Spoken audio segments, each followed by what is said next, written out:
In a snowy mountain range, two figures stand before a glowing blue rift floating in the air. Similar phenomena have been observed across every corner of the planet. These anomalies appear even in urban environments, where large, sparking rifts hang over city streets. A news anchor reports on the growing public concern regarding these gates as the research community attempts to find a correlation between them. As the city watches in awe, a massive, sparking blue rift opens in the sky above the buildings. A system notification announces that all zones are loading up as the magical anomaly stabilizes over the urban landscape. The news anchor delivers the final part of her report. A man in a dark shirt acknowledges her, while nearby, Yumi and a companion in red gear check a status screen, confirming they are ahead of schedule.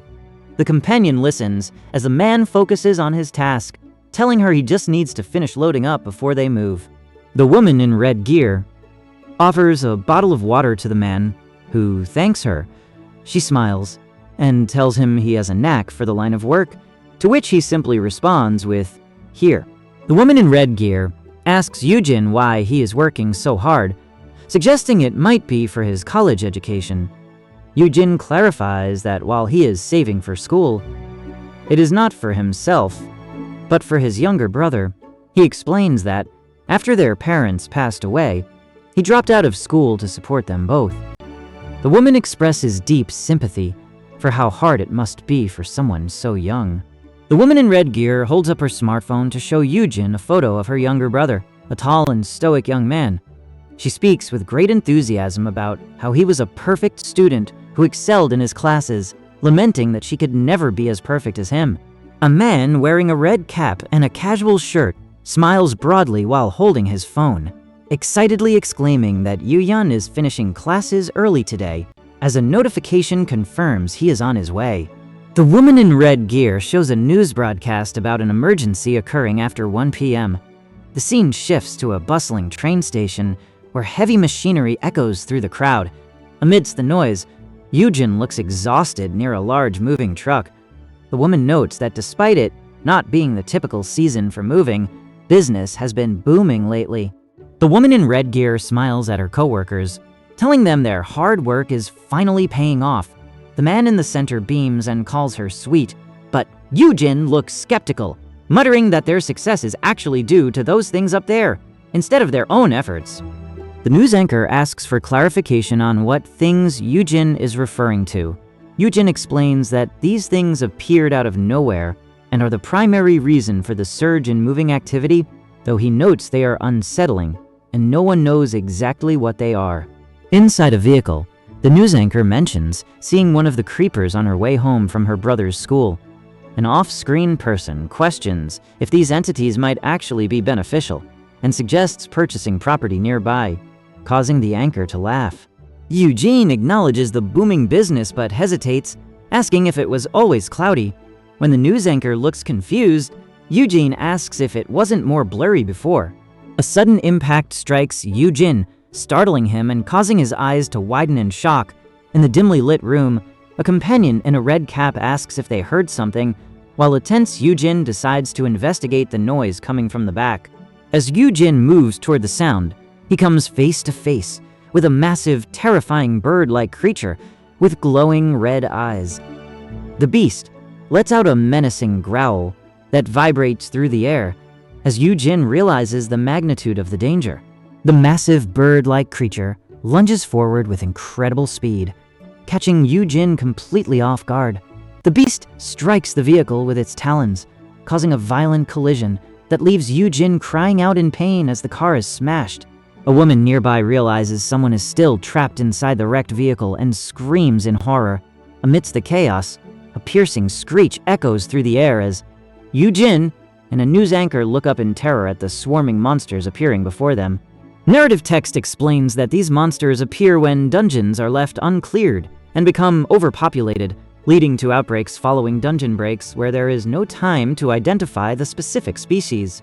Amidst the chaos of the city streets, Yoojin grips his sword and calls out for his boss while a mysterious figure in blue armor appears. The armored figure shouts at a lizard-like creature to get away.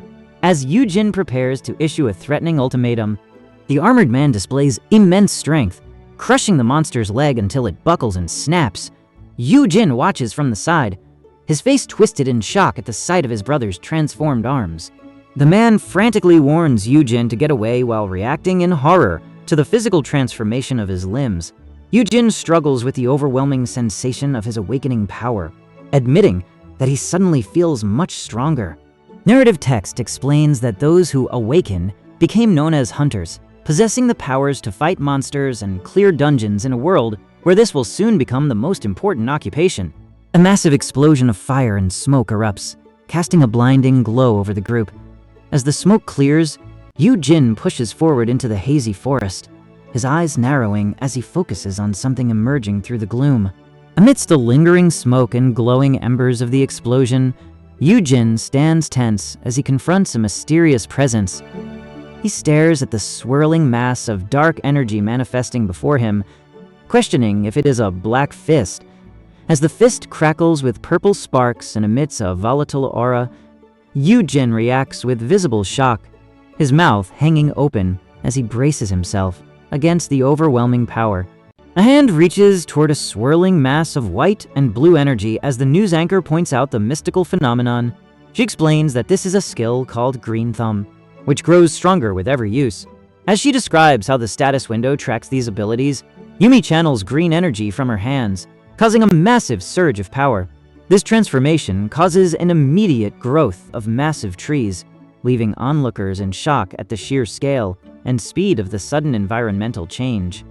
The scene shifts from a flashback to a modern news broadcast, revealing that Yumi was unemployed during the dungeon shock 8 years ago, before developing her Python gene skill.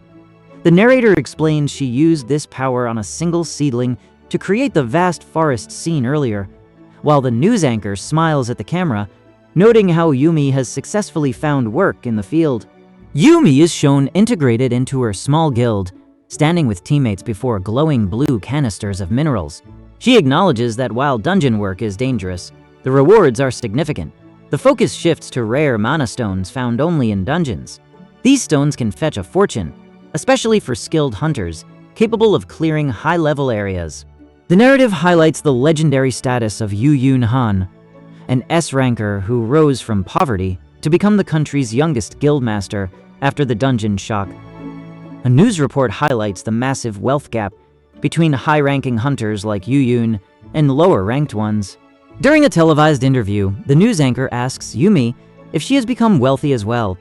Yumi looks down modestly, admitting that, as an E-ranker, she can only dream of such riches, but expresses determination to work hard and save enough money to cover her siblings' tuition. The mood shifts as a news report announces the tragic death of an E-ranker, Yumi Choi, who died from injuries after a dungeon raid. This grim reminder of the dangers facing all hunters leaves Yoojin looking wary and solemn. A massive explosion of white and blue energy erupts in the middle of a crowded city street, sending a shockwave through the nearby crowd. Amidst the crackling electricity and chaos, a voice calls out to the boss. 2 soldiers in tactical gear appear in a tense standoff. One grips his rifle while the other draws a combat knife, demanding to know if the boss is listening. The scene cuts back to a news broadcast where an anchor and a man in a red jacket discuss Yoojin's inclusion on their team. The man expresses frustration at having an F-ranker, while Yoojin is shown looking distressed as his low rank is questioned. Yoojin tries to laugh off the tension, but his teammate in the red jacket shuts him down. The man complains about their low pay and mocks Yoojin as a leech that no other guild would want to carry. He turns to the older man beside him, insisting they have no choice but to hire someone like Yoojin given their budget, while privately noting it just feels good to show the boy no mercy. As Yoojin sits in a somber state, his teammate continues to disparage the leech, the younger brother who is abandoned by his own sibling for being parasitic. An off-screen character mocks the boy's situation, while the man in the red jacket points out a news article about the boy's behavior. He begins calling him a dirtbag before he is suddenly interrupted by a hand grabbing and yanking at something. The man in the red jacket is cut off mid-insult as someone grabs the news anchor's hair, causing her to react in shock. Yoojin's eyes widen in a state of extreme alarm and horror as he witnesses the sudden escalation. The news anchor grimaces in pain as the man in the red jacket violently yanks her hair back, looming over a horrified Yoojin. As she cries out in pain from his grip, Yumi watches the scene with a shocked expression while the man mocks Yoojin's status. Yoojin faces the terrifying reality of his low rank as an off-screen antagonist. Mocks him for thinking an F-ranker could stand against a D-ranker. The man in the red jacket points toward a monster.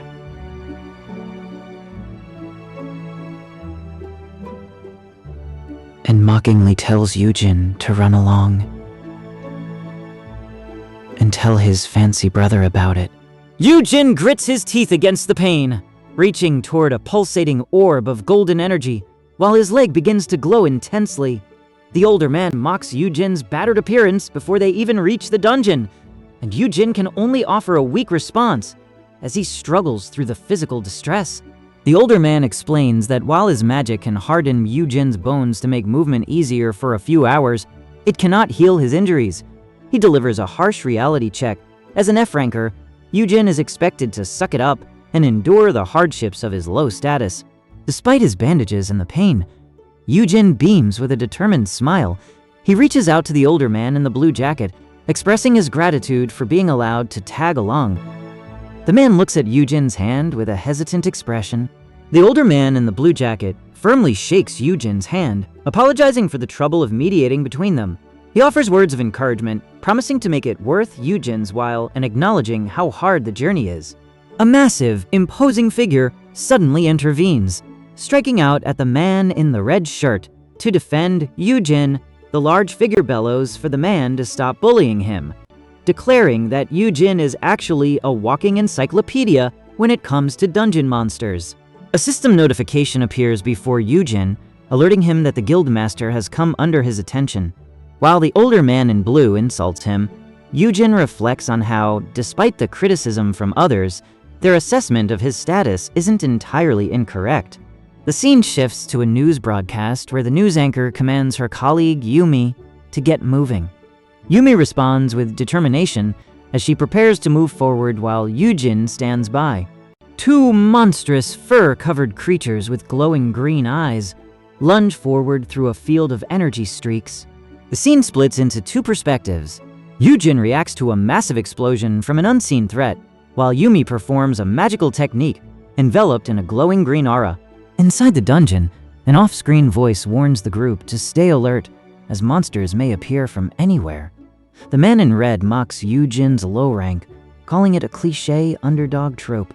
Yumi stands near a glowing mystical tree, while the man in red faces off against a large menacing bird-like monster on the rocky terrain.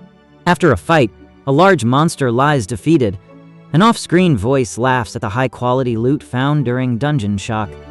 The older man in blue armor and the man in red celebrate finding a glowing grade C mana stone, discussing the massive profit it will bring.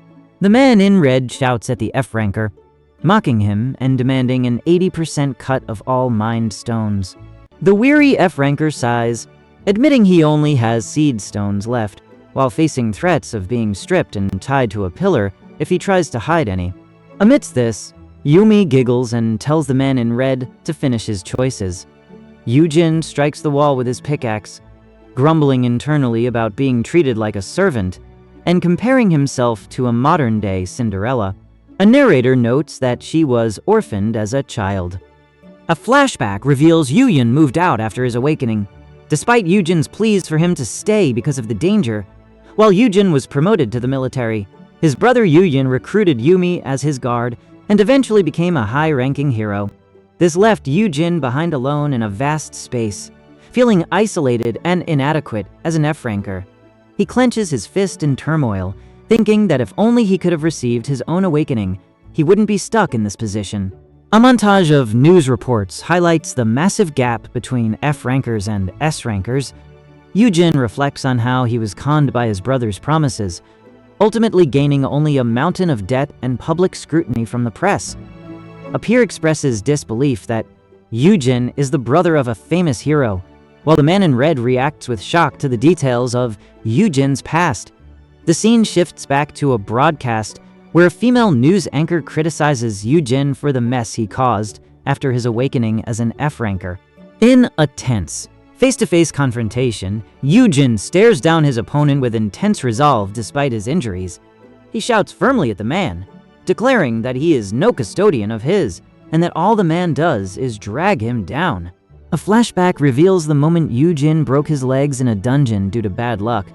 In this memory, a man in red mocks Yoojin's F-rank status, while he lies injured on the ground, demanding that Yoojin get real and stop dragging others down by staying in the shadows. A massive object slams into the ground with explosive force, shattering the earth into fragments and sending debris flying in every direction. Yoojin chuckles mockingly at the memory, noting that it's no wonder his brother abandoned him. While the public views Yoojin as an incompetent parasite leeching off the fame of his rank brother, Yoojin knows the truth behind their dynamic. A news broadcast features a female anchor reporting on the mysterious survival of an F-ranker who managed to survive and kill enemies in their fancy estate, as Yoojin stands alone in a desolate, overgrown urban area. Yoojin reflects on his title as a custodian. He reveals that this role included taking literal custody of his brother over the past few years, a responsibility that defined his life. Yoojin explains the mechanics of his ability. Once someone is under his custody, he can provide a mild buff to their progress. However, he acknowledges that for an F-ranker like himself, these buffs are often not enough. Yoojin reflects on his survival during a catastrophic wipeout, revealing it wasn't due to luck or tactics, but a specific hidden skill granted by his custodian title. This secret skill was the only reason he survived while everyone else perished. A system notification shocks Yoojin as his custodian bonus skill is officially acquired, transferring all items and skills under his custody to him. He grips his sword as it erupts in golden light and magical energy, declaring his resolve to become Guild Master Link. Shocked by the sudden surge of power, Yoojin watches as a massive bird-like monster is struck by magical energy. He realizes that the dungeon's true nature isn't what it was supposed to be. The system explains that the custodian skill allows him to utilize the stats of those under his custody, multiplying his own attributes based on the target he faces. However, Yoojin notes there is an ominous side to this power as he prepares for what comes next. Yoojin reacts with shock and disbelief as he realizes something significant, shouting that it can't be the guildmaster. A pair of boots steps into a pool of fresh blood, and a wide shot reveals a lone hunter in heavy armor, standing amidst a gruesome scene in a dark, cavernous environment filled with hanging vines. A scene of extreme peril unfolds as a figure lies incapacitated in blood, while another man reacts with terror to an approaching threat. A massive, menacing bird-like monster looms over the area, and a hunter is caught in a brutal attack. The victim's face is splattered with blood as he screams in agony, crying out for help. The beast is revealed to be Rochitas, the Dragon King of Venom and Curse. Yoojin stands before the towering form of the monster, reflecting on its legendary reputation for being indefatigable. He shouts in disbelief, demanding to know what a monster of such power is doing in this location. Yoojin is struck by a wave of disbelief as he realizes the gravity of his situation, his face contorting in shock at the system notification identifying the beast before him. The reality sets in.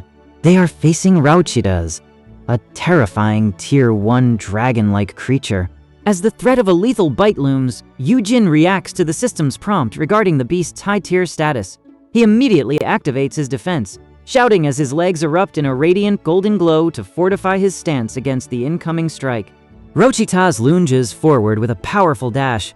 Yoojin realizes he can harness the beast's power at double intensity, and he focuses his resolve to use that extra speed to hide from the dragon's reach, as the strike hits with enough force to shatter the surrounding terrain.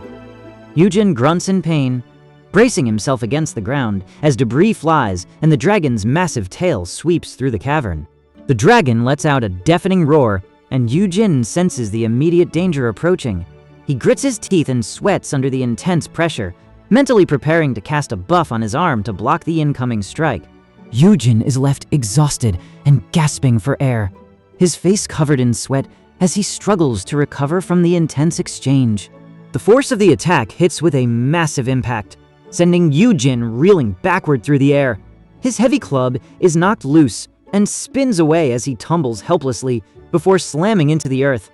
The collision is so violent that it creates a massive spray of blood across the ground. Gasps for breath on his knees. Yook realizes he is no match for the boss's power. Suddenly, a surge of information hits him as the boss's final memories flood into his mind, triggered by the activation of the potion agent. An ally in blue armor shouts for Yoojin to hide while they attempt to hold the line. In a desperate stand, Yoojin grits his teeth and unleashes a powerful slashing strike that overwhelms his opponent, who screams in agony. Yoojin is left exhausted and gasping for air, his face covered in sweat as he struggles to recover from the intense exchange. Yoojin realizes he cannot escape the situation as he is dragged across the ground. Above him, the menacing visage of Rauchitas appears, and the Dragon King declares that this is how it all ends. Huddled on the ground in a position of desperate vulnerability, Yoojin faces Rauchitas' gaping maw and terrifying roar. A massive explosion erupts, engulfing the area in a violent blast of fire and energy that consumes everything in its path, leaving only scorched earth behind. Amidst the thick debris and heat of the blast, a massive roar echoes across the scorched land.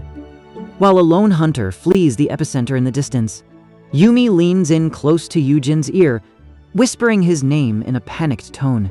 A nearby hunter spots Yoojin and shouts for him to stay back as the danger intensifies, leaving Yoojin visibly shocked by the sudden confrontation. As the beast lets out a deafening roar, Yoojin stands his ground against the towering creature. He shouts, "Activate skill," triggering the Blue Willow's ability. A massive explosion of blue light and crystalline shards erupts from him, creating a formidable aura as he grips his glowing blade. Yoojin propels himself forward with explosive speed, leaving a trail of blue crystalline energy in his wake as he closes the distance toward the threat. As Rauchitas lunges forward, its massive head collides with Yoojin's Blue Willow's defense. Yoojin is caught in a storm of crystalline shards, his face set in fierce determination as he braces against the overwhelming power of the Dragon King. Rauchitas strikes with a massive wave of purple and pink energy. Yoojin grits his teeth, gripping his sword as it glows with a red aura at the point of impact. The magical pressure creates a visual distortion, forcing Yoojin to stand at the epicenter of the collision as his blade meets the dragon's power in a blinding flash. Yoojin's blade strikes Rauchitas with explosive force, creating a white flash that pierces through the dragon's magical aura and staggers the beast. The impact is so brutal that blood is visible around the dragon's maw. Yumi screams in terror at the dragon's speed, while Yoojin realizes the massive gap between his rank and that of an S-ranker. As he reflects on this power, Rauchitas lets out a menacing sound as its venomous saliva drips from its maw. Rauchitas unleashes a massive burst of venomous energy in a cloud of green and yellow light. A warning screams out that there is no antidote for the liquid, which will dissolve anything it touches. The acidic venom splashes over both Yoojin and Yumi. Yoojin's Titan Shield activates instantly, holding firm against the corrosive liquid. However, the sheer intensity of the impact causes Yoojin to grimace in pain as he feels the searing heat of the acid reacting against his defenses. Crying out for his brother, Yoojin lunges forward with his glowing red sword. The strike creates a violent shockwave that sends Yumi reeling backward as he pushes through the aftermath of the collision. As the intensity of the battle peaks, Yoojin grits his teeth against the physical strain while blood splatters around him. From behind a barrier, Yumi watches in shock as a violent wave of orange and red light explodes outward. She realizes that the visible struggle in Yoojin's movements is a direct result of the immense power he is channeling. Sitting on the ground with his back turned toward a massive glowing red wall, Yoojin reflects on the consequences of his actions, thinking, "All because of me!" As he contemplates this, a powerful blast of green and yellow energy strikes a dragon-like monster. Nearby, Yumi cries out in shock at the name Yoojin, while a male hunter mocks Yoojin's presence, sneering that he hasn't learned anything from his broken legs. Yumi screams out Yoojin's name in shock as a hunter in red armor stands amidst the ruins. The hunter shouts at Yoojin, mocking him for crawling back into the dungeon and questioning if he has learned anything despite his injuries. The hunter in red armor stands over fallen comrades, berating Yoojin for his actions and demanding to know how long he will keep making others clean up after his mess. He screams at the weary, scarred man beside him, demanding when they will finally settle down and live quietly. Yoojin lets out a heavy sigh, looking exhausted as he responds to the accusations with a dry tone. "You came all the way to tell me that?" The aggressive hunter orders him to shut up and hide in a corner, mocking Yoojin's status and asking if he is worried about slowing others down. Yoojin remains stoic, replying, "Oh, I see how it is." Yoojin looks down with a somber, weary expression against a heavy atmosphere. In his internal monologue, he reflects on the hunter's mockery. "Of course he won't. I'm useless to him." A massive, menacing dragon looms over the battlefield. Amidst the debris, Yoojin looks toward the creature and asks with a weary tone, "Don't you ever get sick of it?" The scene cuts to a close-up of legs moving across cracked ground with a noticeable limp, highlighting the physical struggle. Yoojin focuses on a glowing orb of energy, his internal monologue revealing his disdain for those who underestimate him due to his rank. He decides to use a tricky tactic as he manipulates the power. Nearby, an ally screams in panic, shouting for him to get to safety and demanding to know what he is doing. Yoojin lunges forward with explosive speed, leaving trails of blue energy in his wake as he delivers a devastating strike. The impact catches the attention of Rauchitas, the Dragon King of Venom and Curse. Shocked by the sudden power, Rauchitas asks, "What are you?"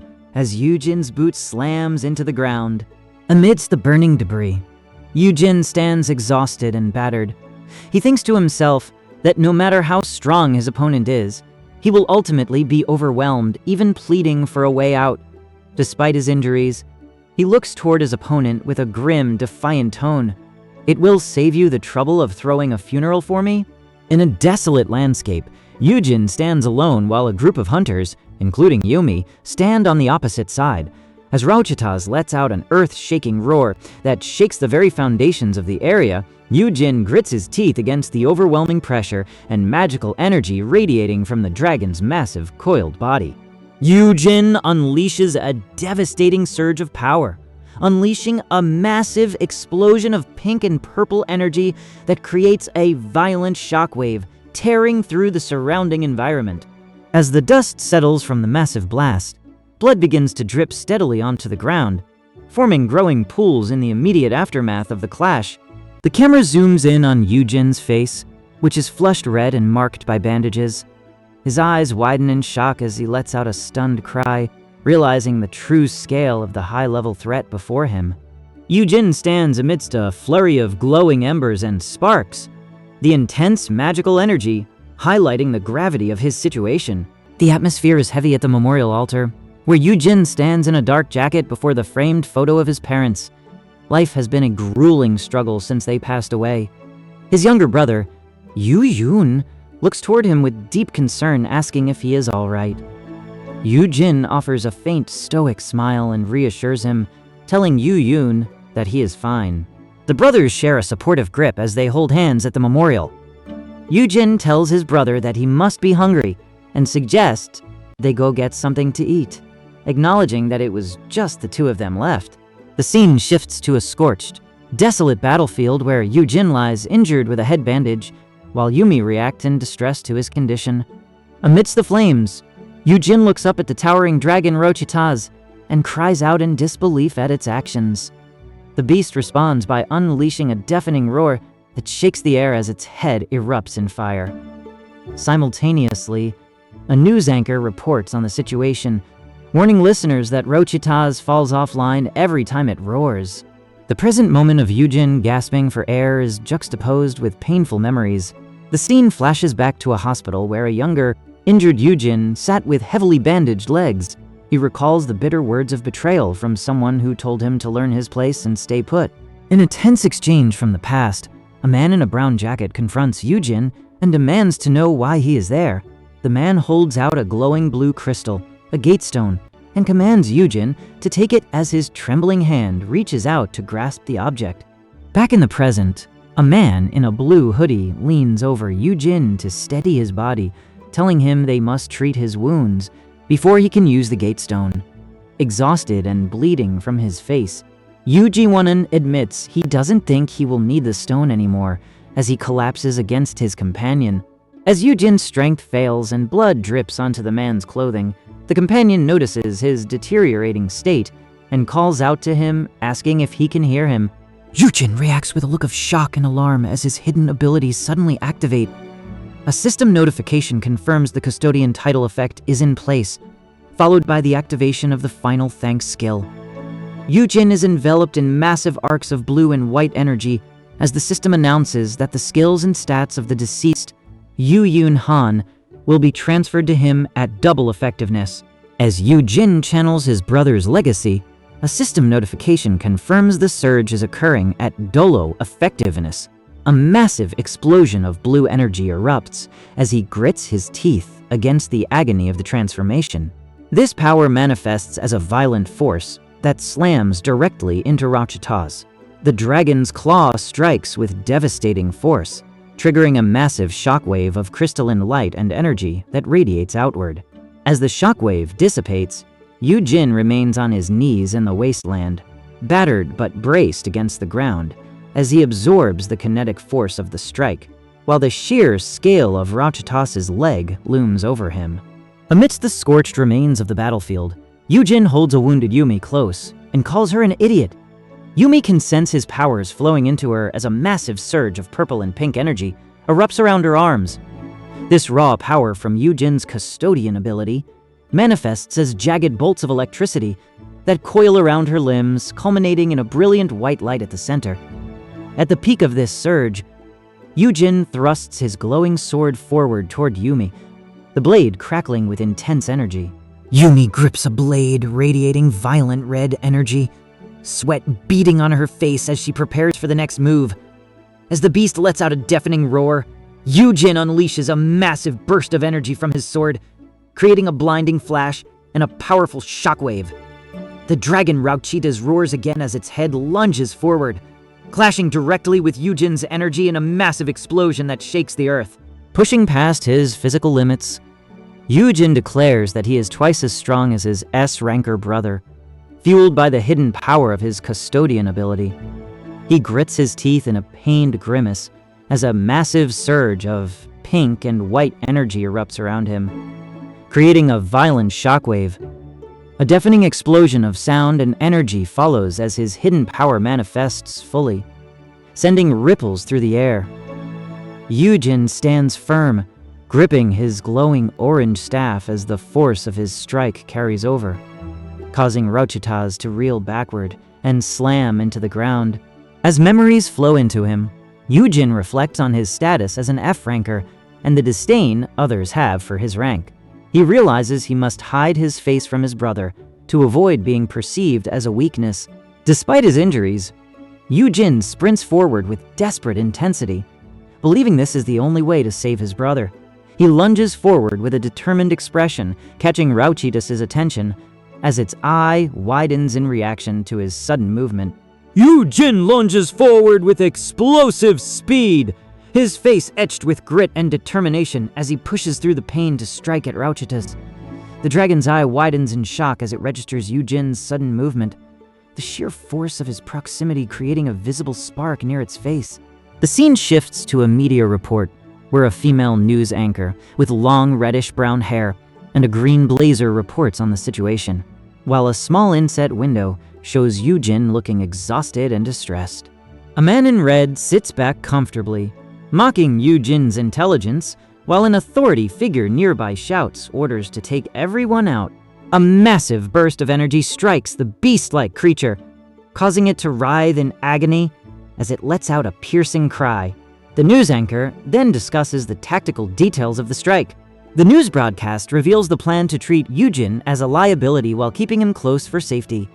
But internally, Yoojin is consumed by profound grief and guilt over his brother's fate. Yoojin lies on the ground in a state of total exhaustion as a stern warning echoes, "But please stay away from the dungeons." The scene shifts to a desolate wasteland under a heavy downpour, where Yoojin stands alone amidst the jagged rocks and debris. Facing the massive form of Rauchitas, Yoojin mocks the creature's presence, asking, who it thinks it is while he remains battered and bloodied from the fight. Battered and bleeding, Yoojin reflects on his own naivety and how he was kept in the dark about the true nature of the situation. As his magical protections fade and his body begins to fail against the dragon's influence, Yoojin accepts his impending death until a system notification suddenly appears with a glowing gift icon. System notifications flash before Yoojin, announcing he has earned the legendary tier, Dragon Slayer title, and 10 Grade 1 enchantment drafts. Yoojin gazes at a radiant star-shaped wish stone floating in the air, which glows brilliantly as it poses the question, "Any wish?" Yoojin desperately screams for the stone to bring back his brother, but a chilling warning appears, "Anything but bringing back the dead." He collapses in despair as he realizes the stone's power is useless for his primary goal. While watching a news broadcast about the battle's aftermath, Yoojin contemplates using the stone to become even more powerful than his peer.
In a dimly lit space, Yoojin focuses on his ultimate desire, to turn back time to before his brother's death. Battered and bleeding from his recent battles, Yoojin focuses his intent. He realizes he needs to be able to fight outside of dungeons, just to ensure his own safety. Even if he might come to regret it, he stands firm, his body tense with determination as he prepares for the ultimate choice. Yoojin holds a glowing crystalline artifact that radiates intense light. When the system prompts him with the question of whether he wishes to turn back time, Yoojin answers yes.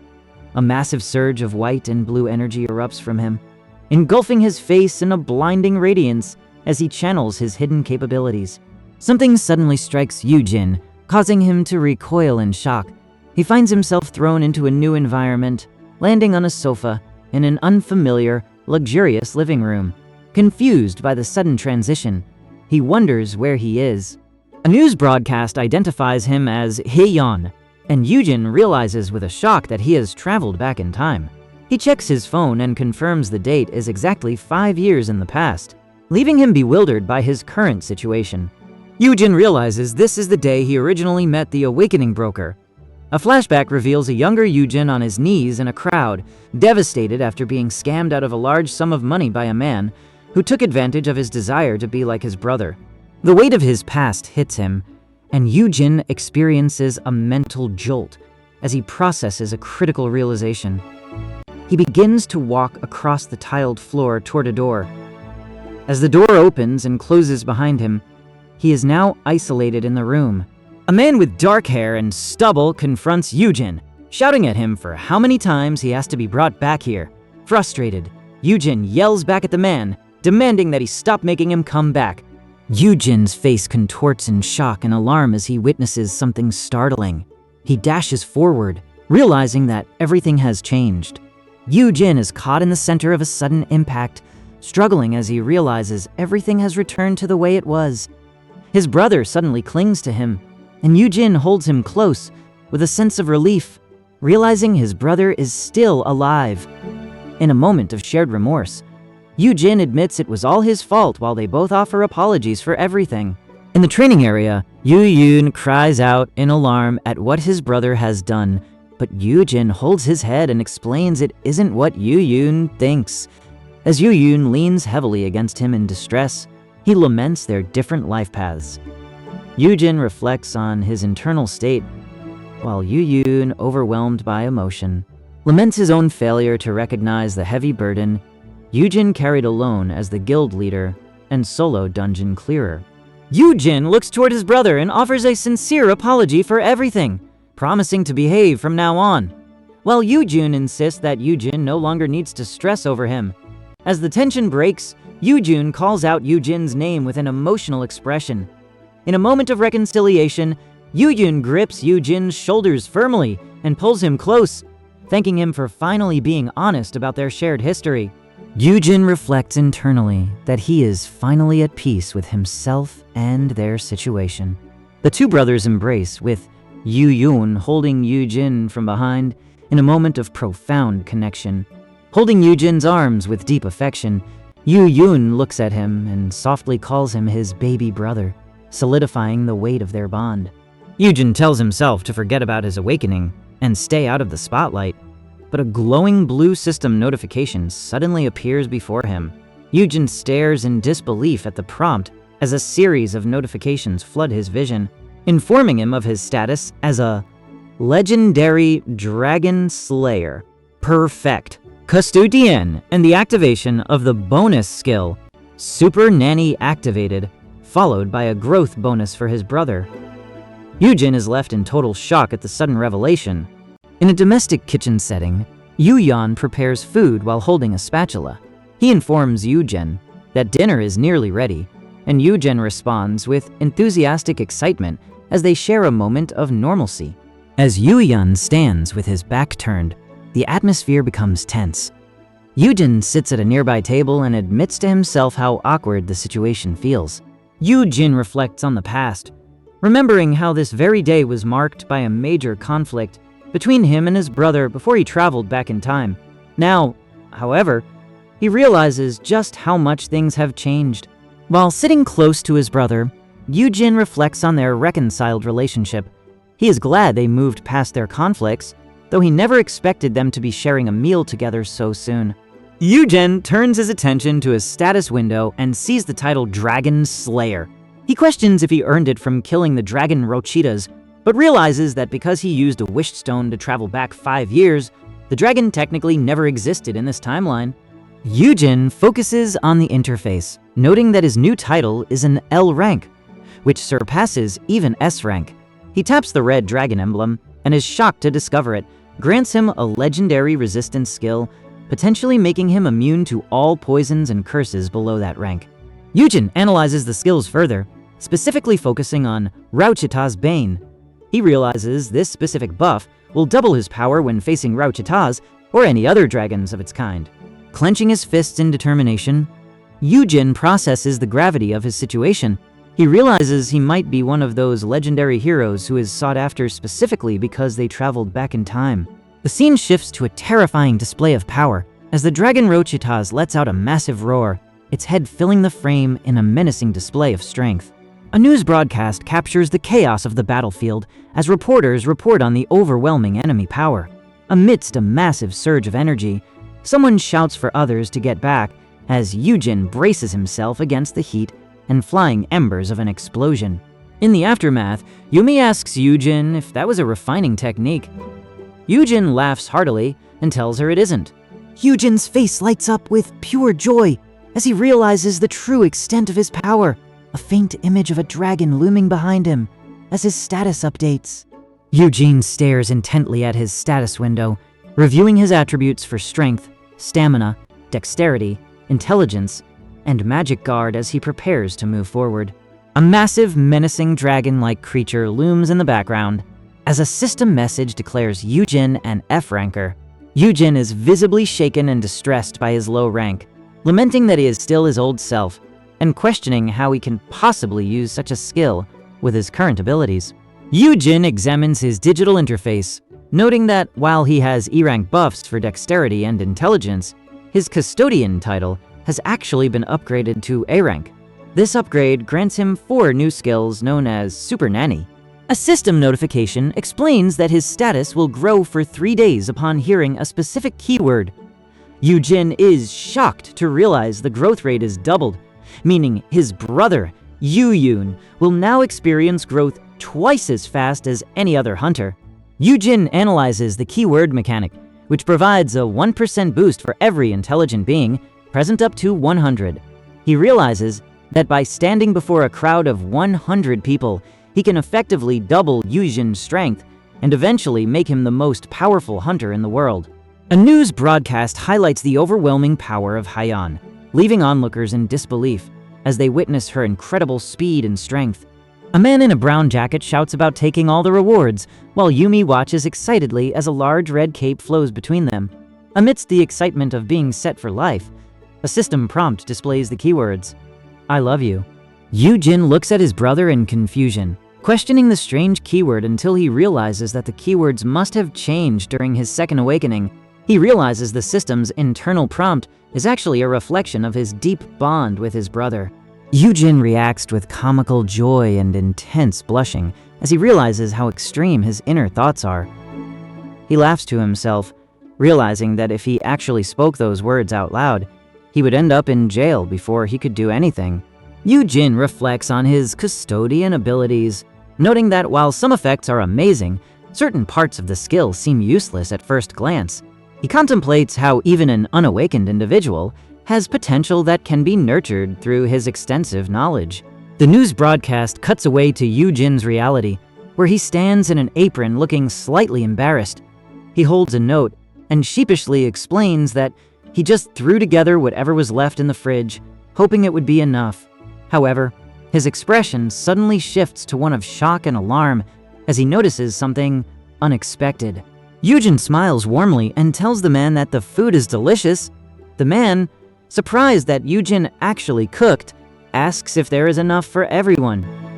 Yoojin blushes slightly while admitting he didn't know the man could cook, to which the bearded man responds that practice makes perfect. Yoojin reflects on the necessity of preparing his own food, noting that while antidotes and curse-lifting items are common now, they were desperately lacking during the early days of their journey. He is shocked to learn that people actually tried to poison and curse the food, concluding that those people likely acted out of jealousy or as high schoolers showing off. As the narrative highlights how other guilds used media cooperation to build their fame, Yoojin falls into a moment of internal turmoil, sweating as he reflects on his career path. This is interrupted by Yoojin's intense, steady gaze, which causes Yoojin to panic and plead for him to stop looking at him that way. Yoojin confesses his deep regrets regarding their situation, while Yoojin reveals he had been intentionally pretending to be weak and staying out of the spotlight. When Yoojin demands to know why Yoojin didn't tell him sooner, Yoojin looks down, explaining that he didn't want to burden his brother or feared Yoojin wouldn't understand. Yoojin grips Yoojin's hand firmly, declaring that he was wrong to think his brother didn't care. He looks into Yoojin's eyes with deep sincerity, acknowledging how much Yoojin still cares for him and loves him. In a moment of mutual understanding, Yoojin expresses his profound gratitude for Yoojin's support during their hardships. Yoojin leans in at the dining table, urging his brother to eat and expressing how much it pains him that Yoojin had to endure so much alone. Yoojin smiles gratefully, thinking to himself that going back in time was the best decision he ever made. The peaceful moment is interrupted by Yoojin's phone vibrating. He tells Yoojin he must head back to work, but first commands Yoojin to delete a specific broker's contact.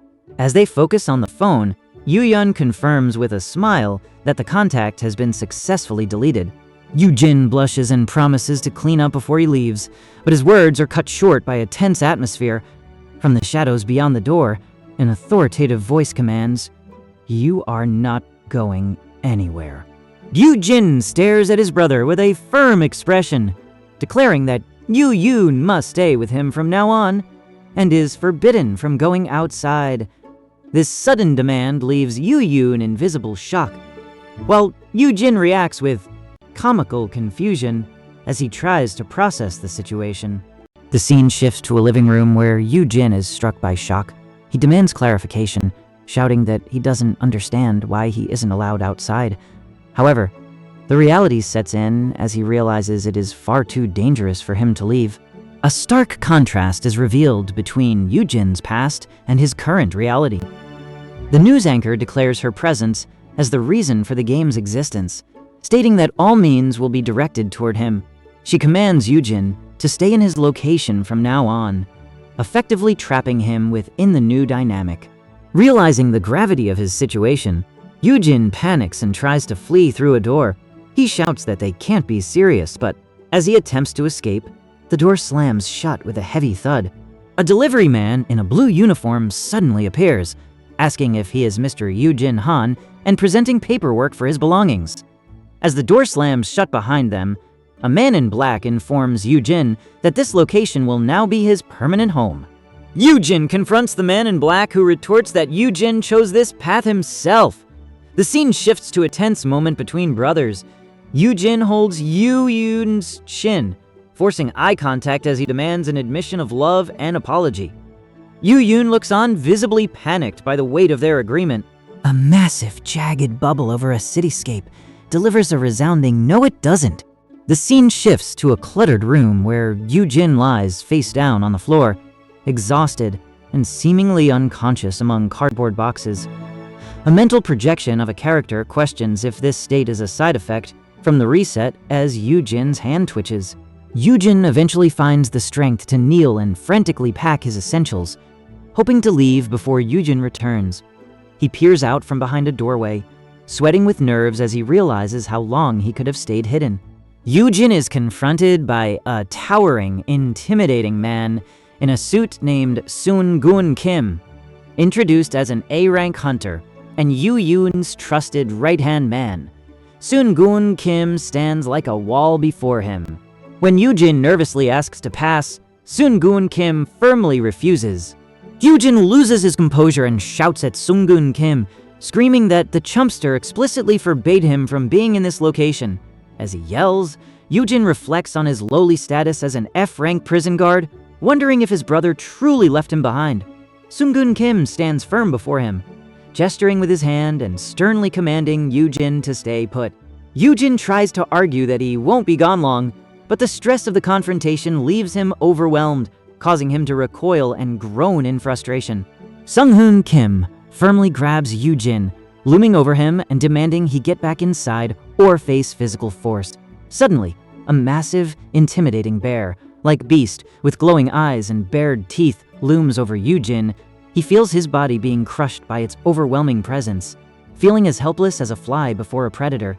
The beast mocks him, telling him not to chicken out, while Yoojin grits his teeth and struggles to maintain his composure under the intense pressure. A system notification triggers, announcing that the Resist Fear skill has activated and removed the beast's intimidation effect. Yoojin reacts with shock as his perception shifts instantly amidst a flurry of digital patterns. As the realization hits him, he is visibly shaken and sweating, focusing inward on the sudden change. The atmosphere shifts as a stylized transition suggests that Sung-hoon Kim feels more like a fluffy teddy bear, followed by an image of the large creature hugging Yoojin. However, The scene abruptly snaps back to reality, where Yoojin is in a state of shock as the actual beast looms over him. In a tense confrontation, Yoojin shouts for the bear-like creature to let go of him. Simultaneously, a muscular man in a suit steps in, aggressively defending himself by citing Article 12 of the Constitution of South Korea regarding personal liberty. He points out that Yoojin's actions constitute a crime. The man then exerts a powerful grip on Yoojin's arm and sneers, asking if he is itching to go to jail. While a news anchor speaks in the background, Yoojin realizes he has been intentionally projecting an image of weakness to others. Suddenly, Sung-hoon Kim grabs him and shouts for him to go inside. Yoojin cries out in panic as he is forced forward while a mysterious red seal glows intensely. A system notification announces, "A twig is bent, so grows the tree activated," as Yoojin hopes for a useful ability to manifest.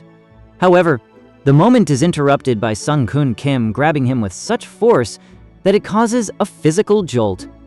The system interface highlights Sung-hoon's F rank status, noting he is close to reaching E rank despite his current standing. Sung-hoon Kim grabs Yoojin's head, and amidst the struggle, Yoojin thinks about using his special skills to unlock Sung-hoon's potential. He realizes he can facilitate growth by using specific keywords to establish a link. In a comedic transition, Sung-hoon declares he will take Yoojin under his wing, while Yoojin internally celebrates the opportunity to unlock a new S-ranker and gain his freedom. Yoojin stands before Sung-hoon, sweating and panicking about the social awkwardness of saying the required key words, specifically, "I love you," to a man like Sung-hoon. Suddenly, a large speech bubble declares, "I love you." At the top of the frame, Sung-hoon is shown in a close-up with an expression of extreme shock and distress as he reacts to the statement. Sweating from the intensity of his internal struggle, Yoojin shouts to Mr. Kim to watch closely as he prepares to demonstrate his super nanny skills. Despite the strain, Yoojin beams with an exaggeratedly joyful and determined expression. Alerted by a disturbing sound outside, Yoojin realizes his current keywords are problematic and urges himself to get inside. He enters the premises and calls out to Yumi as he arrives. Yoojin finds Yumi collapsed on the floor from exhaustion and asks how her day was.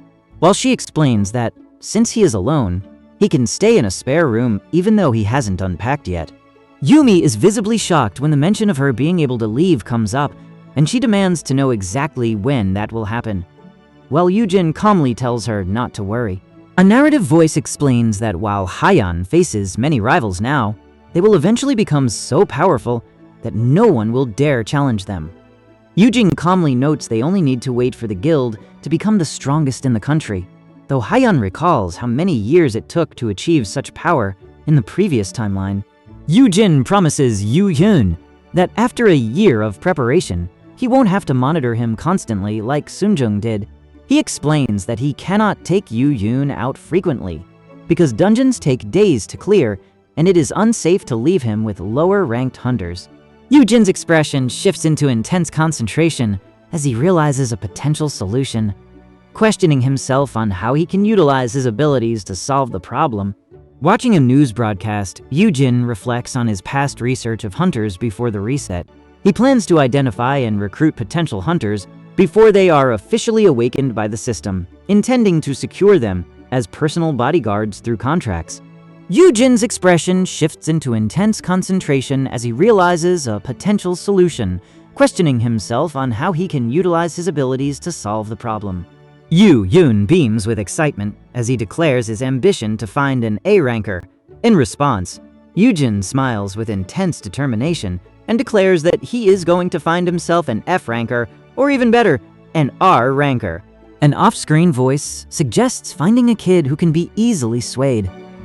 Yoojin then stands on a busy urban sidewalk in front of a cafe, determined to sweet-talk them into becoming his own S-ranker.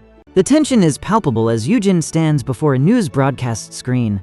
When the anchor questions if he'll find an A-ranker on his own, Yoojin boldly declares that he will, but only in exchange for being allowed to go outside with his new A-ranker bodyguard. The negotiation turns intense as Yoojin's associate demands to know how he plans to find one. Yoojin hesitates before dodging the question, telling the man to wait until they meet the broker. The associate is shocked by the revelation of their ranks.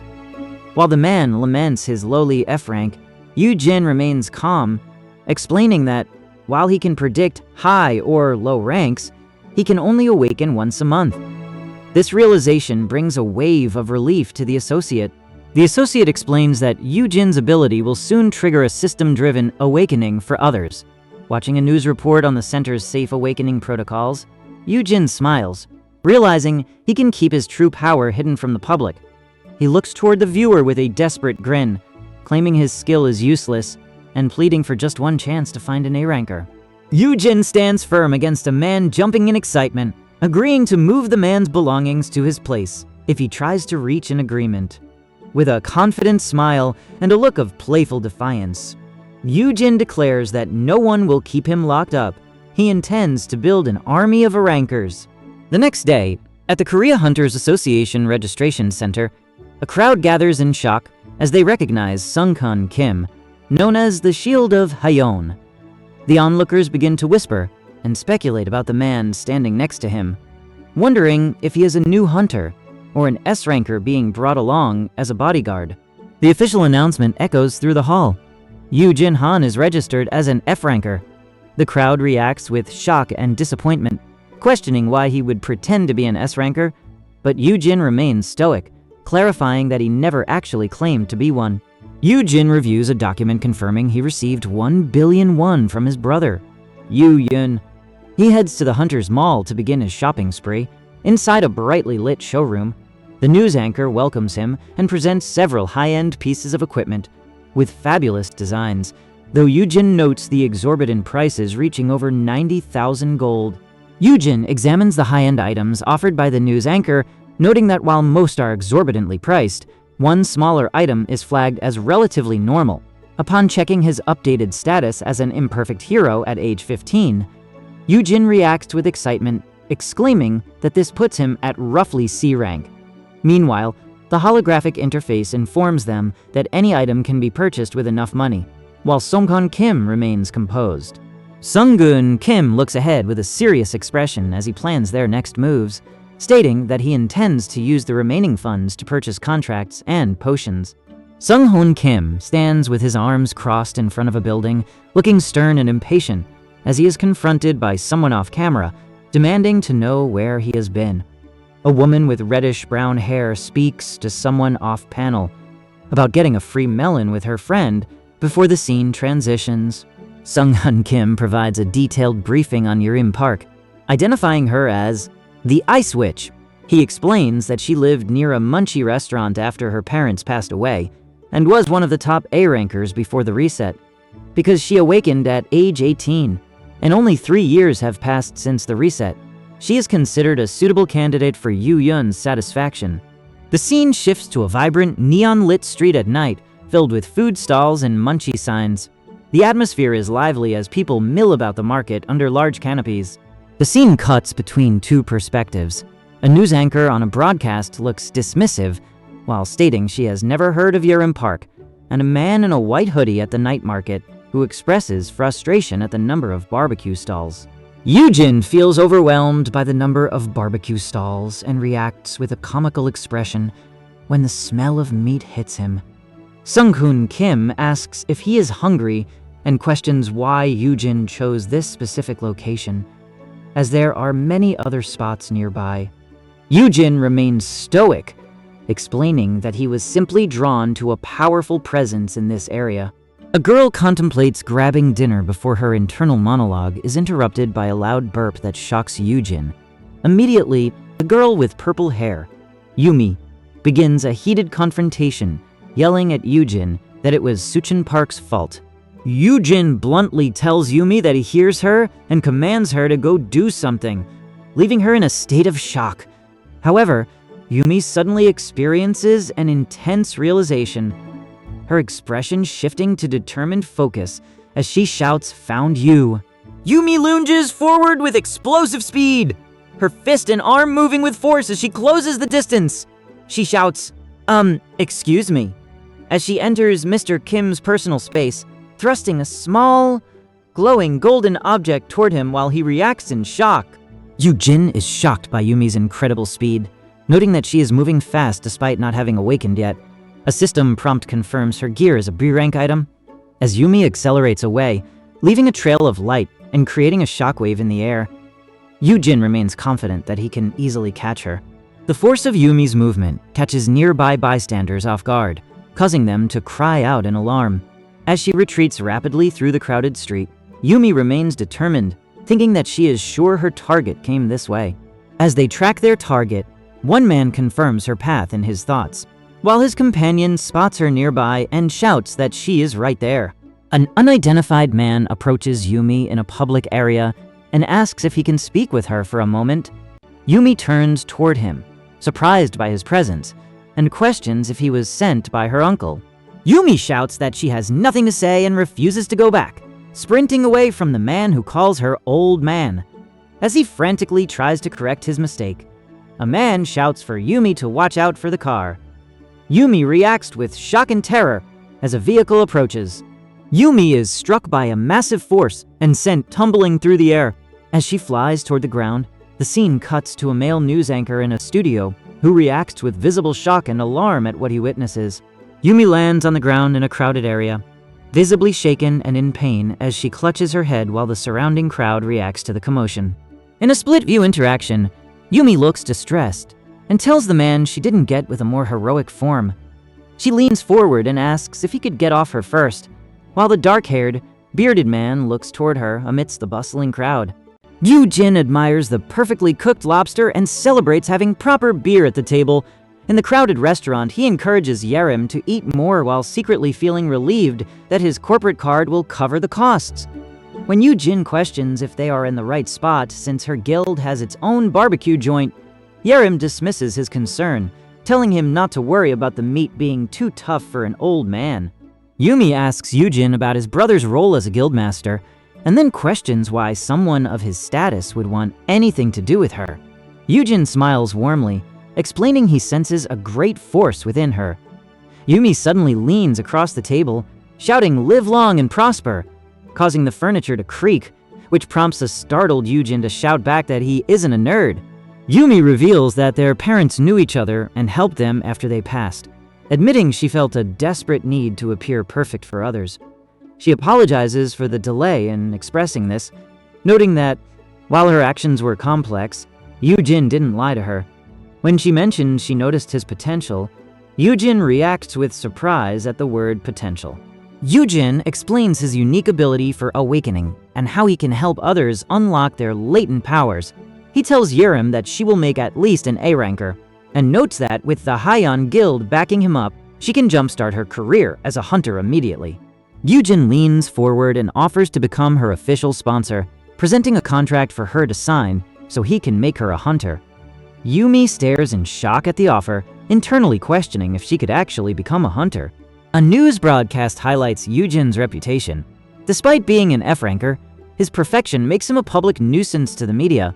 The report cuts to footage of a massive explosion. Yumi asks if his ability is what they call an inventory, while Yoojin remains calm as he explains the terms of their agreement. Yumi becomes visibly distressed and sweaty as she realizes the weight of the contract. She must serve as Yoojin Han's official bodyguard for a full year. While a companion questions why Yumi would trust a teenager, Yumi asserts she will become more powerful through awakening. Yoojin confirms that if they proceed as adults, she will gain significant power. When Yumi asks if she'll be living on her own after the awakening, she looks surprised at the prospect of independence before ultimately deciding she is in and preparing to sign. Yoojin holds up the contract, his face stern as he warns Yumi about the legal risks of signing a poorly drafted document. He points out that her name is missing and her special status isn't listed. Yoojin leans in close to Yumi, pointing at the paper and warning her firmly that she will be ripped off if she blindly signs without scrutinizing the terms carefully. Yoojin explains the risks of independent contracts while Yumi becomes visibly distressed, fearing she will be exploited. She cries out in desperation, questioning what the point is if her own guardian takes everything from her. Yoojin focuses on her, asking for clarification. A sudden booming voice from off-panel screams for Yerim Park, catching both Yoojin and Yumi completely off guard. Both are left visibly shaken and sweating as the intruder's presence creates a tense atmosphere. A man in a plaid shirt reacts with shock to the arrival, while Yerim Park tries to introduce herself nervously. She is immediately interrupted and scolded by a man in a striped shirt who accuses her of being lazy on her shift. The man aggressively threatens Yumi to get back to work or face consequences. The man in the plaid shirt leans into Yoojin's space, accusing him of sleeping with his niece. Yoojin reacts with shock and indignation as the man grabs his arm. Despite the man's defiant laughter about the gear, Yoojin's expression hardens into one of stern determination as he tells the man to let go. Yoojin stands firm, his feet planted solidly on the ground as he faces his opponent. The scene shifts to a moment of intense realization, where Yoojin's face contorts into a wide grin of understanding. He looks at Yerim and acknowledges her point, stating that he finally sees what she means. In a tense hallway, Yumi becomes visibly upset and screams in intense fury, shouting that the man they are discussing is the worst. Yoojin recounts a bitter history of how a man exploited his parents and neglected him during a typhoon by providing only a cheap plastic umbrella. Yumi reacts with intense outrage, questioning if the treatment constitutes child abuse, while Sung-hoon Kim looks on in shock.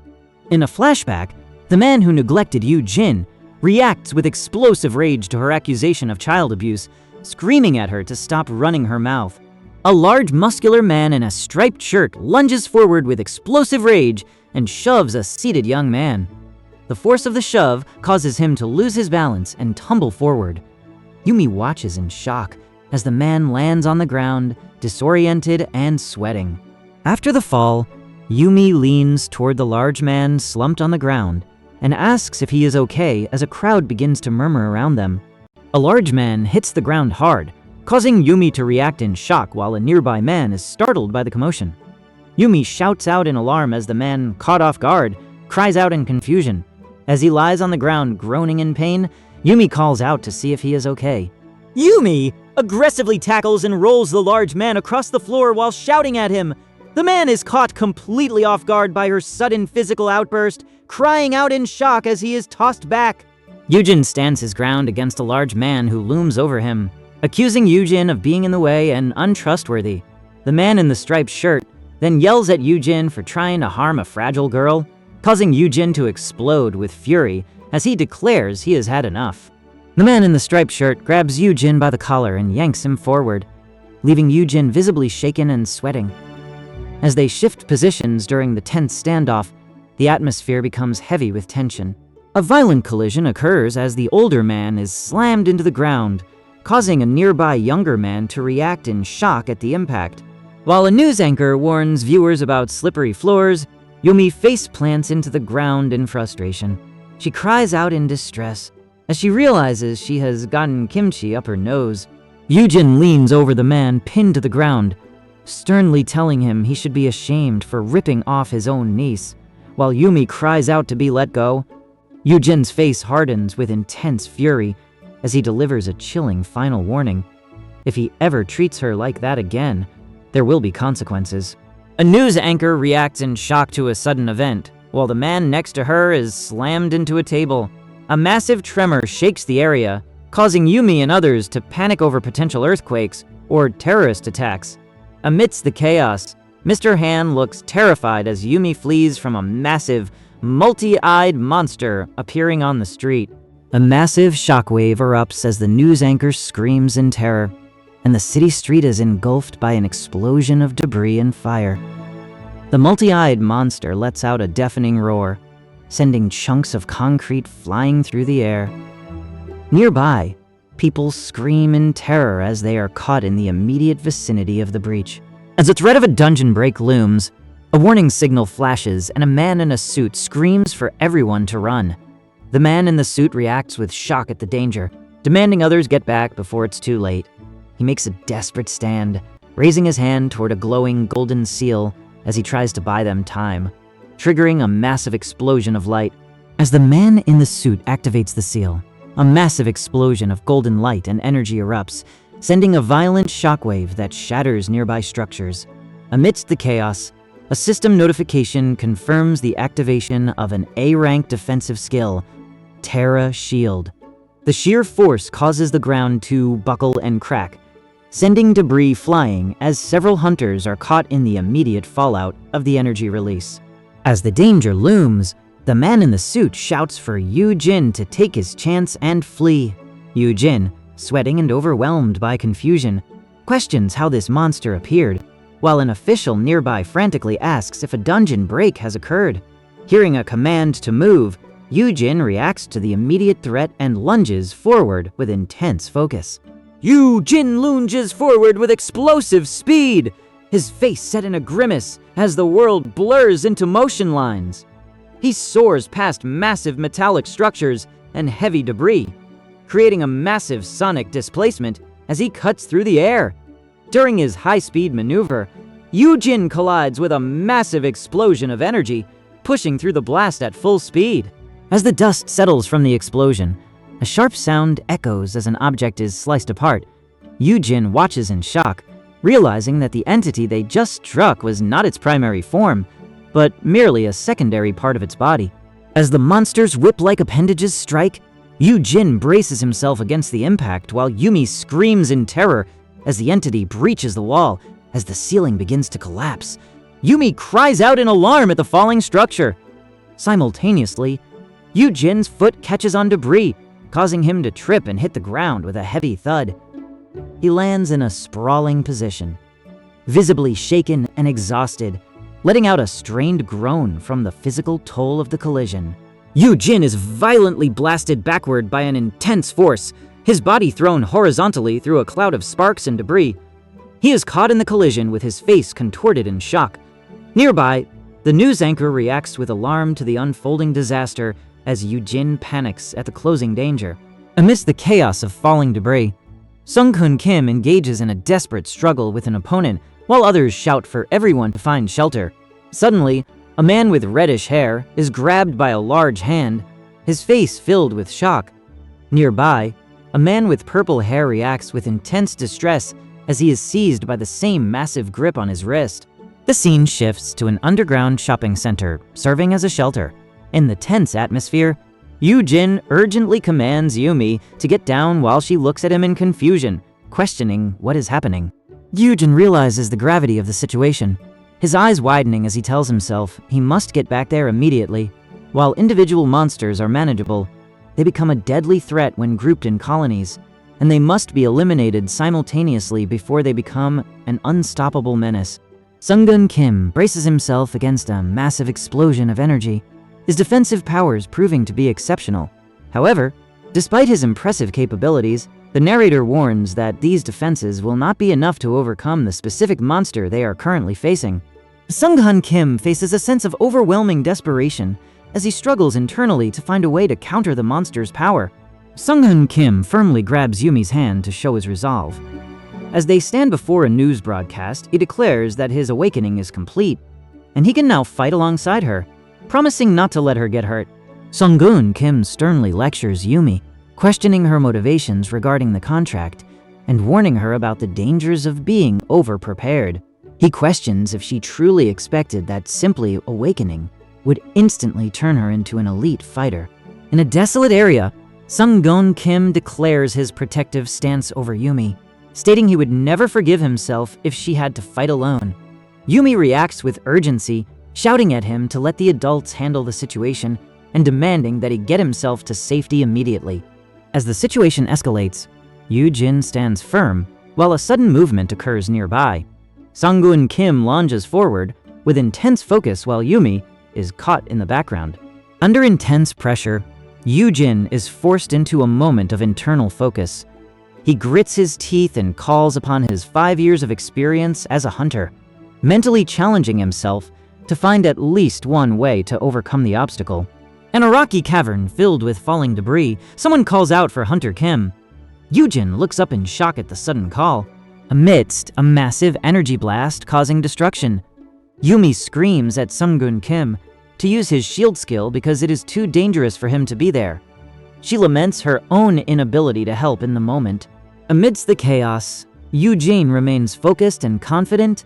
He looks towards Sunghoon Kim and declares that the situation is manageable and that he has a plan. Sunghoon Kim screams a warning to his companion, shouting that the area is far too dangerous to enter. At that exact moment, a terrifying multi-eyed monster emerges from a crack in the wall, triggering a system prompt demanding the use of a shield skill. While Yoojin acknowledges the threat internally, he looks towards Sunghoon Kim with a determined expression and a slight blush. He declares that his current situation is sufficient and claims he has a plan, leaving Sunghoon Kim visibly shocked by his sudden confidence. A massive energy vortex erupts from the ground, catching both Yoojin and Sunghoon Kim in its path. As a glowing, golden magical seal manifests before Yoojin, he channels his power into it, releasing a massive burst of energy that creates a powerful shockwave across the battlefield. The force is so immense that Yumi is caught in the periphery and thrown back by the blast. This explosion strikes the multi-eyed monster at the center of the breach, engulfing it in golden sparks and debris while pulverizing the surrounding environment. As the dust settles, the two figures stand before a shattered stone wall amidst the wreckage. Amidst the debris, the taller man looks toward Yoojin and admits he never imagined it would be possible to use his skill in such a way. Yoojin remains focused, his feet glowing with green energy as he declares, "Okay, my turn." His foot erupts in a vibrant green aura as he leaps forward into the fray. He lands on a rocky outcrop, engaging a massive, glowing green shield that functions like a sturdy wall of energy to trap and contain the threat. The scene shifts to a memory of a woman in professional attire, showing Yoojin several green, spiked pods she acquired from the association. She explains, these are venom pods used as poison items. In the present, Yoojin grips one firmly, thinking that it is always helpful to be prepared. He plans to open one inside his barrier to eliminate everything at once, but his face contorts in shock when the result doesn't match his expectations. He finds himself in a vast chamber that is completely empty, and he cries out in confusion, demanding to know where the enemies could have possibly gone. Yoojin then executes a high-speed maneuver through the space as a news anchor reports on the situation. A panicked voice warns that the enemies have retreated into the sewers, while below, Yerim Park lunges forward with her glowing blue blade. As the situation escalates, an off-screen voice shouts for attention while Yerim Park charges forward with explosive speed, her blue blade glowing as she cuts through the chaos. Despite the intensity of the battle, Yerim lunges toward a multi-tentacled beast to strike its base, but her foot slips against the ground during her rapid movement. In a moment of high-intensity action during the dungeon break, Yumi is seen recoiling and shouting for retreat as her umbrella takes damage. Below, Yoojin and Yerim Park sprint through the wreckage at incredible speeds, even as a news broadcast mocks Yoojin's status as an F-ranker. As they sprint through the wreckage, an off-screen voice mocks them for being grown up and awesome. Yerim Park retorts to the observer, questioning why a grown man would need a teenage girl as his bodyguard. Yumi looks up as a male voice warns her that she is still a minor, but Yoojin counters that her status as a minor is exactly why he needs her power. Yumi expresses her relief to Yoojin for saving her, but she struggles with an internal conflict. She feels a deep sense of anger toward herself for being unable to protect herself in a crisis. Amidst the pouring rain and destruction, she realizes that her vulnerability is exactly why she must become stronger. She decides she no longer wants to be someone who waits for rescue, but rather someone capable of making her own choices. Yumi confronts her companion with intense determination, shouting that he already admitted she has the potential to be strong. She demands to be taught how to grow more powerful as a surge of energy begins to build. Suddenly, Yoom-won grabs Yoojin's hand with such force and intensity that it leaves him visibly shocked. A massive explosion of energy erupts, sending a shockwave that shatters the environment. You! It's caught in the center of the blast, overwhelmed by a surge of cyan and purple energy shards. A colossal magic circle forms around him, and as he cries out in shock at the overwhelming power, he is thrown backward by the magical pressure, Yerim Park is caught in the center of the magical blast, and as the system confirms the activation of her Frosty Size skill, she feels the surge of power. Overjoyed by the official confirmation of her awakening, Yerim throws her arms wide and shouts to Yoojin that she obtained an S rank. Her celebration is immediately cut short by a stern warning from an authority figure telling her to be quiet. Yerim Park excitedly shouts about her new skills, specifically mentioning Frosty Sigh, but she is immediately silenced by an authoritative voice from a nearby official who warns her against disclosing specific abilities publicly. A mysterious figure dismisses the rules, but the moment is cut short by immediate danger as a massive, multi-tentacled monster looms in the background. Yoojin is caught off guard as a tentacle strikes him with significant force, causing Yumi to scream in terror. A massive explosion of force occurs as the monster's tentacles strike, while a news anchor watches the footage in shock. Despite the creature being identified as an S-rank threat, Yumi steps forward with determination and clenched fists, declaring she will take care of the rest. In a ruined wasteland, Yumi approaches a man in a suit holding a large weapon and asks if she can borrow it for a moment. He looks surprised, but agrees. A massive explosion of energy erupts as a powerful blast is unleashed, sending a concentrated beam of white and blue light, surging forward and obliterating everything in its path. A massive surge of mystical energy erupts from Yoojin, manifesting as a towering skeletal structure of light that shatters the surrounding golden barriers. Yumi cowers in the middle of the chaos, screaming as the Sandals of Hermes skill activates, creating a violent circular blast of cyan energy that strikes its target with intense force. The impact of the high-powered attack results in a violent collision and a spray of blood. As the target is sent flying into the distance, Yoojin watches the aftermath with a nervous laugh, realizing he hasn't mastered the scale of his power yet. Standing amidst the debris, Yoojin reflects on his lack of control while a memory surfaces of an ally known as the Ice Witch, highlighting Yerim Park's formidable reputation. Yumi beams with joy, reflecting on her awakening and the power of her wide-area attacks as she moves forward with incredible speed, leaving a trail of blue energy in her wake. A hand thrust forward erupts in a violent burst of purple and pink energy, creating a massive explosion that sends waves of power across the scene as Yoojin is caught in the center of the blast. A massive explosion of pink and red energy erupts, catching Yoojin in the center of the blast's radius. Amidst the roaring flames and flying debris, someone screams his name. In response, Yoojin unleashes a devastating sword technique, sending a massive wave of fiery energy that incinerates everything in its path and leaves the surrounding area scorched. An observer watches in stunned silence as they process the magnitude of the destruction, exclaiming in shock that Yoojin torched everything with just one move. The aftermath is visceral, as Yoojin stands in the center of a chaotic swirl of intense, glowing flames and falling embers. The scale of the blast leaves the ground scorched, leaving several onlookers, including a man in a suit, paralyzed by the sheer power of the destruction. The focus shifts to the internal reactions. Yoojin remains grim and intensely focused as he processes the aftermath, while Yoomwon is shown in a state of visible shock and alarm. Yoojin unleashes a devastating strike, sending a massive explosion of fiery energy that incinerates everything in its path. The sheer scale of the destruction leaves those nearby in shock. One witness can barely believe that Yoojin managed to torch everything with just a single move. In the immediate aftermath, the contrast in reactions is stark. While Yoojin watches the destruction with a stoic and intense gaze, Yumi is left visibly shaken and overwhelmed by the overwhelming power on display. As the crisis settles, a broadcast fills the air with voices of relief and gratitude toward Yoojin for saving them. A frantic voice on the broadcast expresses concern over someone's safety, warning they should have stayed home.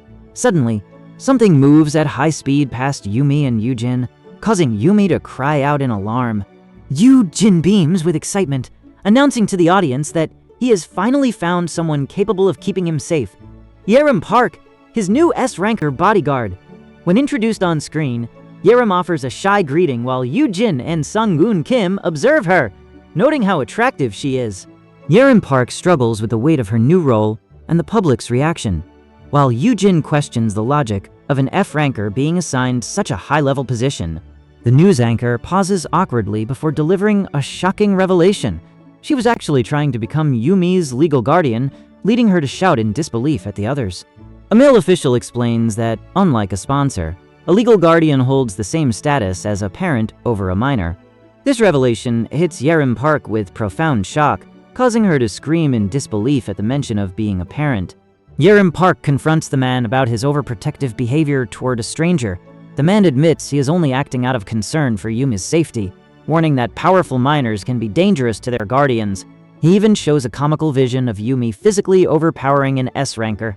Yerim Park questions if the man truly believes an S-ranker would listen to someone of his rank, mockingly asking what happens if Yumi beats him up. She then playfully protests, insisting she is a nice girl and wouldn't do such a thing. The news anchor boldly declares she will become the guardian if needed, while Yerim Park remains firm in her stance that the current contract is specifically designed to keep Yumi safe. As the situation reaches a climax, Sunghan Kim prepares to take brother home. Suddenly, Yumi is grabbed by an unseen force, her arm enveloped in glowing blue energy as she cries out in pain and shock, while Yerim frantically apologizes. Exhausted, Yumi demands that Yerim and her companion leave her alone. Sunghoon Kim leans in to check on her, asking if she needs a healer or potions as she reacts with shock at her own appearance. Sunghoon Kim leans in to check on Yumi, asking if she needs medical attention or potions, while Yerim Park questions her about the situation. Yerim Park asserts her authority over the legal guardian decision while a news broadcast interrupts, informing them they are barred from leaving until 2:00 p.m. for cleanup. Sung Kim then instructs both women to head to their guild headquarters. Amidst the smoky urban landscape, Yerim Park tells Sunghoon Kim they can talk later, and he confidently promises to finish quickly. Yerim reflects on how difficult the guildmaster has been, while Sunghoon Kim apologizes for his lack of control over his strength. Yerim calmly reassures him. She will be fine. Sunghoon Kim kneels to help Yerim with her shoes, mocking the size of them and mentioning her uncle's taste before promising to buy her a new pair tomorrow. Yerim Park playfully asks if the situation feels like a rom-com, but she is suddenly interrupted by a fly. She reacts with extreme shock and speed to swat it, resulting in her face being struck by the force of her own movement. Left dazed and exhausted from her outburst, Yerim is watched by Yumi while a news anchor on the TV provides a brief apology for being nosy. A man sits on a bench next to Yumi, sharing his somber thoughts about his past and the lack of support he had after his parents passed away. Yerim Park looks at the man with a serious expression, acknowledging his lack of reliability, but ultimately telling him he will do just fine, leaving him genuinely surprised by her confidence. Yerim Park firmly grasps the man's hand to seal their partnership, confessing that, while she cannot replace his parents' love, she still cares for him. Yerim Park reacts with shocked laughter to the declaration of love, while the system registers her response and confirms she is now under his custody as a G-ranker. Yerim Park laughs out loud, blushing as she shouts at Yoojin to stop being gross. Simultaneously, a system notification flashes on the screen, confirming that Yerim Park has responded to the keyword "I love you" and is now officially under Yoojin's custody. Just as they prepare to move, a large man, an uncle figure, suddenly appears and shouts Yerim's name in a panic. He catches up to the group, his face contorted with worry as he tells her how worried he was for her. Leaning in with a desperate, sweating expression, the man asks if it is true that she has finally undergone her awakening, adding that he heard she could make a fortune with such power. Yerim Park stands beside him, maintaining a calm and slightly amused expression. An older man in a striped shirt spots Yerim Park and frantically calls out to her, shouting that she had him worried sick while reaching his hand toward her. He then looks at her with a nervous, sweating expression and asks if it is true that she has achieved her awakening. Upon hearing her response, the man reacts with visible shock and disbelief, exclaiming that he heard she could make a fortune with it. Yerim Park stands tall, gripping a massive blue sword as she tells the man in the striped shirt that she was worried sick when she lost sight of him. She then looks at him with a serious expression and asks if it is true that he has achieved his awakening. The man beams with joy and confirms to her that he is an S-ranker, while nearby, Yoojin watches the interaction. The man in the striped shirt begins to yell at Yerim Park, telling her not to be ridiculous because she is only 16 years old. In a separate area, Yoojin stands next to a shocked companion as they witness the exchange. A news broadcast features a female anchor informing viewers that certain individuals are permitted to live on for at least 14 years under a special act. The man in the striped shirt expresses confusion regarding this act and questions why it exists. The man in the striped shirt screams in frustration, demanding to know why Yerim hit him and accusing her of trying to harm a fragile girl. He argues that they can use CCTV footage from the restaurant as evidence because he claims she is an illegal resident. Yerim remains unfazed by his mockery, looking down at him with a smirk and asserting that she has been in the area for years. A news report appears on a screen where an anchor warns viewers to stay away from her and Yuni, causing Yoojin and Yerim Park to look at the phone in shock. The man in the striped shirt reacts violently, his face contorting in rage as he threatens to sue everyone involved. His grip on the smartphone causes it to explode in a burst of blue energy, shattering the screen into a web of cracks and emitting a sizzling sound. As the smoke clears from the shattered device, an off-screen man warns Yerim Park in a panicked tone that awakened individuals are not permitted to harm civilians. Yerim remains frozen in shock, her eyes wide and face pale as she processes the gravity of his words. The news broadcast continues as the anchor addresses an older man named Yoojin regarding his uprising, causing Yerim to react with extreme alarm. She panics at a sudden development while another character with long purple hair and heterochromia eyes smiles dismissively. This purple-haired man claims ignorance of the situation even as the rope in his hand snaps, physically impacting the shocked uncle. The man mocks the uncle, pointing out that he caused the accident by pushing someone and then tripping, leaving Yerim visibly shaken. Yerim Park is struck by a massive explosion, her face contorted in terror as she faces the wall of flames.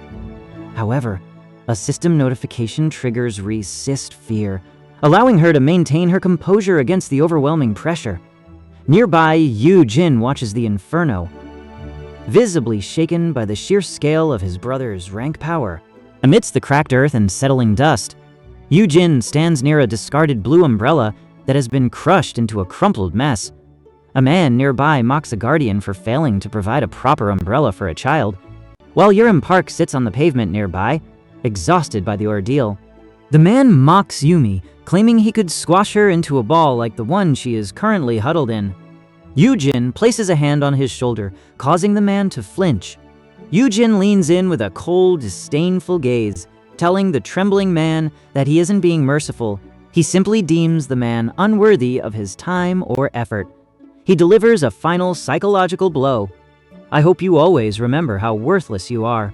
As the man cowers under the threat of a massive clawed hand, Yerim Park is caught in a moment of extreme vulnerability. She feels as though she might crumble like dust if the situation continues. The camera pulls back to reveal the true scale of the destruction, showing Yoojin sitting in shock amidst the ruins of a leveled city. In a contrasting moment, Yerim Park smiles confidently at Yumi, boasting about how well she managed to imitate her. Yoojin reflects on his recent success in recruiting Yerim Park and ending his house arrest, noting that while things seemed settled under the bright city skyline, there was something else he didn't see coming. Suddenly, a loud impact nearby causes Yoojin to flinch in shock. Yoojin sits up in bed, startled by the sudden presence of his brother, Yoojin. Before Yoojin can even process why his brother is there so early, Yoojin reaches toward him with a swift motion and demands that he hand over the items he bought yesterday.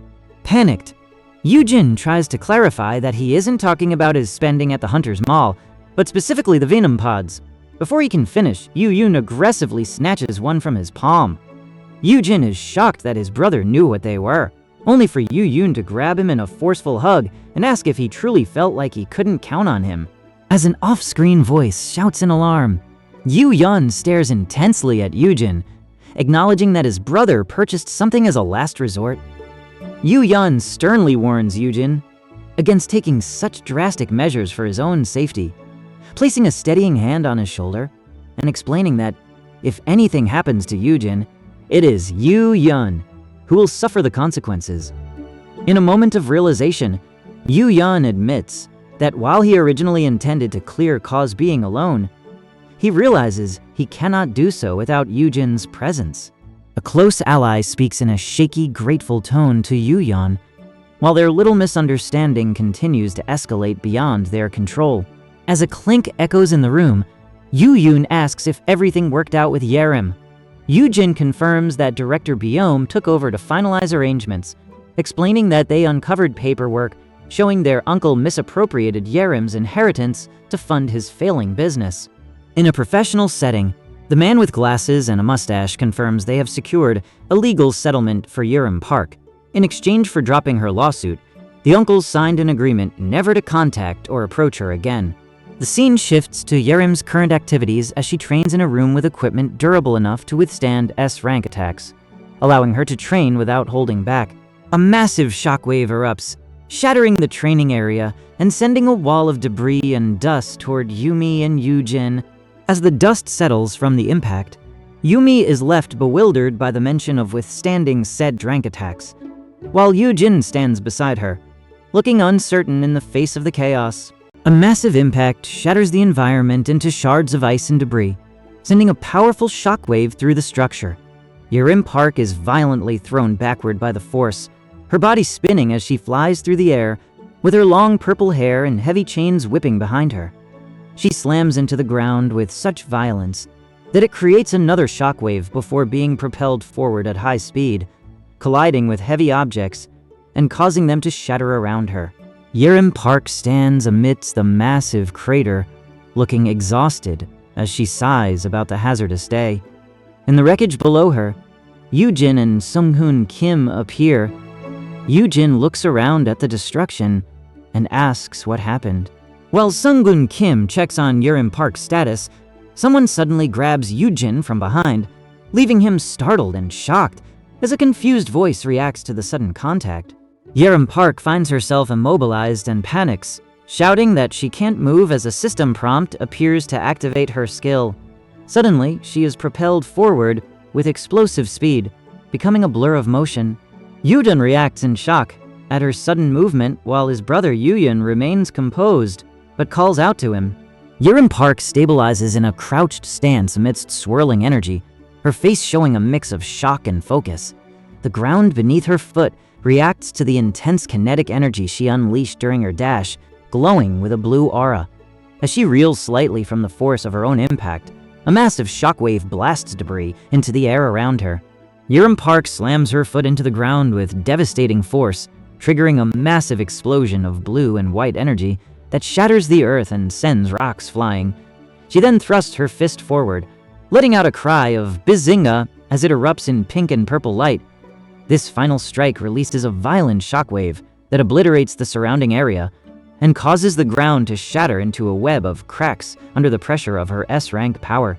Following the massive shockwave of Yerim Park's attack, the ground beneath her gives way completely as chunks of earth and stone are blasted into the air.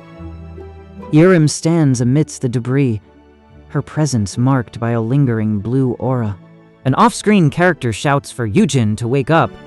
Dazed and clutching a piece of red cloth, Yoojin slowly regains consciousness and weakly calls out for Mr. Han, while a man comforts Yumi on the ground, telling her she is strong. Yoojin is startled by a sudden noise and reacts to Mr. Han's desperate command. Yoojin is visibly shocked by a presence as Yerim Park leans in toward him, asking if he knows her.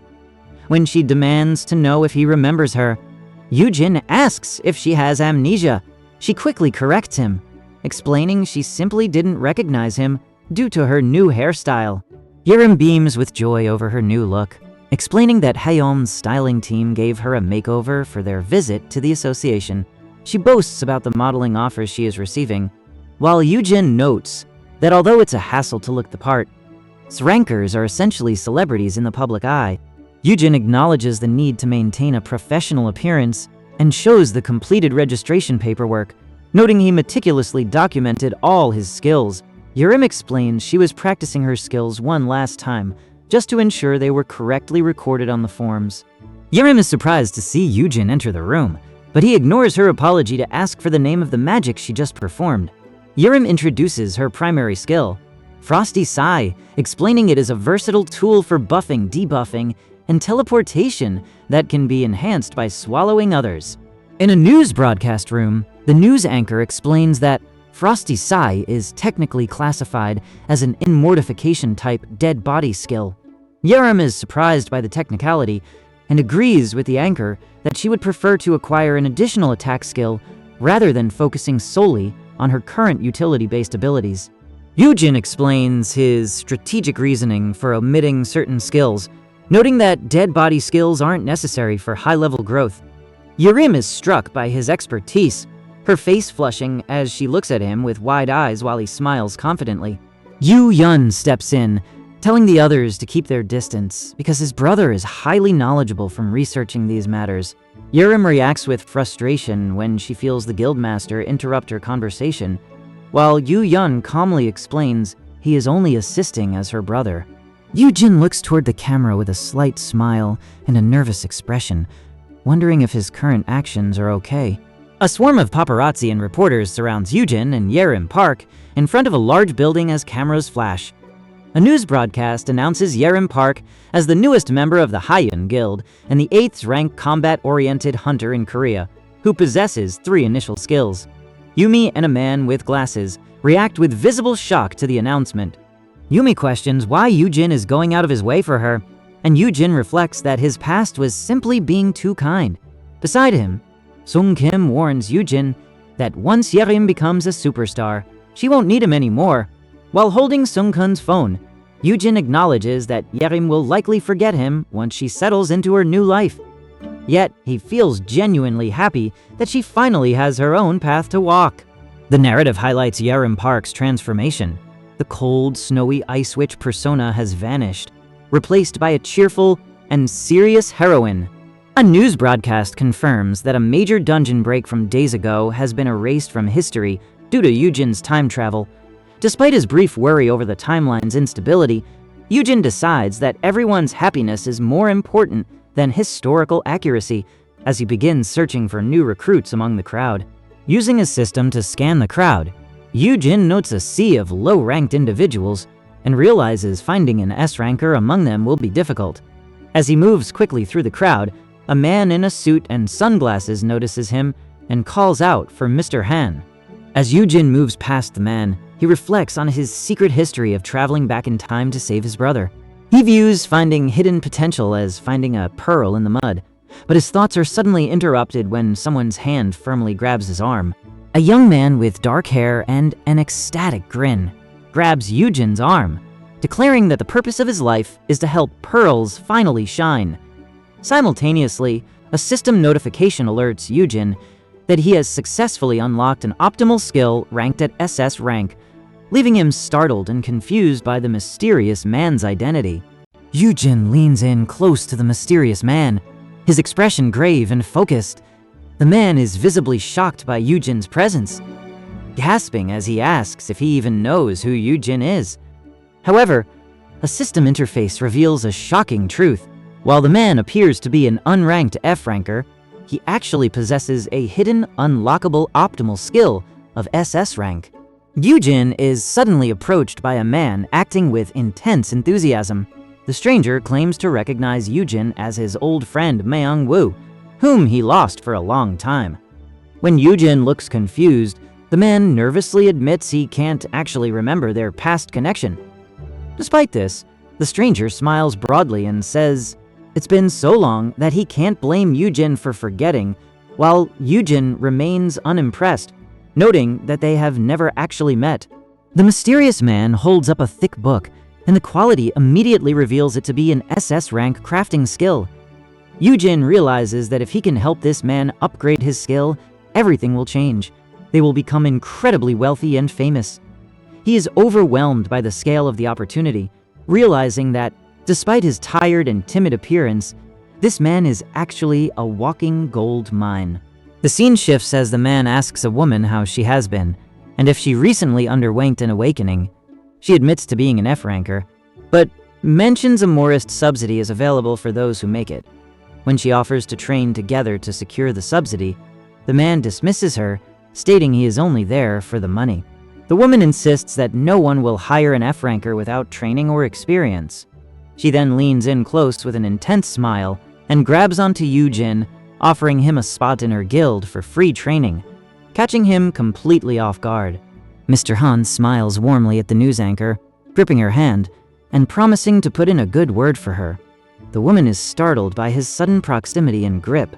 However, an official voice suddenly interrupts him, stating that hunter training is strictly for guild members only. The official shuts down Mr. Han's plea, stating that the rules are absolute. Nearby, Yoojin Park is shocked to hear someone identify a man as Sung Yun from the Haiyun Guild. When she learns that Sung Yun is actually her brother and the guild master of Haiyun, she is struck by his powerful aura. As Sung Yun offers to advocate for Myung Woo at the guild, and even lend him his equipment, Yoojin Park reacts with intense shock and blushing, clutching his hand as she asks if he is truly sure. As Sung Yun reaches out, Yoojin Park feels a surge of tension and finds herself flustered by his sudden proximity. She stammers that she barely remembered him, but Sung Yun simply smiles warmly, his face flushing with a slight blush. He dismisses her concerns, explaining that he only wants to leave because he genuinely respects her. As a great guy and a darling, he looks directly at her with sincere eyes, reassuring her of her worth by telling her she is a valuable individual who deserves it. Yoojin is visibly shaken by Sung Yun's sincerity, her face turning a deep crimson as she cries out in disbelief at his words. Overwhelmed by the emotion of the moment, tears well up and pour down her cheeks before she collapses to the ground in a heap. Nearby, Myung-woo reacts in shock to her sudden fall, shouting out her name. The scene shifts as an off-screen voice offers a cup of coffee to Yoojin. While she interacts with a man, an older bearded man suggests that she should offer him something better than just coffee next time. Yoojin admits she isn't sure the shop has anything else available. Yoojin looks down and admits to Yoojin that she is touched by his kindness, noting how long it has been since anyone treated her well. Yoojin acknowledges the weight of her situation, responding with a shared moment of understanding about the rough times they've faced. The narrative shifts into a reflection on the past, showing Yumi, Yoojin, and Yoojin together. While it's noted that Yoojin was once a success who won many awards for building hype, a voice declares that those past achievements are now useless and demands they focus solely on the future. Yoojin stands alone in a dark void of papers, reflecting on his lowly status and how he became buried in debt because no one would hire him or support him. He admits to a news anchor that he is essentially a loser with nowhere to go, and she responds with deep empathy, acknowledging exactly how that feels. A mocking voice taunts Yoojin, questioning how an F-ranker could ever challenge a D-ranker, highlighting the systemic discrimination of the hunter ranks. In a mining zone, an older man orders Yumi to stay back because only high-level hunters are allowed in such areas. The scene shifts to railroad tracks and a vast field of grass, reflecting on how many people believe there is only one path to success, leaving those with hidden skills buried in the dirt. Yoojin reflects on why Myung-woo's skills were hidden in the past, and he grips a small object tightly, resolving that he has the power to change everything this time. He lets out a defiant shout of "screw it" as he decides to break away from the current timeline's outcome. Standing beside the news anchor, Yoojin declares that they shouldn't care if people don't realize their potential because life is too short to worry about others' opinions. In a glowing, vibrant scene, he puts his arm around her and proclaims that he is the bomb. People just don't know it yet. The news anchor looks on in shock as the reality of his confidence sets in. Yoojin stands triumphantly with his arms raised, shouting to the weary man on the bench that he is a bomb and loves himself. Against the glowing sunset, Yoojin looks toward the viewer with a confident smirk, suggesting they keep telling themselves those things. He then turns his attention to Myung-woo, who reacts with shocked realization and joy, shouting back that he loves Yoojin too. Yoojin looks on with a weary but stunned expression as a system notification confirms his response to keyword 0000 has been registered under his custom settings. However, the atmosphere shifts as a large blue hexagon appears over the sunset cityscape, warning him that he has triggered those very settings and reflecting on the limitations of his current progress.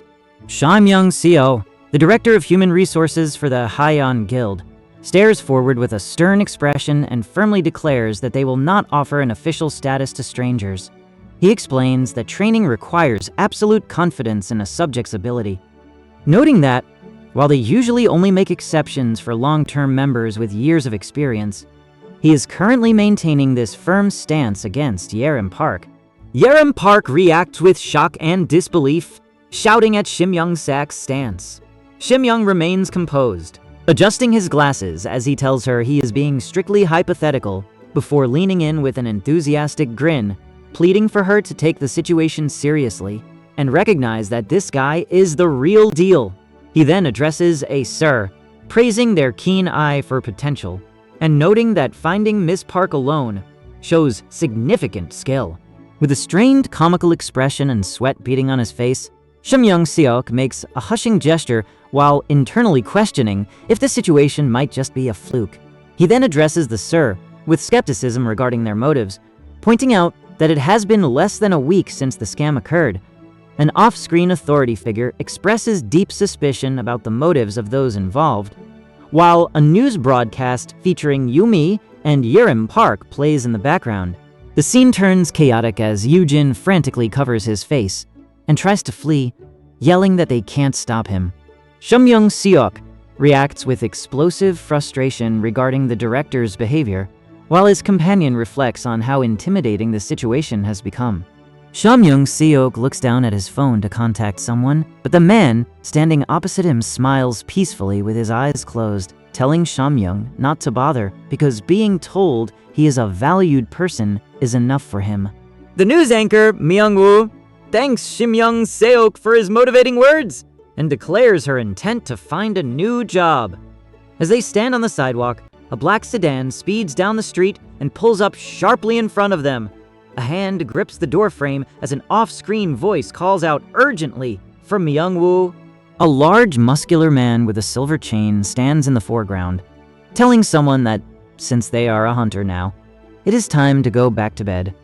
Yoojin smiles with a sense of closure as he says his parting words, while Shimyoung Seok is shown in a tight close-up, sweating and flushed, as he realizes those words weren't exactly honest. Shimyoung Seok's face flushes deep red as sweat beads on his forehead while he processes Yoojin's words, thinking to himself that her claim doesn't sound honest at all. A muscular man grips a frame with such force that it rattles as an off-screen voice calls out for Myung-woo. The muscular man leans forward with a menacing grin, mocking the fact that Myung-woo is now a hunter and telling him to go back to bed. Yoojin remains calm in a close-up profile, thanking them for everything and stating he will be doing his own thing, living an honest life on his own. This declaration leaves the other man visibly shocked and embarrassed, questioning how such a job could possibly be considered honest given Yoojin's secret status as a powerful mastermind. The muscular man demands to know if Myung-woo received his subsidy so they can pay off his debt. Myung-woo responds with a resigned tone as he prepares to hand over the payment. The muscular man then aggressively snatches the paper from Myung-woo's hand, laughing mockingly and telling him that it won't be enough to cover everything.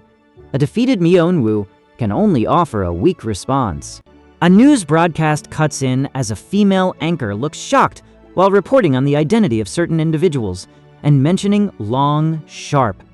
In the foreground, Yerim Park and Yumi watch the screen intently.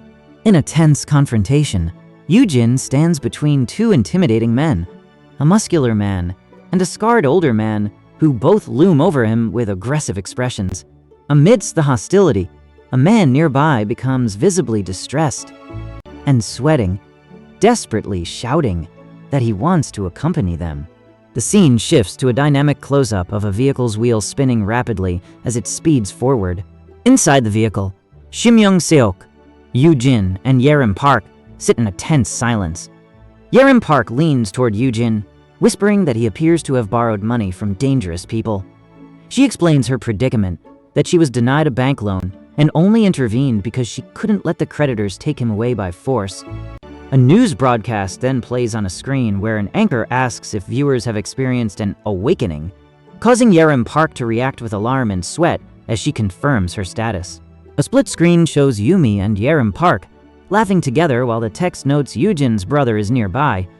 In the present, Shim-young-seo smiles confidently as he explains that he and the girls were childhood friends who ended up in the same organization. A muscular man with tattoos and a confident grin invites Yoojin to join them in mining mana stones, specifically addressing him as an F-ranker. Yoojin is surprised by the lack of discrimination against his rank, while Yerim Park looks at him in shock as she confirms his identity. The group then erupts into boisterous laughter, with one member noting that although they initially thought Yoojin was intimidating and strange, he is actually quite kind-hearted. A man expresses joy at landing a job, but the narrative reveals the grim reality of mining contracts where low rankers are exploited for mana stones, under the guise of protection fees and predatory costs. The scene warns that if you get unlucky, you might be attacked by monsters in these desolate areas. Yoojin stands before a dilapidated structure as the danger is highlighted. A speaker addresses Myung-woo, questioning if he is the man who faded into obscurity and failed to reach his full potential. Below, a news anchor delivers a stern message about how things that seem valueless can be seen as no longer in time, while Shim-young-suk watches the broadcast with a calm, knowing smile. As they travel along a road beneath a large bridge, an off-screen character asks for the location of their guild office. The driver responds that it is in Myeonmok, causing the first speaker to exclaim with surprise at how close it actually is. The group arrives at their destination, a building prominently displaying the Grand Services sign. Yumi expresses her excitement over the name of the establishment, while nearby, a bearded man with blonde hair rattles the door handle and invites everyone inside. Despite the building's rundown exterior, Yumi tells the group she can feel hope bubbling within. A news broadcast reports on the situation, and immediately after, Sham-young-seok is struck by a sudden impact. He loses his balance and collapses face down onto the floor in the center of the office. Nearby, Yerim Park watches him fall in shock. Myung-woo pins Shim-young-seok to the floor, and the two engage in a physical struggle. As Myung-woo delivers heavy stomps to ground the situation, an observer nearby cries out in alarm at the intensity of the confrontation. Sham-young-seok is confronted by another man and demands to know what they are doing. The man firmly explains that they were forced to intervene because Sham-young-seok entered the area of his own accord. In a tense standoff, Yoojin sits across from a sweating and shaken Sham-young-seok while Yumi and Yerim Park stand nearby. Yoojin offers a sincere apology to Yumi for involving her in his problems, admitting that while the situation was his responsibility, he feels guilty for dragging her into it since she has no financial resources of her own. Myung-woo is visibly distressed as he faces an overwhelming presence demanding he sign a contract. An antagonist points a pen toward the signature line and shouts for him to put his fingerprint down immediately. Sham-young-seok presents the contract to Myung-woo, claiming it is a generous offer of 20% of his earnings minus fees. He warns that the contract is mandatory for those who commit offenses and will result in a heavy fine if refused. Sham-young-seok leans over the table to pressure Myung-woo into signing quickly while an exhausted Yerim Park waits nearby.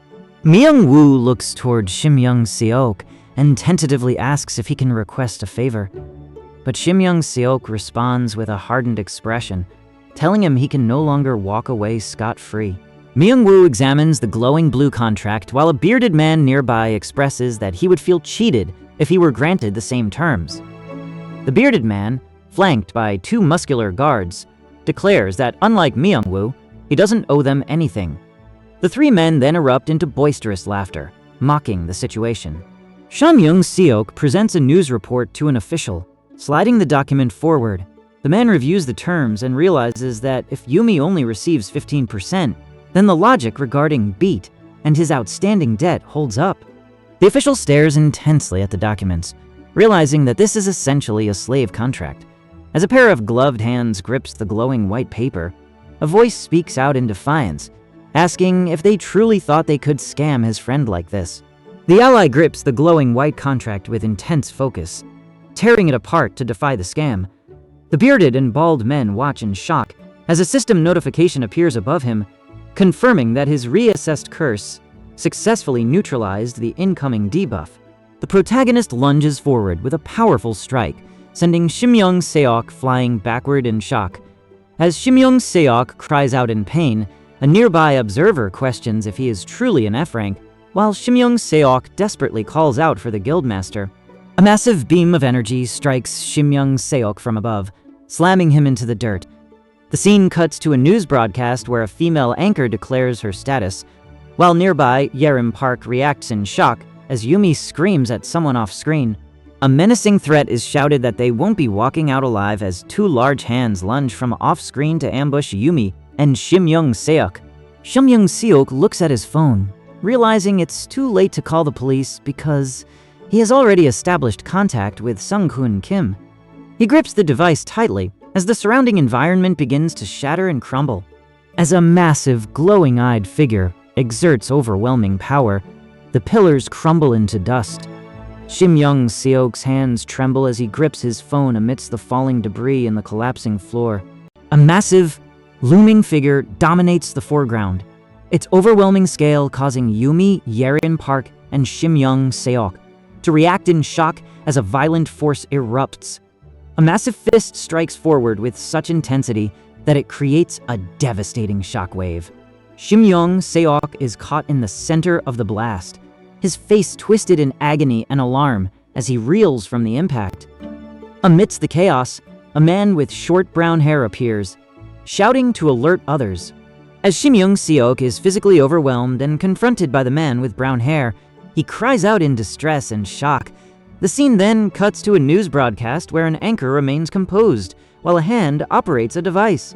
The scene shifts to a split-focus view where Shimyoung Seok, Yomi, and Yerim Park appear calm, believing the situation is easy. In a separate room, Shimyoung Seok holds his phone, reflecting on how their location should have been easy for the other party to find. Suddenly, Shimyoung Seok takes a heavy blow to his arm, blood spraying from the impact as he grits his teeth in pain. He falls to the ground, only for a massive muscular man to loom over him with a menacing grin. The assailant points a knife at him and screams that he is a dead man before lunging forward. The news anchor screams a warning as the threat manifests, but Shimyoung Seok is struck by a blade that pierces his shoulder. He reacts in disbelief and shock at the impact. Despite the wound, he reaches out toward his opponent with a mocking tone, challenging them for bringing something that can cut an A-ranker. A devastating blow sends the opponent flying backward, and the broadcast reveals the man's identity as Sun-Jun Kim, an A-ranker from the Hyun Guild. His fierce gaze radiates intimidation as he commands his opponents to kneel, causing them to fall instantly. The news anchor watches the footage in shock. Back in the reality of the newsroom, the anchor is visibly shaken by what she witnessed. Shimyoung Seok, the director of human resources, looks over a list of names and decides on a retaliatory approach, concluding that he will give them an eye for an eye. Yoojin presents a yellow document to Shimyoung Seok, firmly demanding he sign the S-rank contract. Shimyoung Seok is visibly shocked by the terms, sweating as he reads about a 50-year commitment. He tries to justify his position by claiming it's a generous offer since Yoojin owes him nothing, but Yoojin reacts with shock at the mention of years. As the reality sets in, Shimyoung Seok becomes distressed, realizing the document is actually a slave contract. Shimyoung Seok discovers a stack of papers in Yoojin's cabinet and realizes they are the contracts signed by numerous F-rankers. He is overwhelmed by the scale of these agreements, realizing that while these individuals are low-ranked, their collective presence means they cannot be ignored. Shimyoung Seok slams his hand onto the table as the weight of this realization hits him. Yoojin slumps over the table in exhaustion while Shimyoung Seok stands tall, declaring that they are scum. Yoojin reflects on the grim reality of the hunter system, realizing that F-rankers are often treated as expendable tools within the dungeons. A news anchor appears on screen, angrily defending the rights of low-rankers as human beings against those who treat them as expendable.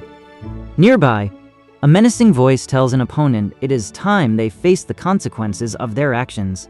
An intimidating figure threatens to throw a group into an A-rank dungeon, causing Yoojin and a bearded man to react in terror. The bearded man desperately pleads for mercy, claiming that years is too long of a sentence. The intimidating man smiles with satisfaction, noting that now that they understand their mistakes, they will have no issue paying for their crimes. Shamyoung Seok leans in with a predatory grin and firmly squeezes the head of the man beside him, causing the man to cry out in pain. A black car speeds down the road as an off-screen character confirms they will turn the targets over to the association. A news broadcast plays in the background, announcing that earnings from the subject's labor will go toward victim compensation. Inside the vehicle, Shamyoung Seok drives with a stoic expression, while Yumi and Yerim Park sit beside him looking exhausted. Shamyoung Seok turns to address the group, saying, "Thanks, Yoojin," causing Yumi to look on in confusion. Inside the vehicle, Yumi dismisses their hardships as nothing, but her words are cut short by a second thought. Yerim Park blushes at Shamyoung Seok's mocking comment about their efforts being insignificant. Suddenly, Yerim begins to cry openly, telling him that he has already saved her twice. Shamyoung Seok asks why she is crying again, and Yerim admits that she wouldn't know where she would be right now if it weren't for him. The scene shifts to a flashback as they travel toward the skyscraper. It reveals a critical moment where Yumi was overwhelmed and in need of help. Shamyoung Seok stepped in to save her, ensuring she became legal and safe after taking enough medicine. They enter a luxurious room and Yumi is struck by the scale of the space, exclaiming that it's more than just a dorm, it's a fancy penthouse. She can't believe she gets to stay here during her training. Shamyoung Seok then turns his attention to Myung Woo, asking if he knows how to cook and clean. Shamyoung Seok explains the logistics. While non-guild members are banned from the facility, housekeepers are allowed. He proposes that Myung-woo pretend to be his housekeeper so he can stay in the residence after training. Shamyoung Seok clarifies to Yoojin that he isn't actually asking him to perform manual labor. Yumi breaks down in tears of gratitude, shouting about how kind and awesome Yoojin is. Overwhelmed by her intense reaction and physical proximity, an annoyed Yoojin yells back at her to stop crying and get off him. Yoojin falls into a deep sleep in his bed, snoring loudly while a news broadcast plays on the television nearby, reporting on an upcoming scoop regarding the truth. Yoojin walks through a doorway with a nervous smile, hoping to retrieve his belongings from his brother's residence without being caught. However, a sudden loud noise startles him, and he finds himself face to face with his brother. Yoon! Panicked, Yoojin screams about being grounded, while a hesitant Yoon denies it. A man with short brown hair stands in the rumbling environment, declaring he is there for something else. When an off-screen voice commands him to come along, Yoojin reacts with intense shock and confusion at the unexpected request. Inside a dimly lit bar bathed in purple light, a blonde bartender holds up a tray of beer and addresses the crowd. Suddenly, a loud noise erupts, shocking Shamyoung Seok and causing a commotion among the patrons. Nearby, a large man in sunglasses stands behind Shamyoung Seok, while a woman in a chef's hat leans forward to offer an inviting gesture to the guests. The patrons react to the woman's invitation, with one man whispering to his companion that they might be looking at gangsters. The focus shifts to a table overflowing with fried food and appetizers as the blonde woman enthusiastically describes the spread. A young girl named Yumi performs a respectful bow toward Shamyoung Seok and his companion, offering her services. Across from him, Yerim Park sits looking uncomfortable. She finds the upscale atmosphere far too sophisticated for a man of Shamyoung Seok's age. Shamyoung Seok explains that the High-End Guild recommended this spot because it's popular with people of Yerim Park's age. He confirms he is still in his 20s and encourages her to enjoy the drinks before asking what she specifically wanted to discuss. Shamyoung Seok holds out a green beer bottle to pour for Yerim Park, stating that he wants to apologize before it's too late. This sudden admission leaves Yerim Park visibly shocked and confused. With a sincere smile, Shim Young-seok tells Yerim Park that she is a decent man. This unexpected comment leaves Yerim Park completely bewildered and confused by his words. Shim Young-seok acknowledges that Yerim Park came back to help him during the dungeon break. It is noted that she earned his trust and resolved complicated family issues by risking her own safety to save a friend. Yerim Park admits she feels she can trust Shim Young-seok to watch her back, causing him to react with a wide grin and a loud denial. Shim Young-seok then realizes he can use this moment to build a connection that will garner massive media attention. Shim Young-seok enthusiastically shakes hands with Yerim Park, whom he addresses as Sungan Kim, laughing and expressing his appreciation for her cooperation. While holding a mug and smiling slightly, Shim Young-seok is questioned about his actions during the day. He sheepishly explains to an unseen party that he was investigating something undercover. The conversation turns to the dangers of low-ranking hunters, with the speaker questioning if it's too dangerous for an F-ranker to go out alone. Shim Young-seok acknowledges their shared status, while noting that some people can be more protective than expected. Shim Young-seok reveals that his grandfather raised him because his parents weren't around. A memory surfaces of a young boy, enveloped in golden light, showing the support he received over the last 5 years. Shim Young-seok explains that the late guildmaster was very generous in ensuring Jirah's support, and he notes that his brother values family bonds above all else. He asks his companion to be patient with the brother's protective nature as they share drinks together. With a slight blush, Shim Young-seok admits he is a lightweight and plans to use his drunken state as an excuse to mention a specific keyword.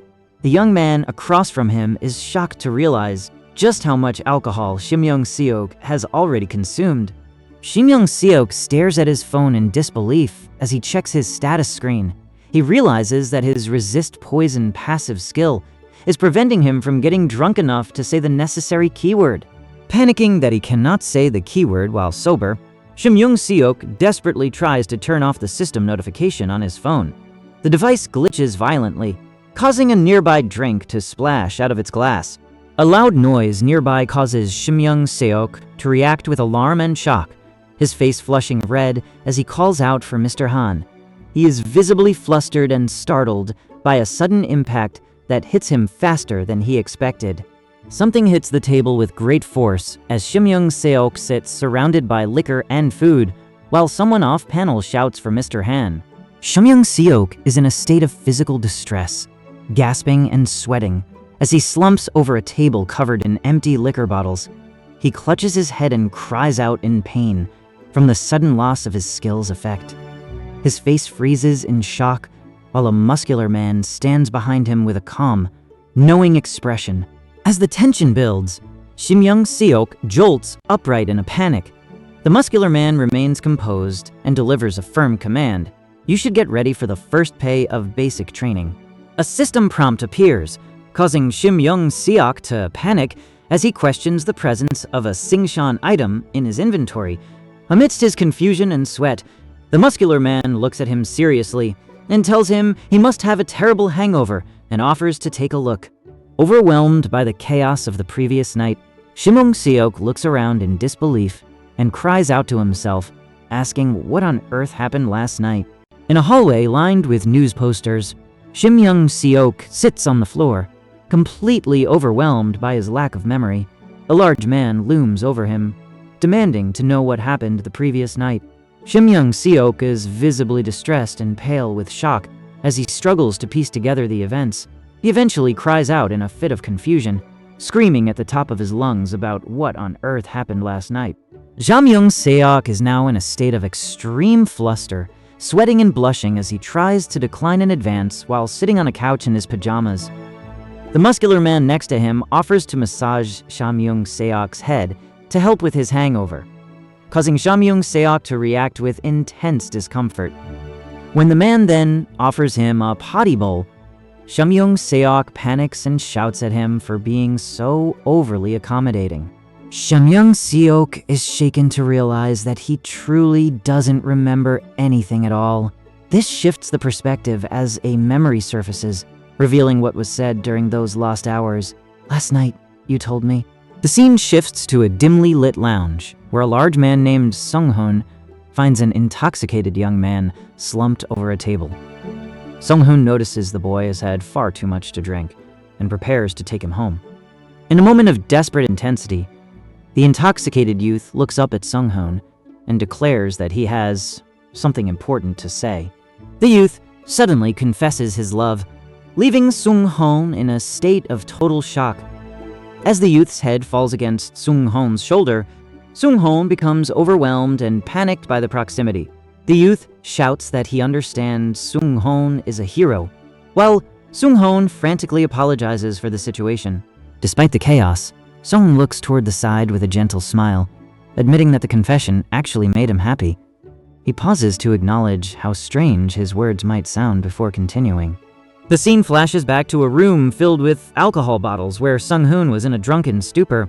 While the youth tried to wake him up, Sung-hoon mumbles incoherently into the other man's shoulder about his love for them. He even lets out an embarrassed, muffled sound as he realizes his own drinking habits are becoming a spectacle. In a state of heavy intoxication, Sung-gun and Yoojin are shown in a moment of shared closeness. Sung-gun laughs boisterously, declaring that Yoojin is the best grandson in the world. He ignores Yoojin's questions about why he drank so much, instead insisting that Yoojin is the best of the best and calling him both son and grandson. Yoojin eventually covers his face in weary frustration as Sung-gun continues his loud, repetitive drunken tirade. Sung-hoon Kim, heavily intoxicated, sighs at Yoojin's presence as he begins a rambling rant. He leans in and shouts an affectionate but drunken declaration of love toward Yoojin. Despite the absurdity, Yoojin remains composed and dryly suggests they skip that part of the conversation. A large speech bubble then appears on screen, revealing Sung-hoon's claim. For some reason, you reminded me of my late grandfather. Yoojin and Sung-hoon Kim stand side by side against a glowing, ethereal white background filled with floating light particles as they share a moment of quiet presence following Sung-hoon's emotional outburst. Yoojin reacts with shock and disbelief, leaning forward to ask if he really reminds Sung-hoon of his grandfather. Sung-hoon Kim confirms the comparison firmly, even clarifying that it is indeed Yoojin's father's father. Yoojin reflects on his age, noting he is only in his 20s, while a flashback shows him and Sung-hoon together with the note, "No one's really like you." In the present, Yoojin lies back as Sung-hoon places a steadying hand on his shoulder. Yoojin feels a sense of safety he hasn't felt in a long time. Sung-hoon then speaks to Yoojin, promising not to act strangely around others, but asking if it would be alright for him to visit from time to check on how he is doing. Yoojin looks at Sung-gun's reaching hand and reflects on his gratitude, thinking it is the least he can do in return for everything Sung-gun did to raise him. He then begins to question the nature of that role, wondering if he was raised like a custodian. Yoojin sits on the ground with his head bowed in a somber pose as he reflects on the weight of the word guardian and its connection to past memories. He realizes that Yerim and Myungwoo are drawn to him because they are outcasts in the hunter world, essentially being their own masters. He then contemplates his bond with his brother, Yoojin, realizing that relationship was even more intense because he had been Yoojin's literal caretaker. This realization leaves him questioning the implications of his past actions. Sung-gun Kim leans forward to engage in a serious conversation with a calm smile, while Yumi stands behind him looking overwhelmed. Yumi shouts out her distress over how scary the recent events were and questions Sung-gun's actions as he is moved rapidly away. Yerim Park bursts into the room with an enthusiastic grin, shouting that she heard Sung-hoon lives in this apartment and that she is right next door. Startled by her forceful intrusion, Sung-hoon is confronted as Yerim leans in close to his face, aggressively demanding to know who the bum he is associated with is. Sung-hoon looks distressed and sweaty, while Yumo stands between them in shock. Yerim Park aggressively confronts Sung-hoon Kim, demanding to know who he is associated with. A distressed and sweating Sung-hoon tries to clarify that the person is Yomi. As the scene shifts, Sung-hoon falls into a deep internal monologue, questioning the logic of the system's design and how it could grant him a skill that effectively brands others. Yoojin stands before a glowing holographic interface and expresses relief as he activates his resist poison skill. A spread of high-quality dishes appears on the table, and an off-screen character praises Myung-woo's cooking skills. Yumi tells Myung-woo he doesn't have to cook for her every pay, but Myung-woo smiles, noting it's the least he can do since she lets him live for free. Yerim Park watches in shock before sternly warning Yumi that she needs to do more than just cook if she wants to stay with him. In the kitchen, Yumi asks Yerim about Sung-hoon's whereabouts. Yerim explains that Sung-hoon is away on a raid with Yoojin and won't return for several days. Yumi then tells Yerim she will likely be appearing on television soon due to upcoming raids, causing Yerim to react with intense excitement about hunting monsters and collecting mana stones. Myung-woo laughs and promises to buy Yerim a mansion so she won't have to share resources, while Yoojin dryly warns him that his antics are freezing the soup.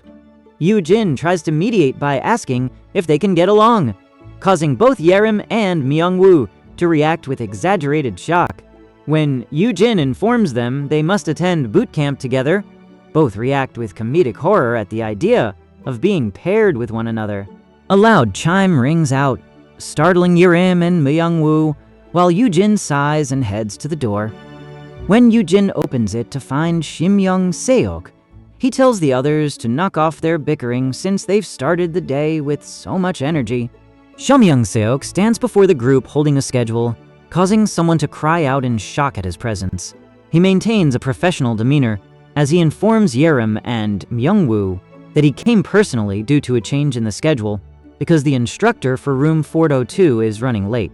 Shim Seok informs the group in their training gear that they will begin the practicum immediately, much to Myung-woo's surprise. While an instructor claims the drill is simple, a massive rumble shakes the area as a beast emerges from the shadows with aggressive growls.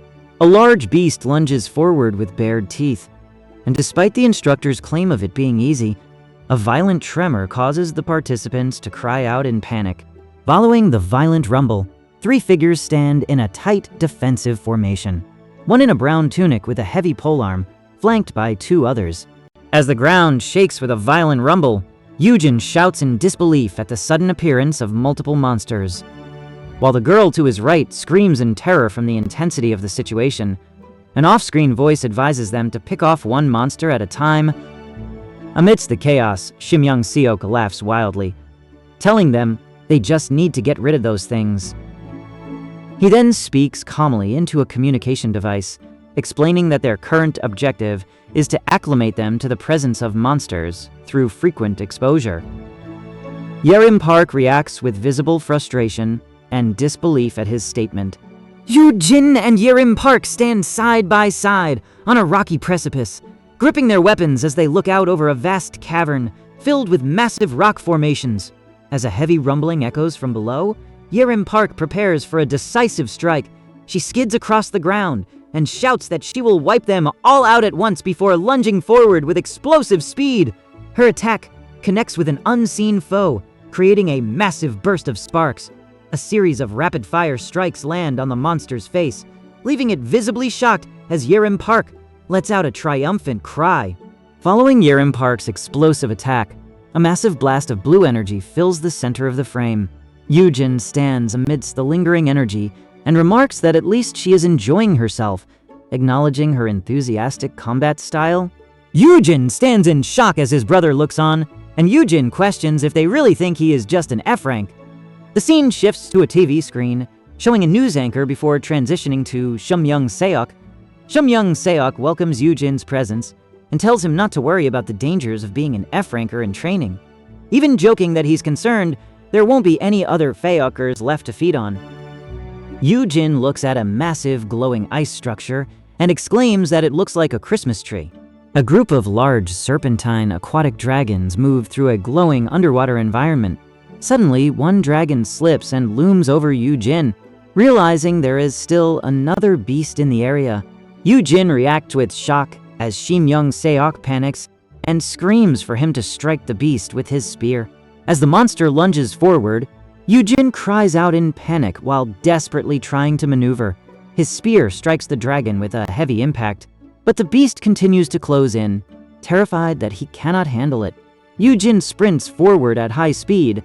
As the creature catches up to him, he hits the ground, straining against the earth and reaching out in a desperate attempt to escape the impending threat. Yoojin slams into the ground with immense force, his body skidding across the floor as he desperately tries to find purchase among the debris. Yumi shouts in alarm, warning him to maintain his grip on his weapon, while a massive, fur-covered, hand beast lunges toward them. Amidst the chaos, Yumi screams instructions for Yoojin to strike, commanding him to thrust forward with his weapon. Yoojin braces himself and slams the base of his polearm into the ground.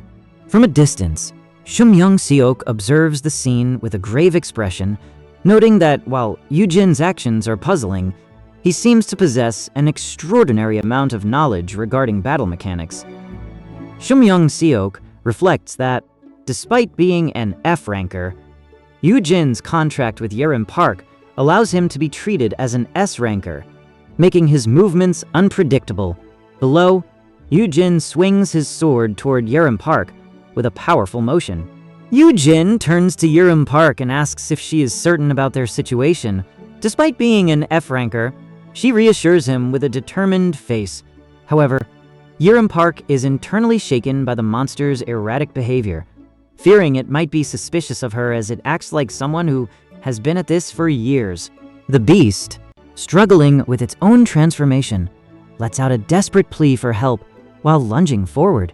As it snaps its jaws, Yerim Park reacts in terror, screaming for Yoojin.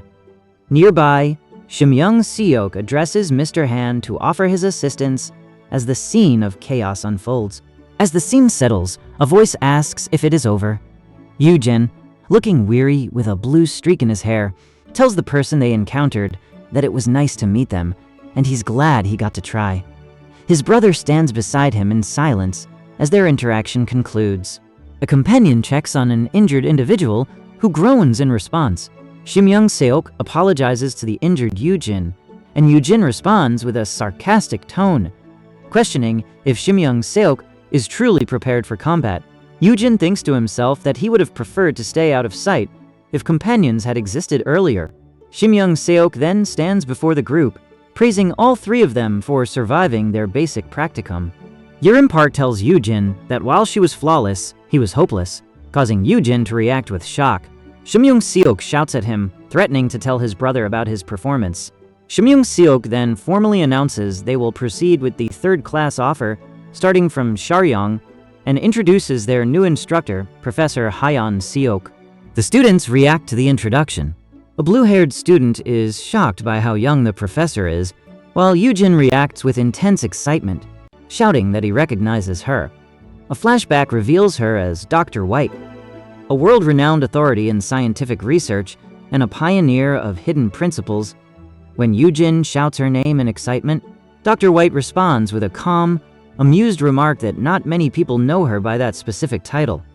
Yoojin admits his interest in the field while internally wondering if she is as famous as the rumors suggest.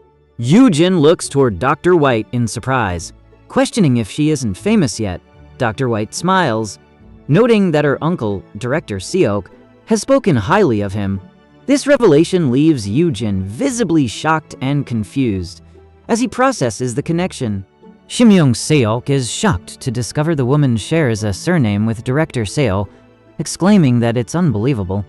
The woman looks flustered and begins to apologize while clarifying her situation.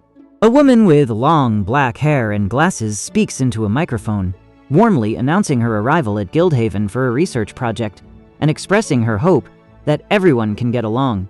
Seok holds hands with someone and falls into a romantic fantasy, wondering if a romance is finally blooming for him. The scene shifts to a towering glass skyscraper under a clear sky where a face looks out from a small window, followed by the text, "Nope!" A massive explosion erupts across a rocky terrain, creating intense flames and debris that leave the surrounding area in total destruction. Amidst the smoldering remains of a battlefield, a man asks if they secured it while Yoojin reflects on his own strength against such threats. They stand before the defeated remains of a massive fiery beast, while their companion expresses relief at escaping the monster. Yoojin notes that their guild's specific parameters protected them from the fire damage. The muscular companion then asks Yoojin what they should do with the creature. As the group examines the beast's remains, they discover a small, fox-like creature lying in the embers, noting that it is still just a baby. A massive, crackling blue energy rift opens over a city street, towering above the buildings. People on the sidewalk look up in shock as the phenomenon manifests. Humanity's initial reaction was not so different from that of the cavemen who discovered fire for the first time. The public reacts with a mixture of wary awe and curiosity as the scale of the event becomes clear, with the towering portal dominating the skyline. Because the dungeons were left unchecked, they reached maximum capacity, causing a catastrophic breach where swarms of monsters burst forth in an event known as the catastrophe. The city is soon overrun by shadow-like avian monsters in what is officially identified as a dungeon break. The narrative shifts to the history of the Awakened. The first recorded instance on MG was Robert Johnson, which caused significant shock. Despite minor variations, the emergence of the Awakened occurred within days. Scientists discovered new applications for Men-G stones sourced from dungeons, utilizing them as both energy sources and materials for advanced technology. Two scientists in protective gear are shown working with the glowing blue substances. To manage the new class of individuals known as hunters, various associations are established. Most hunters are registered under these public associations or within private guilds. A news anchor stands before a massive, glowing portal and addresses the audience regarding the Awakened. Yoojin listens to the broadcast from his desk in a classroom. While he finds the information common knowledge, he notes that it serves as a great reference. The news anchor explains that a person's rank is determined by their specific stats and skills, showing how low stats result in an E rank classification. Yoojin watches the broadcast intently, acknowledging her skill at simplifying complex information before his thoughts trail off with a sense of hesitation. The broadcast explains that skills are unique abilities essential for defense, with a graphic highlighting the difference between F rank and S rank. This leads into a flashback showing Yumi in a moldy room where her environment shaped her skills, followed by a dramatic depiction of Yerim Park during her awakening period. The news anchor concludes that skills are shaped by internal qualities or the environment before looking toward an off-screen presence and asking, "Is there a problem?" She reacts with surprise to an occurrence while discussing the nature of an oppressive user. Simultaneously, Yerim Park is shown startled by the same event. Shimyoung Seok appears on the broadcast, looking earnest as he shares his theory that some factors regarding skills might have been overlooked due to previous concerns. Yerim Park listens intently to his explanation about why certain skills manifest. Yoojin looks toward the viewer with a flustered expression and a blush, nervously trying to hide his internal thoughts. This is followed by a firm, powerful handshake between Shimyoung Seok and Yerim Park. Yerim Park leans in with intense fervor, shouting that she's determined to find out about the rankings. Shimyoung Seok reacts with a shocked expression at her outburst. Yerim continues, explaining that his uncle watches him closely because of his research into these matters, before nervously suggesting they meet for coffee after class. In the classroom, Yerim's intense enthusiasm causes Shimyoung Seok to panic as another student shouts out for her to ask the teacher a question.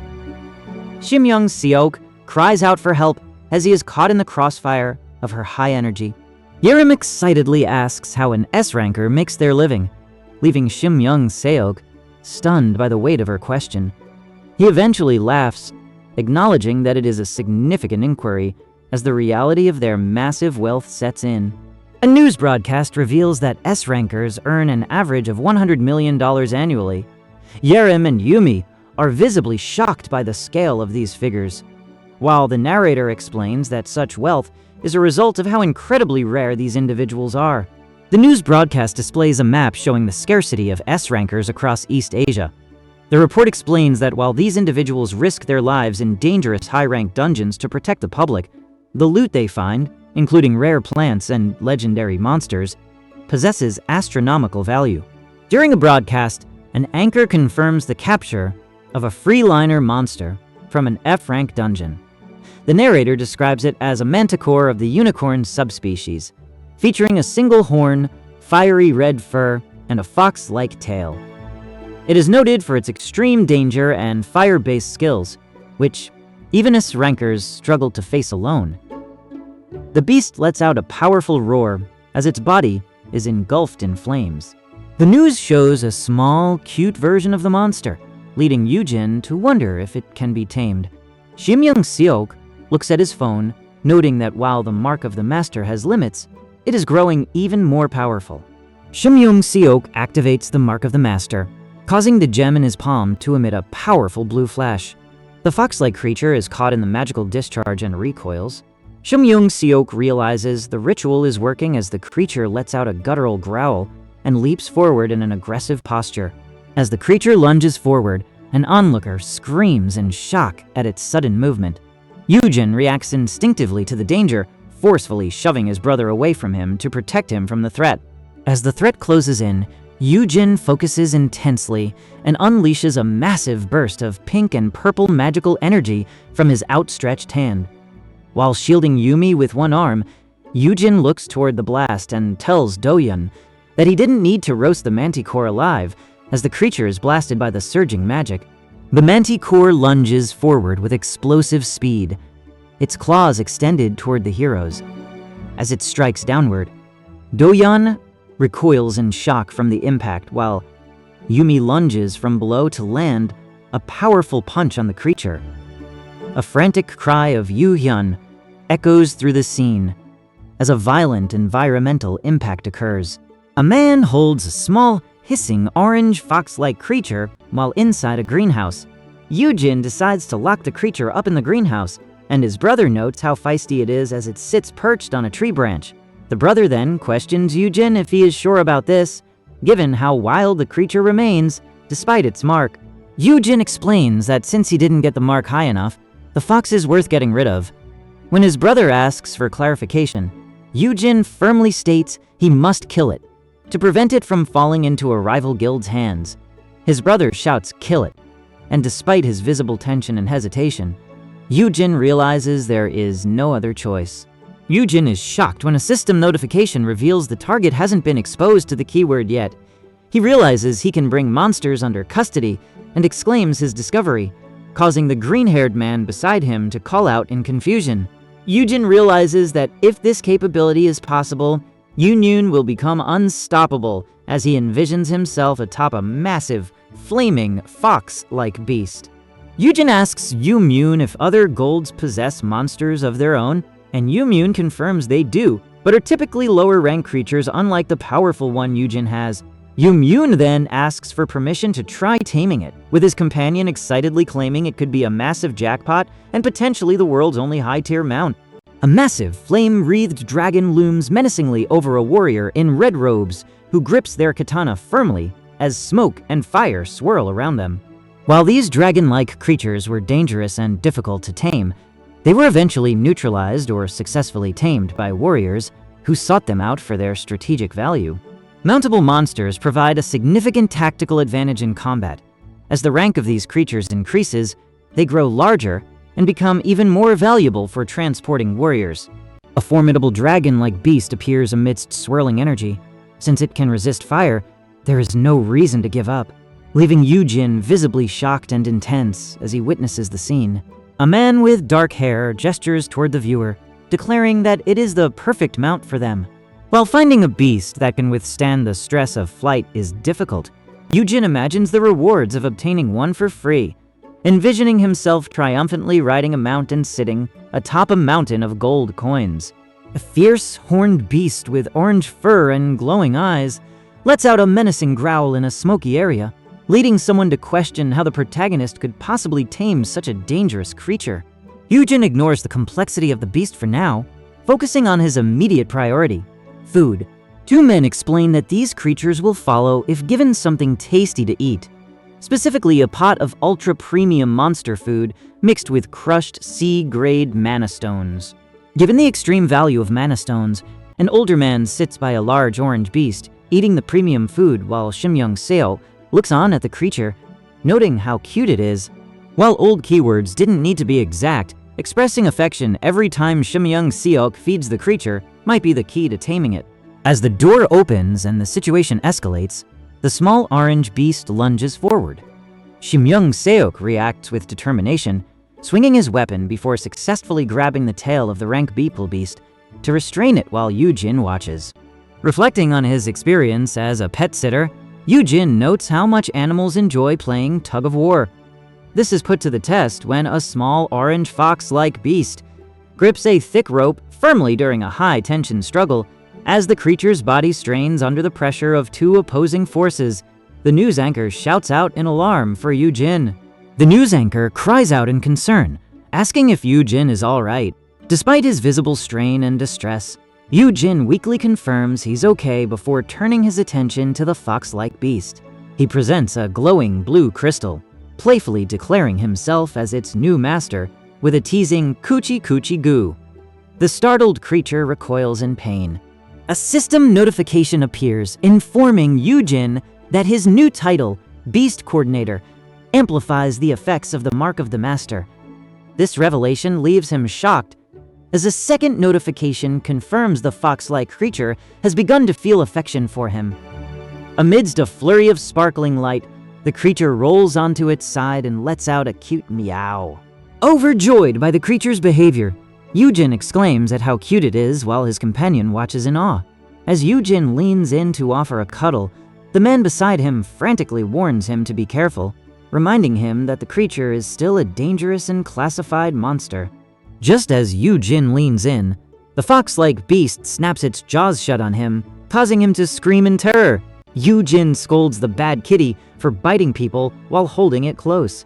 His brother watches, noting that even though the creature can't speak, it likely feels proud to be with Yoojin. As the creature falls into a peaceful sleep in Yoojin's arms, a thought bubble notes that taming monsters is far preferable to brainwashing people. The scene shifts between a news broadcast and Yoojin's internal thoughts. While the news anchor reports on the situation, Yoojin smiles to himself, realizing that if he can succeed here, he might finally step out from his brother's shadow. Holding the small fox creature, Yoojin discusses living arrangements with Shimyoung-seok, declaring he will pick a room in the slums soon. When Shimyoung-seok asks if he intends to keep the creature at his current location, Yoojin blushes and explains that staying put is safer as it ensures Shimyoung-seok can find him easily. Yoojin appears with a somber expression, reflecting on the fact that, while they have made it, they no longer see each other as they once did. When Shimyoung-seok notices his distress and asks what's wrong, Yoojin sadly admits he had hoped they could get their old life back. A news broadcast voiceover notes that the brother values family bonds above all else and asks for understanding regarding his concerns for safety. Shimyoung-seok places a comforting hand on Yoojin's head, acknowledging that he is a victim of these circumstances as much as anyone else. Yoojin looks up at Shimyoung-seok, determined to become a good guy at his own pace, despite his lack of skill. He beams with excitement as he reaches out to pat Shimyoung-seok on the shoulder, promising to spend all his time with him once his training is complete. In a modern kitchen setting, Shimyoung-seok smiles and asks if Yoojin is free tomorrow evening, to which Yoojin confirms he can make time. Shimyoung-seok asks Yoojin if he wants to grab a drink after his dungeon training, prompting Yoojin to question the suggestion. Shimyoung-seok smiles warmly at him, noting that they haven't shared a proper drink since Yoojin reached the legal drinking age. In a warmly lit room, Shimyoung-seok sits on a sofa with his arms crossed. He reflects that if the world were peaceful as it once was, they would have had more than their fair share of drinks together. Yoojin smiles confidently and tells him he is looking forward to it. Shimyoung-seok notices a small orange fox standing between them and exclaims that he needs to give the creature a name, prompting Yoojin to ask what he has in mind. Yoojin holds the small orange fox close to his chest with a peaceful smile, reflecting that the world could be much more loving and peaceful. He justifies their situation, questioning why it would be strange for brothers to want to spend quality time together. In a bustling public area, a man in a green tactical vest talks on his phone near another man, while a news broadcast plays on a large screen behind them. Amidst the crowd's noise, Yoojin stands with his eyes closed and a faint smile, appearing completely unbothered by the commotion. Yerim Park is caught in a moment of shock, shouting out in confusion at the unfolding situation. In the background, a news reporter questions why a guildmaster would accompany an F-ranker to the promenade, while Yoojin sits calmly on a bench nearby. Sitting on the bench, Yoojin looks toward Yerim Park with a calm, expectant smile, telling her that he has been looking forward to today and cannot wait. Yoojin's face shows visible stress and sweat as he reflects on his situation, thinking to himself that perhaps there really is something wrong with his brother now. As a broadcast of a magical raid plays on the screen, Shimyoung-seok watches closely with his companion. He remarks on how unusual it is for a guildmaster to personally escort a new recruit as her guide on her first raid. Yerim Park laughs along, explaining that since she is both an S-ranker and the girl's employer, it was the least she could do to be there. The scene cuts to a television broadcast where a news anchor calls the situation a PR stunt. Watching the screen, Yerim Park hopes that their presence was at least interpreted as something useful by the media. The scene shifts to a moment of intense magical power, where Sungan is engulfed in swirling elemental energy. While Yoojin looks on in shock, the magic begins to manifest to unlock Sungan's S-rank potential. Yoojin beams with excitement, shouting that he can't wait, while a bewildered Sungan stands beside him. In a brightly lit armory, the news anchor notices a collection of new weapons and exclaims about the benefits of being part of a large guild. However, the man behind the counter sternly warns her that she must pay if she breaks them. Yoojin encourages the news anchor to pick a high-quality weapon, noting they are sturdier, which leads her to nervously select one. While browsing the armory, the news anchor asks if potions are free. Yerim Park clarifies that only registered members receive them for free and accepts a system prompt to share her information. Nearby, Shimyoung-seok watches as Yerim holds 2 large red potions while the atmosphere remains focused on gathering supplies. Yerim Park holds up a massive, glowing yellow hammer and asks Shimyoung-seok if it counts as medium. He reacts with disbelief at its size. Yerim then tells him that since he relies on personal skills rather than heavy equipment, he should choose a weapon more proportional to his own size. During a televised news segment, the news anchor explains that Director Seok is doing significant work for new hunters. The host smiles warmly as he reports to his audience that the Guildmaster of Haiyan has actually smiled. The group prepares to enter a gate in a high-tech facility. A guide warns them that they are entering an A-rank dungeon with forbidden terrain, and the gate will only reopen once all bosses are defeated. Shimyoung-seok holds up a rare gate stone. Explaining it is a vital but scarce emergency escape tool.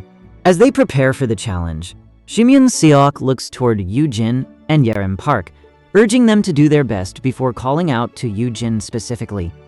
Yoojin reflects on his past as a slave in raids compared to his current life free of debt. And with a call to action, the group prepares to move forward. Yoojin reflects on his situation, feeling a true sense of belonging for the first time as he prepares to join a raid with people who genuinely care for him and his brother by his side. He grips his equipment firmly, his face lighting up with a determined grin as he shouts that he is ready. As they stand in a high-tech corridor, a narrative box declares that their dark future has been averted, or so it seemed at the time. The scene shifts as the characters witness their surroundings for the first time. The man on the right exclaims in realization that they have finally entered a dungeon. The environment reacts violently as crystal formations shatter into jagged shards. Yerim Park and Shimyoung-seok brace themselves against the shockwave, taking defensive stances as the ground beneath them breaks apart. A news broadcast cuts in, with a news anchor reporting on the unprecedented situation as if they were in another world, while Shimyoung-seok stands nearby looking grave.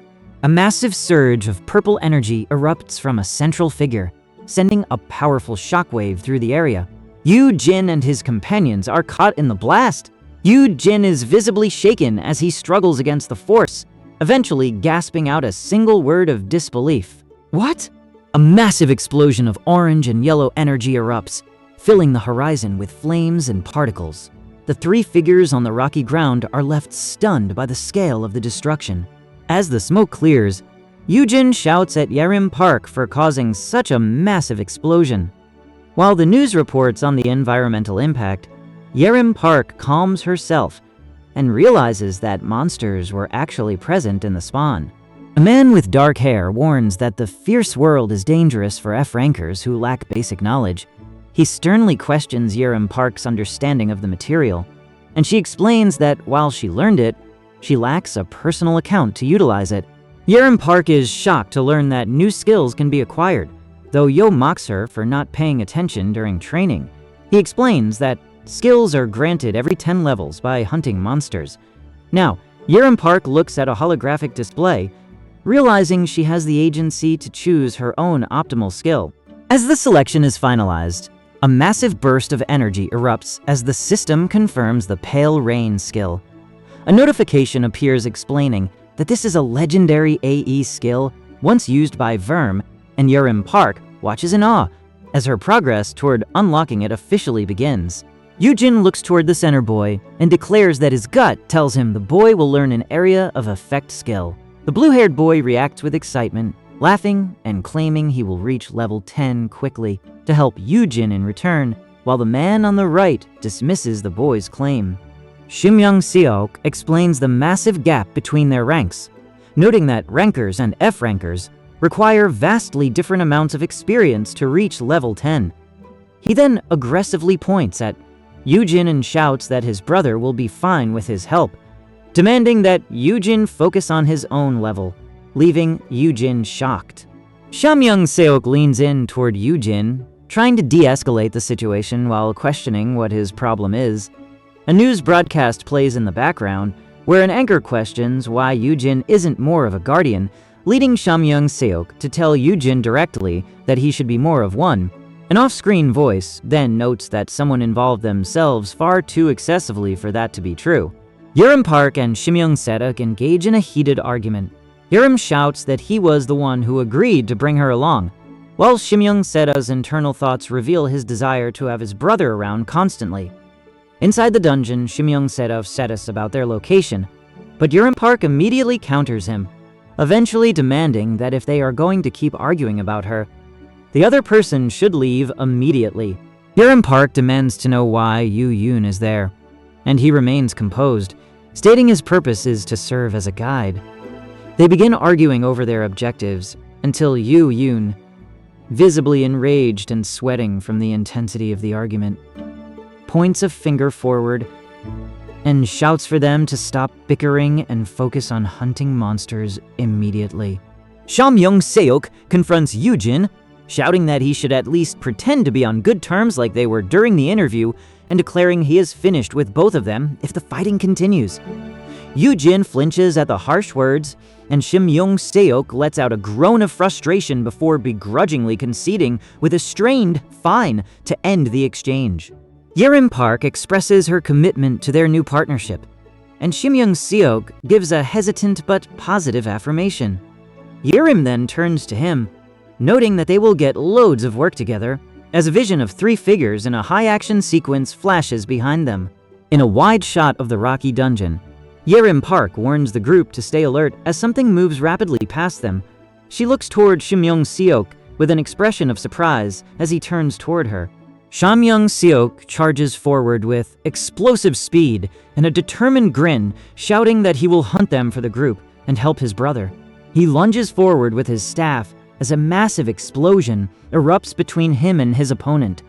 Amidst the chaos of energy and light, Shamyoung Seok closes his eyes with a peaceful smile, thinking to himself about how his expectations for seeing the ideal in the future have failed. The environment shifts into a glowing, high-tech digital space filled with neon blue geometry and floating particles.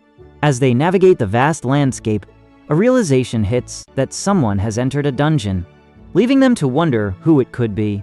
The mention of the man who turned back time sparks excitement in Yerim Park, who shouts in disbelief. Yumi immediately demands to know his location so they can find him, but a warning interrupts them. They can only intervene if he is currently inside a dungeon.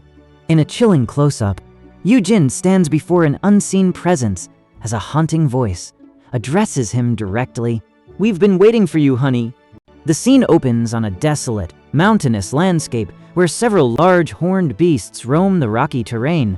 As one of these massive creatures lunges forward through the air, it is suddenly met with a powerful blast of energy that creates a chaotic field of light and debris.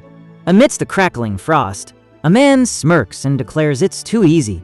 He shouts to his companion that he will freeze the enemies so they can finish them off, unleashing a wave of ice magic that traps two smaller horned beasts in solid blocks of ice. His companion questions if a spear can even pierce through such thick ice, but a massive explosion of pink and purple energy shatters the defenses. Yoojin notes that it is now much easier to break through the target's outer layer of skin. An off-screen voice commands them to strike. Yoojin and his companion stand ready before a massive aquatic beast that is reeling from the impact, sending plumes of water into the air. Yoojin stands in shock at the intense atmosphere, feeling as if he's trapped in a song of ice and fire. As he leans down to collect valuable green mana stones from the ground, an off-screen voice questions his actions. An off-screen voice tells Yoojin to focus on leveling up, and he nervously agrees. When the nearby S ranker hears Yoojin's internal doubts about whether he will ever get a decent skill, the man responds with a loud, reassuring, "Yeah, of course. Don't worry about something like that." A system notification confirms that Yoojin's master of the Golden Smithy is an S-rank skill. Looking at the unlocked status, Yoojin thinks to himself that if there were a way, he would have unlearned it. Yoojin reacts with shock to something unexpected. Nearby, an older man celebrates his success in gaining experience points while Yoojin looks on in utter confusion, asking what just happened. The older man shouts in frustration over a typo regarding Yoojin's rank, leading Yoojin to wonder if the system descriptions are typed by hand. When the man expresses desperation over his lack of skills, Yoojin asks him point blank, "Then who's doing the typing?" A mystical landscape unfolds where sheep-like creatures roam among floating rocks. While the system remains largely unknown in the future, an older man questions if God truly made a typo in the world's design. The S-ranker leaps through the air with his sword drawn, declaring they are at the final stage. Below him, Yoojin asks if he is nearly finished and how many times he has leveled. The S-ranker confirms Myungwoo is done and that he is almost there as a digital signal activates. Found him. Notification flashes on the screen, causing confusion. A system alert triggers on Yerim Park's interface, which she notes is malfunctioning with an "Oops, sorry" message appearing in a large blue box. Yoojin asks what the system is apologizing for, but Yerim Park immediately shouts for him to look out. She lunges forward, her weapon trailing white energy, as she positions herself in front of Yoojin to intercept an incoming threat, creating a barrier of light. A massive explosion of yellow flames and white-blue light erupts as Yerim Park blocks the strike. She braces against the lingering force while Yoojin hunkers down closely behind her for protection amidst the swirling energies. Amidst the chaos, Yerim Park screams at Yumi to see if she is okay, while a system notification warns them of a boss monster. The group realizes in horror that a boss from a D-rank dungeon should not possess such overwhelming skills. As the explosions continue, they realize Saint Sam is nowhere to be seen. A massive beast emerges from the flames with glowing red eyes and a large horn, letting out a deafening, guttural roar that emphasizes its overwhelming power. As the dust settles from the roar, a voice questions why the gate hasn't opened after the boss's defeat. Yerim Park looks on in shock as she confirms that the gate has failed to manifest. The beast lets out a piercing cry as its body is enveloped in intense heat. It beats its wings with immense force, creating a massive explosion of energy as it prepares to move. A warning comes through the communication device. Shimyoung Seok holds the glowing blue device with a grave expression as he informs Yoojin that the monster's strength is unknown and he should retreat if it becomes too dangerous. Yoojin's face is drenched in sweat as his heart pounds against his chest. He realizes the situation isn't going as planned, and he falls into a state of intense dread, fearing they will face an overwhelming monster just like last time. Yoojin grips a glowing blue capsule to his chest with desperate resolve, even as a companion reaches out and urges him to take the item. Shimyoung Seok looks at the trembling, sweating Yoojin and tells him they won't need the capsule because that item is weaker than Yoojin himself. A classy bird-type monster appears. Though it's an F-ranker threat, its powerful wings make it equivalent to an A-rank boss. Tactical notes reveal its beak is its main weapon, and its belly is its weakest point, advising the team to ignore the wings and strike the head. A massive explosion of golden yellow flames erupts across the battlefield, creating a chaotic environment of sparks and heat. While Shimyoung-seok questions the second man's extensive knowledge, a third man urges them to ignore suspicions and focus on defeating the monster immediately, declaring that they will all survive this time. A piercing screech erupts as the creature's head moves violently through the energy. Amidst the chaos, the protagonist resolves his internal conflict, vowing not to make the same mistake again. Shimyoung-seok, strained from the encounter, commands Yerim Park to cast a protective spell. She responds instantly, unleashing her frosty sigh and sending a massive wave of icy energy and crystals across the area. Shimyoung-seok commands Yoojin to take down the bird, and Yoojin readies his glowing mechanical weapon to comply. Yoojin pleads with his older brother for safety, and Yoojin reassures him while offering a gate stone as a precaution, which Yoojin dismisses. As they navigate the flames, Yoojin flies behind Yoojin with massive white wings. Despite Yoojin's concern for his brother's safety, Yoojin sarcastically warns him that he'll be barbecued without flame resistance. Yoojin grips his sword against the heat, mentally preparing to target the monster's fire attacks, just as a massive scaled beast lets out a roar and unleashes a devastating blast of flames. Caught in the epicenter of the beast's blast, Yoojin is thrown backward through the air by the overwhelming force of the flames and debris. A massive explosion erupts as a projectile slams into the ground with devastating force, creating a blinding flash of light and a wave of fire that shreds the terrain.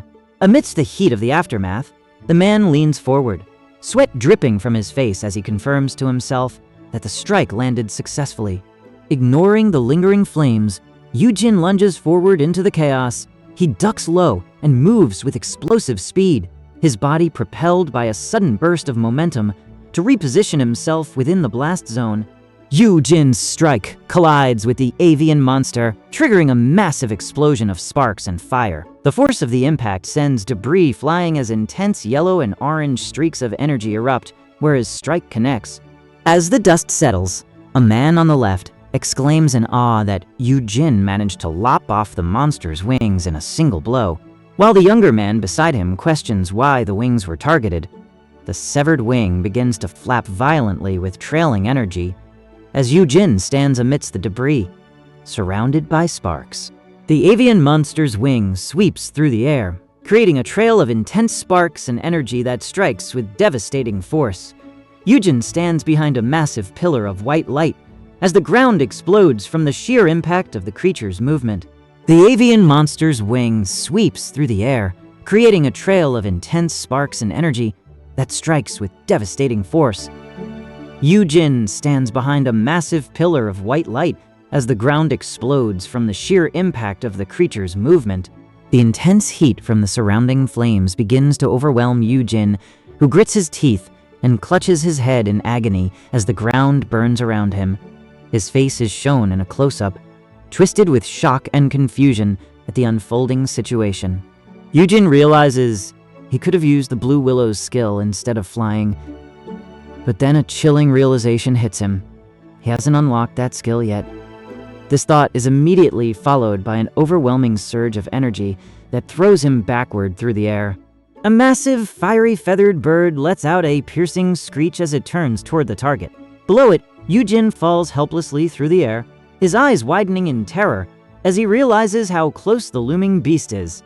Shimyoung-seok screams Yoojin's name in a desperate warning while Yerim Park cries out in alarm as she reaches toward him. As a massive explosion of golden energy erupts, they are caught in the immediate wake of the discharge. Their faces strained as they brace against the overwhelming force. As a powerful force erupts, Yoojin screams in terror, crying out for help to the man nearby, while Yumi shouts his name in panic. Yoojin grimaces in pain as he struggles against the surging blue energy and intense heat. A massive burst of energy is unleashed as the Blue Willow's technique creates a violent collision between crystalline shards and orange flames. Shimyoung-seok watches in surprise as Yoojin successfully utilizes the technique.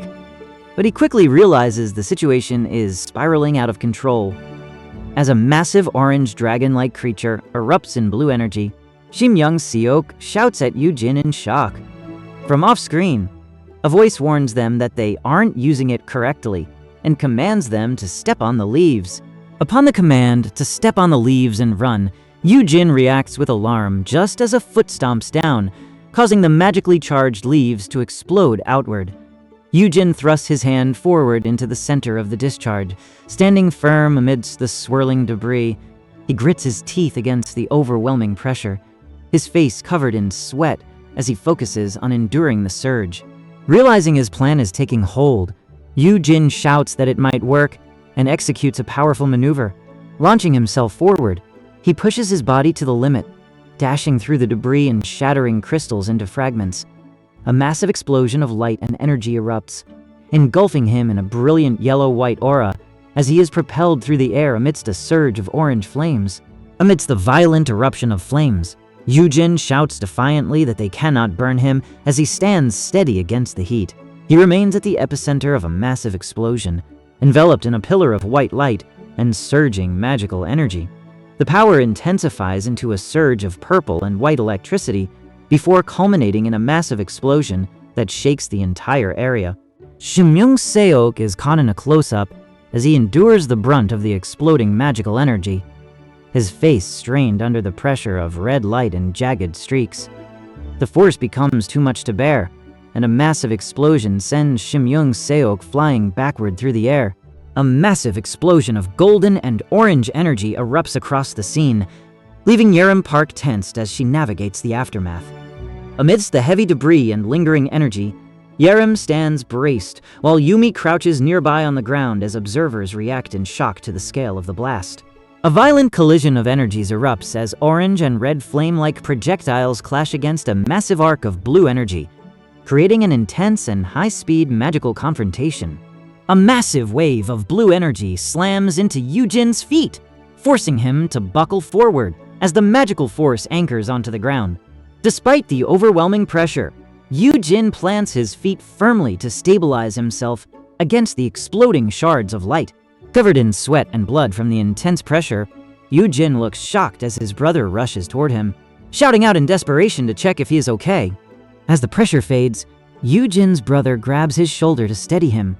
When the older brother admits he assumed Yoojin always used his abilities this way, Yoojin indignantly corrects him, shouting that his inability to fly was his greatest secret.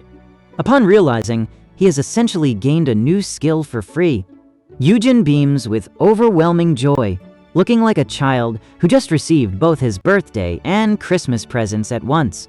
The older brother suggests examining Yoojin's other skills upon their return, to which Yoojin responds with enthusiastic gratitude, while Yumi interjects to ask if the brother can examine her skills as well. After a violent surge of energy and a teleportation effect, the group stabilizes in an urban area. Shimyoung-seok is visibly shaken while Yumi appears distressed by the sudden change. An authority figure explains they were moved because a rank son changed rank in the blue and an A-rank boss monster appeared nearby. While Shimyoung-seok suggests prioritizing a debriefing with the association, Yoojin retreats into his own thoughts, planning to turn in his gear and disappear without attracting attention as a man begins running rapidly toward them.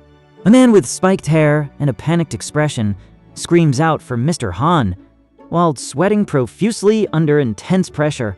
Yoojin falls and skids across the floor, creating a scene of chaos that draws the attention of the surrounding crowd. A woman in a green blazer stands over him, startled by his sudden fall, while others nearby express concern. Yerim Park offers to carry Yumi back for rest, but Yumi firmly declines, insisting she is fine while the crowd continues to murmur around them. Nearby, Shimyoung-seok remains silent, staring forward with a heavy gaze.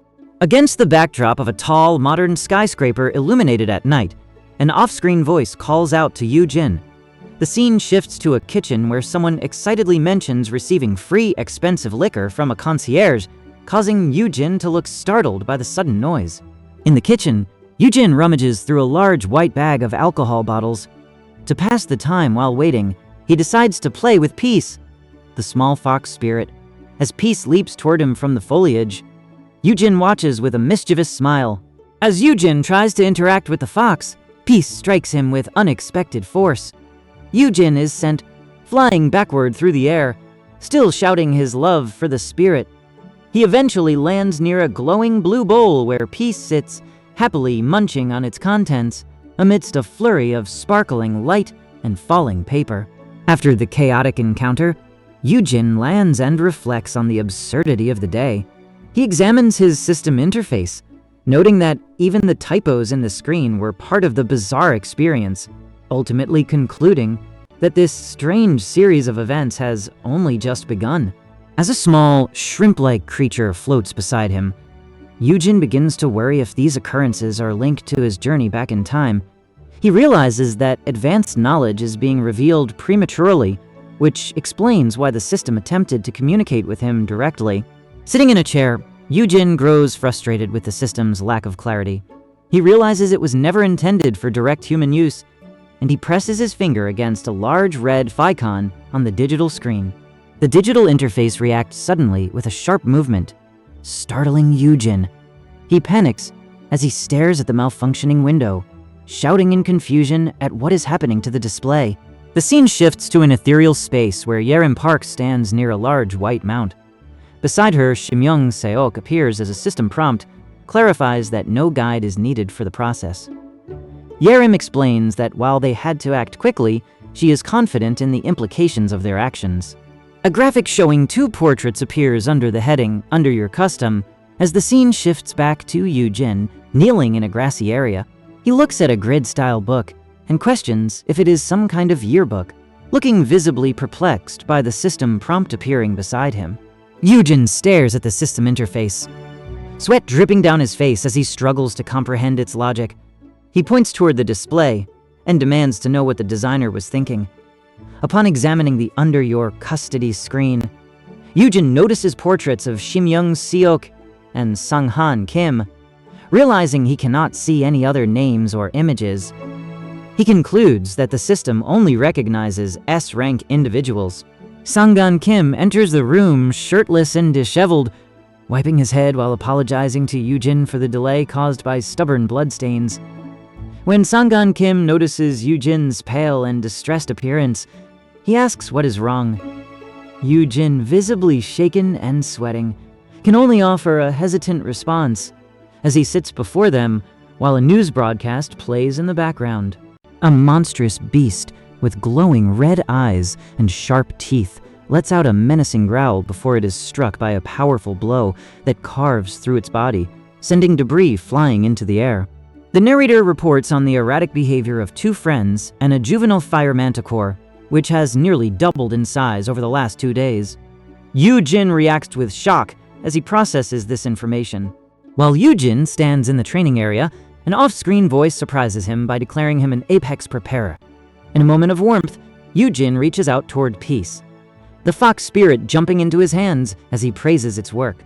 However, the atmosphere instantly shifts, and a violent force strikes, knocking Yoojin back as Peace moves rapidly through the air.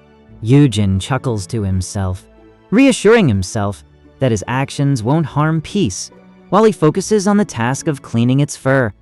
Below, a graphic shows him with an expression of joy as a drink is poured into a glass from a bottle labeled Monster Brewer.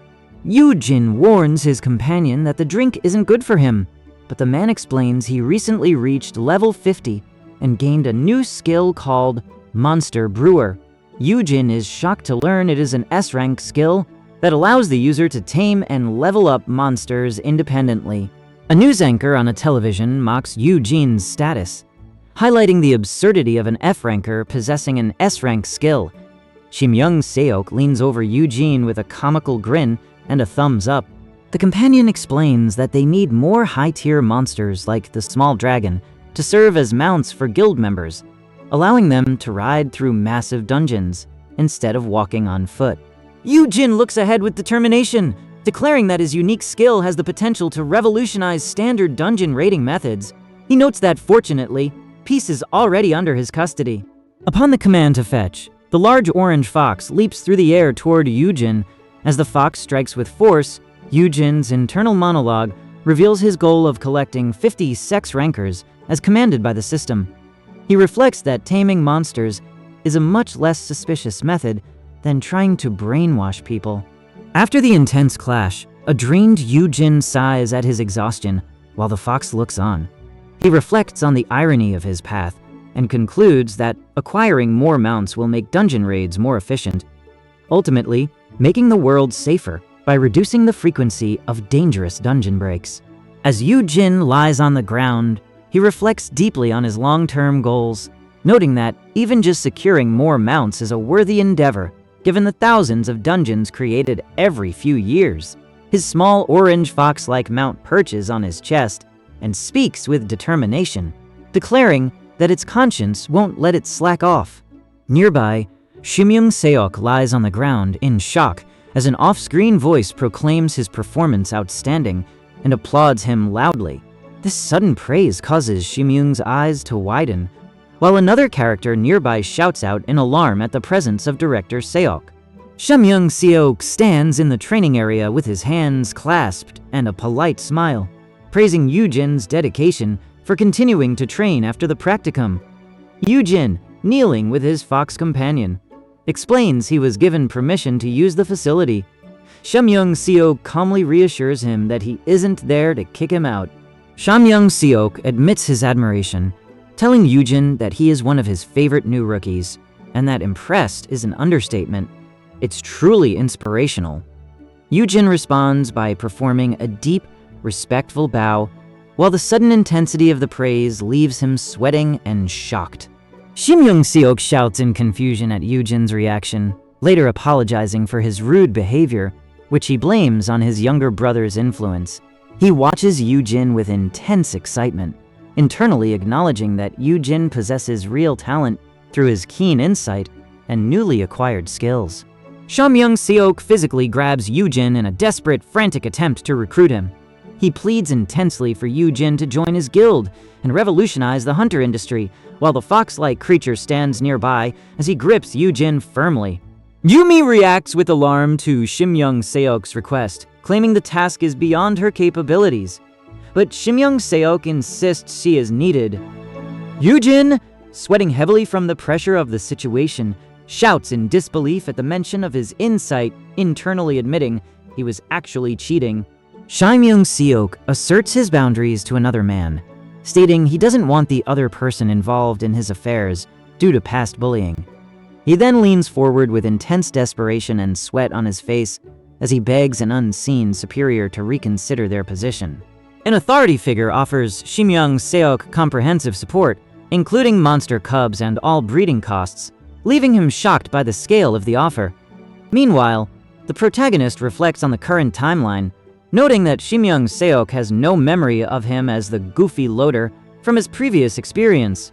The scene shifts from a news broadcast to Shimyung Seok's internal reality.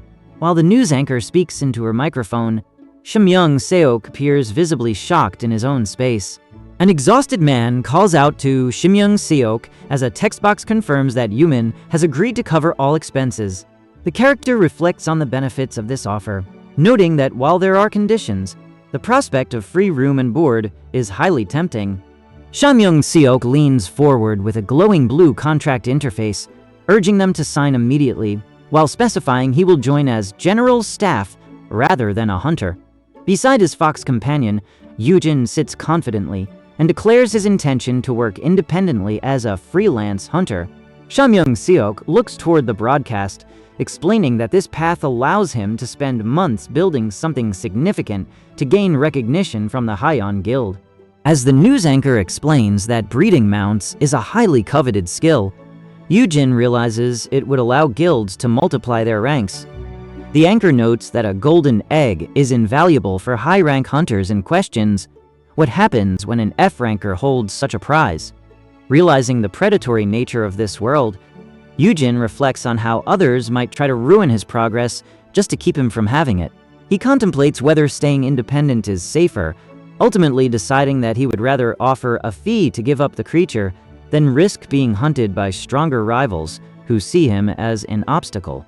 The scene shifts to a news broadcast where the news anchor smiles warmly, thanking the team for their support regarding the creature. Shimyoung-seok then enthusiastically lists the employment benefits, including salary and medical perks, while laughing at how well everything is figured out. Yoojin stands behind a camera and asks Shimyoung-seok if he can use the training footage for negotiations. Shimyoung gives his permission. Before moving forward, Yoojin adds that they will be targeted by rivals if they become too successful. In response, Shimyoung-seok hesitates before asking if Yoojin will sign on as a hunter. Yoojin demands to know if Shimyoung is recording, causing Shimyoung to react with visible alarm and embarrassment. As Shimyoung questions the logic of his own recruitment, an off-screen voice warns that the listener will benefit from their skill regardless, but shouldn't regret the decision. Shimyoung-seok then appears in a tactical suit, holding the dragon, smiling confidently as an off-screen voice laughs at the preceding events. In a brightly lit hallway, Shimyoung-seok stands with his back turned as a thought bubble questions if he truly thinks so little of himself. He then turns toward the camera with an intense expression, telling Yoojin Han that he has no idea what he is truly worth. The scene cuts back to a news broadcast where a female news anchor is shown in a manic state, laughing and celebrating her new pay and health insurance, while mocking a rival for stuttering when she outclassed them. A narrator explains that those with unique skills often become oblivious to their surroundings because power goes to their heads, contrasting Shimyoung's attitude with Yoojin's reality. While Yoojin appears cocky on the surface, he is actually acutely aware of his standing compared to others, leaving the narrator to wonder how to describe such overwhelming talent. Shimyoung-seok pauses, his expression turning grave as he acknowledges a complication. He realizes that while the Haeyeon Guild is prepared for standard issues regarding Yoojin Han's status, the risk of Yoojin acquiring specific abilities would fundamentally change everything. If this growth occurred, the public would stop looking at the guild and focus solely on Yoojin as an individual, making him the sole recipient of both every perk and every threat. In a moment of deep reflection, Shimyoung-seok wonders if Yoojin truly understands the gravity of such ramifications in the world of high-ranking hunters, or if this is simply another calculated effort to protect his younger brother. Despite the current circumstances, the three great guilds and noble houses of the world are already shifting their focus toward Yumi. Shimyoung-seok watches a news broadcast on a monitor, leaning forward with intense concentration as the female news anchor delivers her report with an urgent, shouting delivery. From the luxury of his lounge, Shimyoung-seok watches the broadcast with a calculating expression. Finding the situation interesting, he decides that they must visit Haeyeon as soon as possible. Yoojin lies back with his eyes closed, appearing exhausted or unconscious amidst a hazy atmosphere of floating geometric shapes and light particles. Yoojin stands before a newly prepared wooden frame structure, with his back turned to the viewer. Beside him, a small orange fox sits calmly near a sign, marked with a paw print, as an off-screen voice enthusiastically announces that his new home is ready. Sitting inside the enclosure next to the fox, Yoojin asks if the creature likes its new home and tells it that it will live with him in this cage from now on. The fox responds with a soft meow. Yerim Park excitedly holds the glowing, furry creature, calling it a cute little cutie. However, the atmosphere shifts instantly as the creature reveals its true nature with a menacing growl and roar. Yerim sternly warns Yoojin that the beast is not a pet and is definitely not food, leaving Yoojin panicked and blushing from the stress. Yerim Park turns to Yoojin with a surprised expression and greets him, while Yoojin maintains a serious look as he prepares to explain the situation to her. Yoojin is shocked to realize that the guildmasters are coming to meet him, just as a luxury limousine roars toward their location. The tallest ranked brother tells Yoojin that he doesn't owe the others anything and could turn them down. But Yoojin notes that since they are E-rankers, they shouldn't be ignored by someone of his F-rank status. Shimyoung-seok firmly declares his intent to dismiss the others, but he is immediately interrupted by Yerim Park, who shouts at him to question what kind of guildmaster he is for making such a statement. A news broadcast explains that the presence of the big three guildmasters makes Hanyul's status less relevant to the public. In a split comparison, Yoojin smiles and claims that not rising in rank is no big deal, while his brother maintains a serious expression. With a small orange dragon perched on his shoulder and Shimyoung-seok standing behind him, Yoojin notes that if the others want to negotiate, they will likely want to see him in person. A loud, resonating sound echoes through the corridor, causing Shim Young-seok and another man to react as Shim Young-seok stands in a tense posture, facing an open doorway. In an office, Shim Young-seok sits with a colleague while a news broadcast plays in the background. He observes the situation with growing interest as his sense fear ability activates, and his colleague remarks that things are about to get interesting. An official in a purple suit approaches Shim Young-seok and asks if he can see his hand for a second, leaving Shim Young-seok confused by the request. The official requests an appraisal of Shim Young-seok's skills before negotiations begin. As the glowing blue holographic interface activates, Shim Young-seok's eyes widen in shock as he shouts, "What?" at the results displayed. Yoojin panics as he realizes the gravity of the situation, fearing that a public appraisal will expose his secret, that his true ability is brainwashing rather than just being a monster tamer. When Shim Young-seok demands to see Yoojin's hand for a quick appraisal, the tamed red fox suddenly leaps forward with an aggressive hiss. The sudden movement shocks both men, and a panicked Yoojin desperately shouts for the beast to stay peaceful while it lunges toward the chairman. Min-young Park and Chairman Shim Young-seok discuss the incident, noting how incredible it is that a C-rank juvenile performed such a protective action for its master. Hyuna Moon approaches Yoojin with a mocking smirk, questioning his manners and teasing him as Mr. Monster Tamer.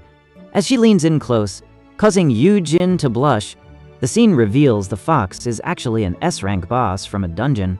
Hyuna Moon asks Yoojin if he would join them, and Shim Young-seok offers a trade. In exchange for cooperation, they can receive a top-tier mount with frost resistance. Hyuna laughs at Yoojin's hidden motive of wanting a mount specifically for Yerim. The tension peaks when it's revealed that the Haiyan Guild has been buying all the juvenile monsters off the market.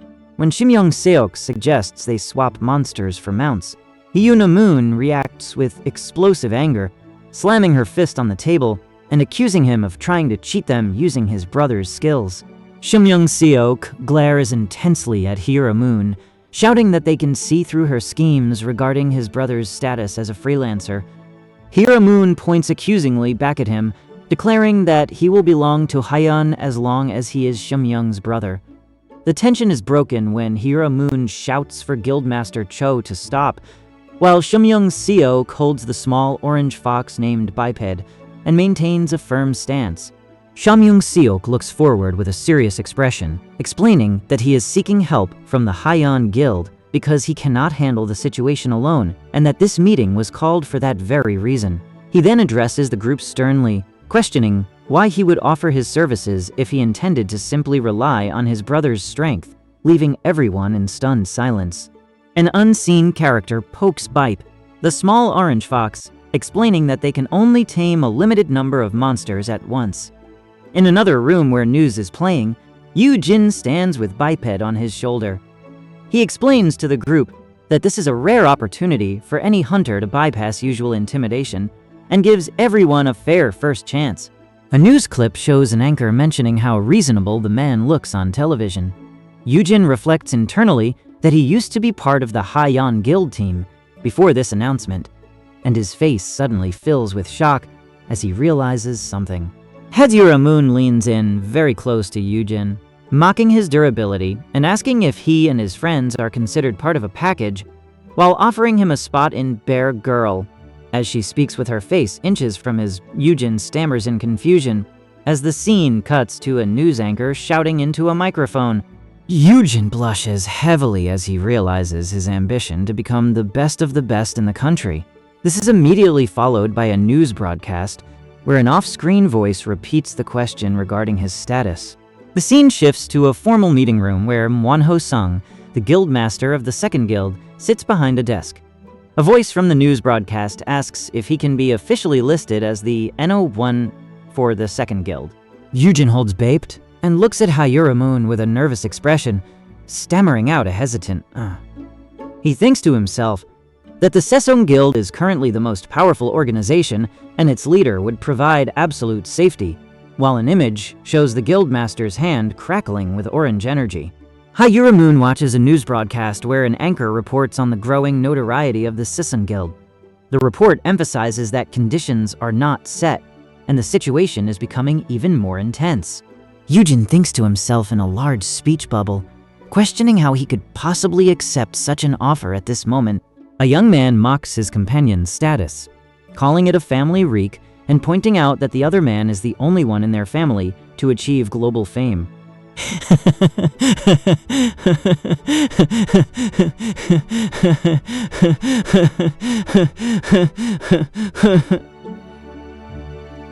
Ayura Moon laughs boisterously at Yoojin's audacity, mocking his heroic aspirations and noting that his stubbornness mirrors that of his brother.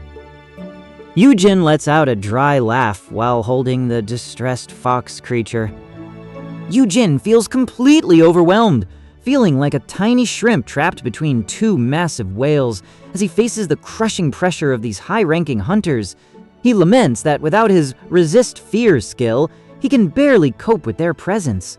As he looks at the three S rankers, including the blonde man, with glasses who maintains an intimidatingly serene expression, Yoojin recalls a rumor that E-rankers are often given the lives of 3-star heroines they grow to love. Despite their friendly smiles, Shimyoung Seok's aura radiates outward as a high-energy glow, making his presence incredibly intimidating. The narrative questions how Yoojin managed to survive among such powerful S-rankers, who treat him like a child and call him pretty boy, implying he must have faced significant bullying in the past. While others see his youthful appearance, Shimyoung Seok is noted for being much milder than his brother, earning him a spot as a public fan favorite. As Shimyoung Seok laughs joyfully while holding a small fox creature, Yoojin reacts with a mix of frustration and amusement at the situation. Hyuna Moon watches a news broadcast where an announcer declares that Shimyoung Seok is actually much tougher than he appears and is the nicest person among them. This revelation leaves Hyuna visibly shocked and confused, her mouth agape as she stands near Shimyoung Seok, Yomi, and two other men amidst a crowd of people talking at once. A man with short black hair holding a plush fox looks completely bewildered when someone asks if he truly meant what he said. He responds with a confused, "Huh," and begins to question himself, wondering if he had actually said something wrong, or if there was some misunderstanding regarding his recent actions. Yoojin walks forward, clutching a plush fox tightly to his chest as he moves. A man stands over Yoojin, who is sitting on the floor with his plush fox. The man holds a shopping bag and asks if it's Yoo-hun. A memory surfaces of a younger Yoo-yun smiling brightly while holding an envelope decorated with a red rose, showing how he always looked out for his older brother. In a large illustration, Yoo-yun beams while holding a massive bouquet of flowers next to Shimyoung Seok and shouting for a photo. Nearby, the news anchor remains intensely focused on her script as she prepares for the broadcast. The older brother reflects on their past as orphans, noting that while he was busy working to support them, something significant occurred even without his supervision. Yoojin holds a small orange fox-like creature with a somber expression, appearing to be the perfect reliable man. Shimyoung Seok tries to maintain his composure at his desk while those around him erupt in boisterous laughter.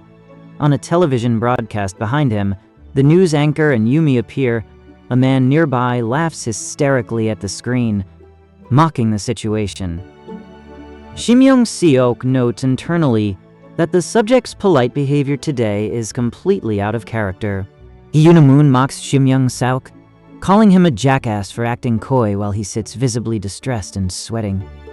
A warning is shouted at Yumi for being a brat and using nicknames, while Yumi laughs hysterically with her plush toy. An older man comments on the lovely bond between the brothers, causing a blushing Shimyoung Seok to retort that it's actually the chairman whose face is red from laughing. The chairman thanks everyone for their laughter and suggests concluding the deal as Shimyoung Seok is handed a document to sign.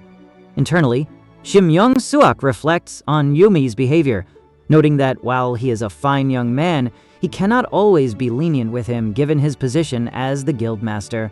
In a formal meeting, Shimyoung Seok and Hyuna Moon stand flanking a silver-haired man named Mr. Go. They confirm that most terms of the pact are hammered out. A man in a purple suit presents a document to Mr. Go for review, and Shim Young-seok tells him to let them know if anything else is needed. Mr. Go begins to read the terms aloud with intense concentration. When he reaches a section regarding a building for housing creatures, the news anchor on screen looks shocked while Shim Young-seok clarifies its purpose. Upon realizing the magnitude of the situation, Mr. Go breaks into hysterical sobs and cries out that Shim Young-seok is the man, as they finalize the legal documents for the breeding facilities. The legal agreement is laid out clearly. The 5 guilds will ensure Yoojin Han's safety and property, while he prioritizes breeding creatures for them, with funding provided by Hyeon, Shim Young-seok, and Hyuna Moon. The contract explicitly states that ownership of the new breeding facilities will be granted to Yoojin Han upon completion. Shim Young-seok holds a pen over the document, pointing to the signature line and telling Yoojin, "All we need is your final signature right here." As Shim Young-seok presents the paper, Yoojin's brother notices something is wrong and shouts, "Who? What's wrong with your face, brother?" Yoojin reacts with shock, his face muscles twitching from the stress of trying to remain professional. He realizes he has an uncontrollable fat smirk plastered across his face. A news broadcast announces the establishment of a new building in the heart of Seoul, highlighting it as prime real estate. Amidst a whimsical underwater metaphor about prejudice, the scene shifts to a grand announcement. "My own building under the protection of the top 5 guilds in the country." Promotional graphics show Hyuna Moon, Shim Young-seok, Yerim Park, and Yumi celebrating around the skyscraper with confetti as they declare their commitment to setting up a workshop just for him. The scene transitions to a live television studio, where a news anchor introduces a segment about the most eligible bachelor in town. The host excitedly presents an interview with Shim Young-seok, promising the audience a special treat. Holding a glass of amber liquid, while a small red fox-like creature clings to him, Shim Young-seok laughs and claims there is no secret to his success, stating he simply had the fortune of seeing the right opportunity at the right time. He smiles contentedly, thinking that by leasing out the building, he won't have to work another day and can finally retire. The news anchor smiles broadly and says goodbye to Shim Young-seok, thanking him for the hearty laugh. She reassures him that she will keep his special status in mind and tells him she'll be seeing him around. Yoojin sits in an office chair, looking overwhelmed while holding the glowing orange fox creature. Shim Young-seok stands before him and offers congratulations for the day's success. Apologizing for spacing out at the end, he tells Yoojin not to pay attention to the other dummies who were speaking about him, as it wouldn't sit well with his conscience. Shim Young-seok cradles the fox creature, praising it for being a very good kitty and staying calm in his arms. He reflects on how well everything went and couldn't have asked for better terms. As the scene shifts to a night view of the city, he experiences a sudden realization of how beautiful life feels. The scene shifts to an expansive table overflowing with a feast of grilled meats, salads, and steaming stew. When Yoojin asks if it is someone's birthday, the man in the apron corrects him, explaining that he simply put forth his best effort to provide a great meal for him. The man in the apron smiles warmly at Yoojin, explaining that he prepared such an elaborate meal because Yoojin is worth the effort. Surprised by the sincere compliment, Yoojin responds with a grateful, "Huh? Okay, thanks, buddy." Myung-woo takes a bite of the food and expresses his extreme enjoyment, exclaiming that the meal is delicious and declaring that the rest of his life will play out just as well. After a close-up of the food, an off-screen voice asks Myung-woo if he has a lot of trouble there. Myung-woo, visibly flustered and sweating, tells them there isn't much going on and instructs them to be ready to pack up soon. Despite his blushing face and nervous hesitation, Myung-woo tries to mention a new building nearby, even as internal commentary mocks him for being about to be mocked out. In a split-screen layout, Myung-woo looks distressed and asks the news anchor what she means by him going out. The news anchor, visibly stressed and sweating, clarifies his status to him. An off-screen character tells Yumi not to cry since they are both F-rankers, but the male protagonist corrects them, stating that while they share a rank, she is nothing like him. Amidst the looming presence of black canisters, Yoon Won-mam notes that he protected her and stood up to higher-ranked hunters. The taller man with messy dark hair joins in, grinning as he tells the protagonist that even giving advice to his rank brother makes him something special. Reflecting on his inability to reach level 10 skills, Yoojin stands close to another character and admits out loud that he has been cheating. Shum Young-suk encourages a weary Myung-woo, who claims to be a lost cause. Shum Young-suk thanks him for everything, causing Myung-woo to cry out in protest. Shum Young-suk then shouts that Myung-woo has nowhere else to go, to which Myung-woo replies that he cannot let Shum Young-suk waste his time on him. Shum Young-suk passionately retorts that it is not a waste of time at all. Shim Young-seok tells Myung-woo he doesn't need to make him feel like he is being used for his skills, specifically the 1,000-year-old S-rank skill. He insists that Myung-woo has the potential for an S-rank and shouldn't lie to make him feel cared for. While Myung-woo thinks about the truth of his situation, Shim Young-seok reaches out toward Myung-woo's hand in a significant gesture. Shim Young-seok acknowledges that he cannot keep Myung-woo there against his will. He then expresses sincere regret to Yoojin, admitting he didn't realize how much the situation and chores were weighing on him. Yoojin responds calmly, despite his own exhaustion. Shum Young-seok begins to share a piece of information he believes will be highly beneficial for Yoojin, but he suddenly hesitates and stops. Flustered and sweating from his internal conflict, he shouts that he has no right to force the info on Yoojin if it is unwanted. A confused Yoojin asks him what the information actually is. In the hallway, Shim Young-seok addresses Yoojin, admitting that he planned to share a secret with him because of their friendship. Yoojin encourages him to continue, and despite his visible nerves and sweating, Shim Young-seok smiles slightly and tells Yoojin it wouldn't hurt to hear him out before he leaves.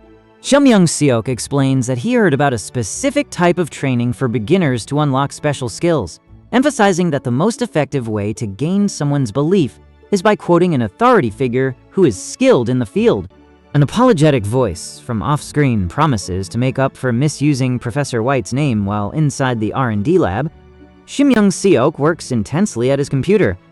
He pushes through exhaustion and a massive amount of data, eventually finishing the process.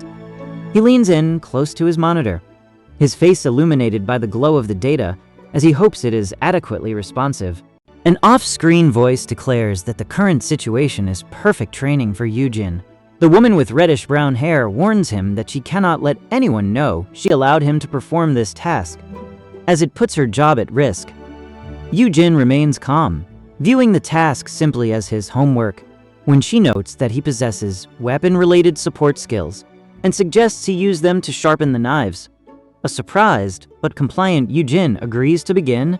Yoojin focuses on the task, gripping a long blade and sliding it across a sharpening surface. As he works, he wonders how SFs keep pushing forward. Suddenly, a blue holographic interface activates near his hands, revealing a progress counter of 1 out of 10,000, confirming that a system is now active.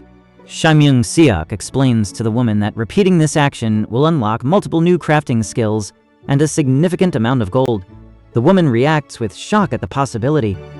Shim Young-seok clarifies that, while it requires grinding 10,000 repetitions, it is achievable within about a year. He then reacts with disbelief when she questions the scale of the task, and they discuss how sharpening 100 knives every day would complete the goal in exactly 100 days. The tall man with long hair grips a large knife and shouts toward Yoojin, declaring he will show him something. Shim Young-seok reacts with alarm, pleading for the man to put the weapon down as his words sound like a threat. The tall man laughs maniacally, telling Yoojin that he will work hard to pay everything back. In a tense moment, Shim Young-seok is shown in an inset as he discusses the second package of a plan near a door labeled for the R&D lab. The news anchor beams with excitement, praising the man's knowledge of Dynapeng and asking if he conducts his own research. Shim Young-seok sits in stoic silence, feeling exhausted by her intense enthusiasm as she suggests they set up a lab together. The news anchor looks at a sketchbook of a creature and notes that dungeons are considered unpredictable. She argues that because Korea lacks dungeons, their theory is a viable one for research. Shim Young-seok reacts with shock to her bold statement. She then explains that Korea's small size is the primary reason for the lack of dungeons, before laughing off his concern about her bluntness. Shim Young-seok notes that more dungeons would provide a statistically meaningful dataset, which the news anchor agrees with, before questioning why other countries don't allow foreigners to study their dungeons. Hyun-seok expresses intense frustration at his situation, realizing he has no choice but to join an international research team, a decision that will eventually lead him to travel to the United States. 3 years later, a woman in a lab coat examines research papers as her team discovers the formation of the America goose. This refers to the collection of royalties from around the world, and 5 individuals, including Shim Young-seok, are shown involved in this massive operation. The scene transitions to a night view through a window where a crescent moon hangs in the sky as an off-screen voice begins to explain something. A large block of dark brown jelly is presented on a tray. The person holding it announces they have prepared it, causing an off-screen character to exclaim in shock at the sight of the buckwheat jelly. Shim Young-seok explains the specific conditions for attacking Pokai based on information from Fuller, detailing the required hits on the head, body, and left side to earn a bonus. Hearing this, the man at the desk looks up in surprise and repeats, "Hit? Pokai." The news anchor enthusiastically confirms that the entity known as Pokai is well known within the hunter community. This mysterious, heavily armored creature with multiple tentacle-like limbs has remained hidden for years, with its name, age, and gender unknown to everyone. A stylized depiction shows a massive blade slicing through space amidst floating red petals, highlighting the extreme sharpness and speed of the weapon. The scene shifts to a tense interior where Yumi is caught in a moment of shock, huddled near a brilliant, overwhelming light source emanating from a large object or portal. A character with long, light blue hair is revealed to have the ability to teleport anywhere. While they have saved countless lives from dungeon breaks and disasters, their ability to appear suddenly makes them a formidable threat. The scene shows several men in an office filled with piles of documents. One man sits in a red chair while another leans forward over the desk, and a third man with a mustache stands nearby. A massive surge of energy erupts as a towering, glowing blue entity manifests in the office. The sheer force of its arrival sends several men flying backward, including one man with a mustache whose face is contorted in shock. As the mysterious entity manifests, it emits a warning of its danger. Shim Young-seok recoils from the force of its presence, while Yoojin watches from the foreground, overwhelmed by the sudden appearance. Yerim Park lunges forward, her eyes glowing with power as she releases a massive burst of blue energy and electricity. The resulting shockwave slams into the mysterious entity in the background, pushing it back. The intense surge of Yerim Park's S-ranker abilities strikes the masked antagonist directly, overwhelming them with crackling blue electricity, while the man in the suit nearby is visibly shaken. As the electrical surge overwhelms the area, the man in the suit is thrown backward. Yerim Park reaches down and taps the top of his handgun, causing him to react with visible shock. With her hair flowing wildly, as if charged with energy, Yerim Park delivers a chilling warning. Beware! The full extent of Yerim Park's power is unleashed, throwing Shim Young-seok to the ground in a state of terror among the shattered debris while she stands before him, her face glowing with blue energy. Yerim Park stands with a chilling authority, her face glowing with blue energy as she declares that the secrets in her magic pouch will remain hidden as long as she is untouched. The scene shifts to show Shim Young-seok and Yerim Park on opposite sides of Yoojin, who sits on the ground between them. A narrative explanation reveals that Dokube's skills are so immense, they are nearly impossible to match, making the entity a prime target for recruitment by any powerful organization. Shim Young-seok explains that he assumed the Dokubi would possess vast knowledge of dungeons across the world. He enthusiastically holds up a large basket of roasted buckwheat, explaining that he found an online blog claiming these creatures have a great love for the grain. Yerim Park expresses confusion as a narrative box clarifies that this is not a literal tale about Dakabis. The scene then shifts to a dark library where a call for help from the guild is issued. In the darkened library, Yoojin notices the lights have failed and turns on his phone's flashlight. Shimyoung Seok is caught in the glow of the light and is startled when a voice from off-screen asks if he is alright. As the news anchor on the screen asks what is wrong, Shimyoung Seok realizes his presence is being noticed. Suddenly, a monstrous, shadowed entity strikes Shimyoung Seok with such force that he is slammed into the ground. Yumi witnesses the attack in terror as Shimyoung Seok collapses onto his desk, dazed and overwhelmed by the impact. Shimyoung Seok sits on the ground in distress, shouting in confusion at the chaos around him. A system notification appears before him. Resist fear activated. He falls silent as a series of internal monologues reflect on the meaninglessness of the situation and the fact that this is just a show. Shimyoung Seok reacts with alarm and shouts for the Dokabi to cut it out. A blinding flash of light erupts, and a voice from the supernatural presence responds dismissively, telling him there is no need to get so salty. A white-haired entity, wearing a red mask, floats amidst a whirlwind of debris, smirking as it looks down at Shimyoung Seok and asks if it was awake at first. A massive spectral arm looms over Shimyoung Seok as a message appears. "Send you scared? I will make amends." The entity's voice booms out, asking if he and the entity can make amends.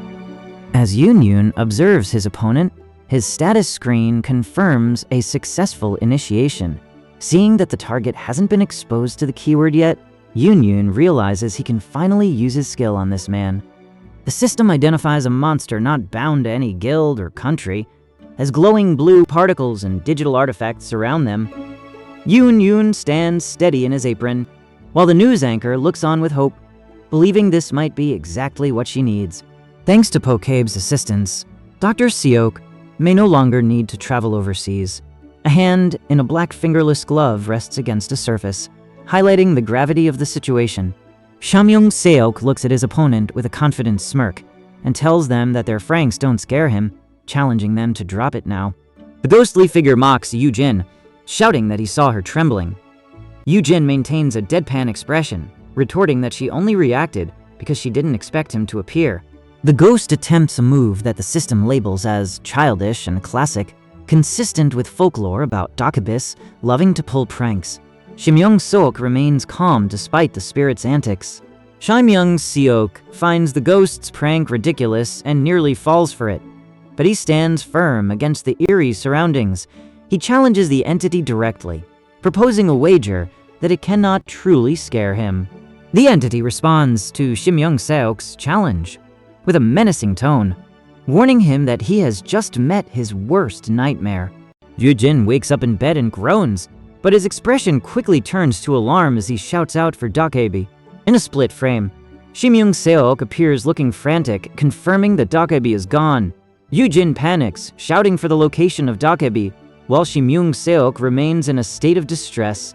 Yerim Park turns toward Shimyoung Seok and exclaims in shock at a revelation regarding Yoojin. Shimyoung Seok reacts with visible disbelief, his face turning red as he joins Yerim Park in criticizing an outfit that looks like it came from a coloring book. In a quiet hospital room, Yerim Park sits up in bed with a calm expression, despite her head bandage. Shimyoung Seok sits beside her and sighs in relief, telling her that the entity is gone. Yerim Park looks down with a conflicted expression, admitting she had many things she wanted to ask. Shimyoung Seok turns toward Yerim Park and admits he has hit a brick wall with his research, suggesting he hoped to get some answers from her. He leans in slightly, resting his hands on the table near hers, and tells her he might be able to give her a hand. Yerim Park leans toward Shimyoung Seok on a couch, asking if he has decided to attend her grad school. Shimyoung Seok stutters in protest and clarifies that he is only offering to provide her with information. Yerim Park listens intently, her expression shifting into one of slight surprise. Shimyoung Seok smiles broadly and gestures with both hands, reminding Yerim Park that gathering data was her primary challenge in Korea. He asserts he will find any means necessary to obtain more information. Yerim Park repeats his word wiser as she suddenly manifests in a glowing state of power and lunges toward Yoojin. Glowing with intense energy, Yerim Park launches toward Yoojin and demands to know the stakes of their wager. She lays out the terms. If she manages to scare him, he must serve as her porter for 3 years. Otherwise, the roles will be reversed. The Dakabi mocks Yoojin with a boisterous laugh from behind his large red mask, shouting that a puny F-ranker like him has no right to be the boss of the almighty Dakabi. Shamyung Seok stares at the glowing blue contract scroll, realizing it is a promise of life and power. He reacts with intense excitement and demands to sign the contract immediately as he reaches for it, catching the Dakabi off guard. The Dakabi confronts Shamyung Seok, questioning why he is in such a rush to play a losing game. Shamyung Seok remains internally focused, acknowledging that he knows exactly what is being offered and realizes it would lead him to an undesirable rank. Simultaneously, a system-like entity declares that, as long as he agrees to the bet, victory is guaranteed. The white-haired character in the mask sighs in defeat, admitting he was caught. The other character shouts out in surprise at what is being plotted. Shamyung Seok becomes visibly flustered and blushing as he holds up the glowing scroll to confess that he is a huge fan. Yoojin is left overwhelmed and blushing deeply from the outburst as the scene cuts to a memory of a woman with long, light blue hair. A mysterious figure in a metallic mask addresses the woman with light blue hair, acknowledging her past heroics and her legendary story about a pouch of green beans. Despite the uncertainty of the situation, the masked figure boldly declares that even if they fail, they would be honored to work for the great Pokabi. The masked figure erupts into boisterous laughter, boasting about their own greatness before lunging forward with explosive speed. Shamyung Seok watches in stunned silence as the figure flies past him at high velocity. As the masked spirit settles, she looks down at Shamyung Seok with intrigued amusement. She admits that while his initial approach was desperate, his unique appearance and the formal contract he prepared have piqued her interest, noting that she still acknowledges his growth. A glowing blue contract appears as the spirit offers a playful challenge. If Shamyung Seok can remain calm during her screams, she will grant him the title of her right-hand man. She explains that while she cannot reveal her methods for gathering information, he will receive all necessary data to conduct his research locally. The scene shifts to a hospital room where Yerim Park sits weary, but attentive as Shamyung Seok sits beside her.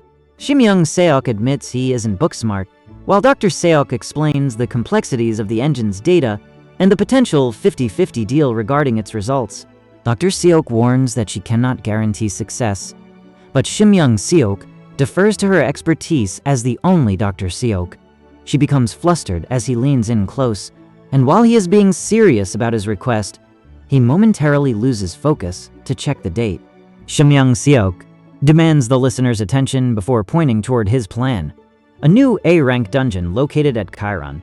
He explains that while it won't be easy, securing the Onyon from this location would be a highly profitable bet. Yerim Park reacts with shock at his ability to predict such things, leading Shamyung Seok to confess that he cheated by looking into the future. He urges the listener to take his offer seriously, expressing full confidence in their abilities despite the risks of operating outside of the system. The news anchor looks directly ahead, instructing the listener to have their uncle place a bid for the management rights of a specific dungeon. After the broadcast, Yoojin leans against a door and sighs in relief. Satisfied that he didn't reveal too much information, he decides to keep a low profile for now and prepares his plan to head to the donkeys as the scene shifts to a modern building under a dark purple sky. The scene shifts to a bizarre contrast as a news anchor with intense red eyes screams into her microphone about offering an apple to a pet and demanding if it eats meat like a good kitty. In the foreground, Yoojin remains calm, holding a small orange cat. Yoojin stands at his doorway with a cardboard box, happily announcing he's found new reading material. Suddenly, Yumi is yanked forward and slams into the ground. As she cries out in panic from the floor, Yoojin glares at her, shouting that he told her to scare him. not kill him. Yumi offers a sheepish apology, and Yoojin sternly warns her not to underestimate him. As heavy rain and thunder lash against the building, Yoojin thinks to himself that he's making one last try. He leans toward an open refrigerator, looking exhausted and sweaty as he reaches inside for some water. A massive impact occurs as a grotesque multi-lombed monster slams into the space behind Yoojin. He stands calmly before the blood-splattered creature with his mug in hand, mocking its effort and telling it that if it thinks this will stop him, it's mistaken. The monster responds with a piercing, agonizing screech. A massive surge of blue spectral energy manifests above Yoojin, while the monster roars in a desperate scream. As its eyes glow a menacing red amidst the haze, Yoojin remains focused, but internally questions if he is facing a combo attack. A system notification flashes, fear deactivated. As the pressure lifts, Yoojin's tense demeanor breaks and he blushes, admitting to his companion that he didn't realize it was that scary as she moves close to him. The atmosphere shifts as Yoojin Park prepares for action, gripping her sword with fierce determination. She unleashes a massive surge of power from her blade, causing the weapon to erupt in a blinding flash of light that shakes the area. As the energy dissipates, Yoojin Park stands in a dynamic pose, while Mo Young-woo stands nearby, terrified by her presence and screaming about a real ghost. In a split-panel sequence, Yoojin expresses exhaustion over being haunted, while Mo Young-woo reacts with shock to the name Dong KB. Myung-woo collapses to the ground as the ghostly figure of Dong KB looms over him with pale skin and long white hair. The ghost, appearing confused by his presence, stares down at him with its multiple clawed limbs splayed out. A spectral shadow-faced minion screams in disbelief at its defeat, panicking about being scolded by its own subordinates for making a hasty decision. Yoojin watches in shock as the creature begins to wail about never being able to return home. When Yoojin demands to know how old it is, the minion claims to be over 100 years old. Much to Yoojin's exasperation, the spectral minion lies on a bed of stuffed animals, claiming it is a Dokubi. Yoojin retorts that being a Dokubi is just a gimmick and that no one believes they are real. Shum-young-seok points out that since the world is now full of monsters and superpowered people, there's no reason to fear traditional myths. Yoojin pauses, realizing she makes a valid point.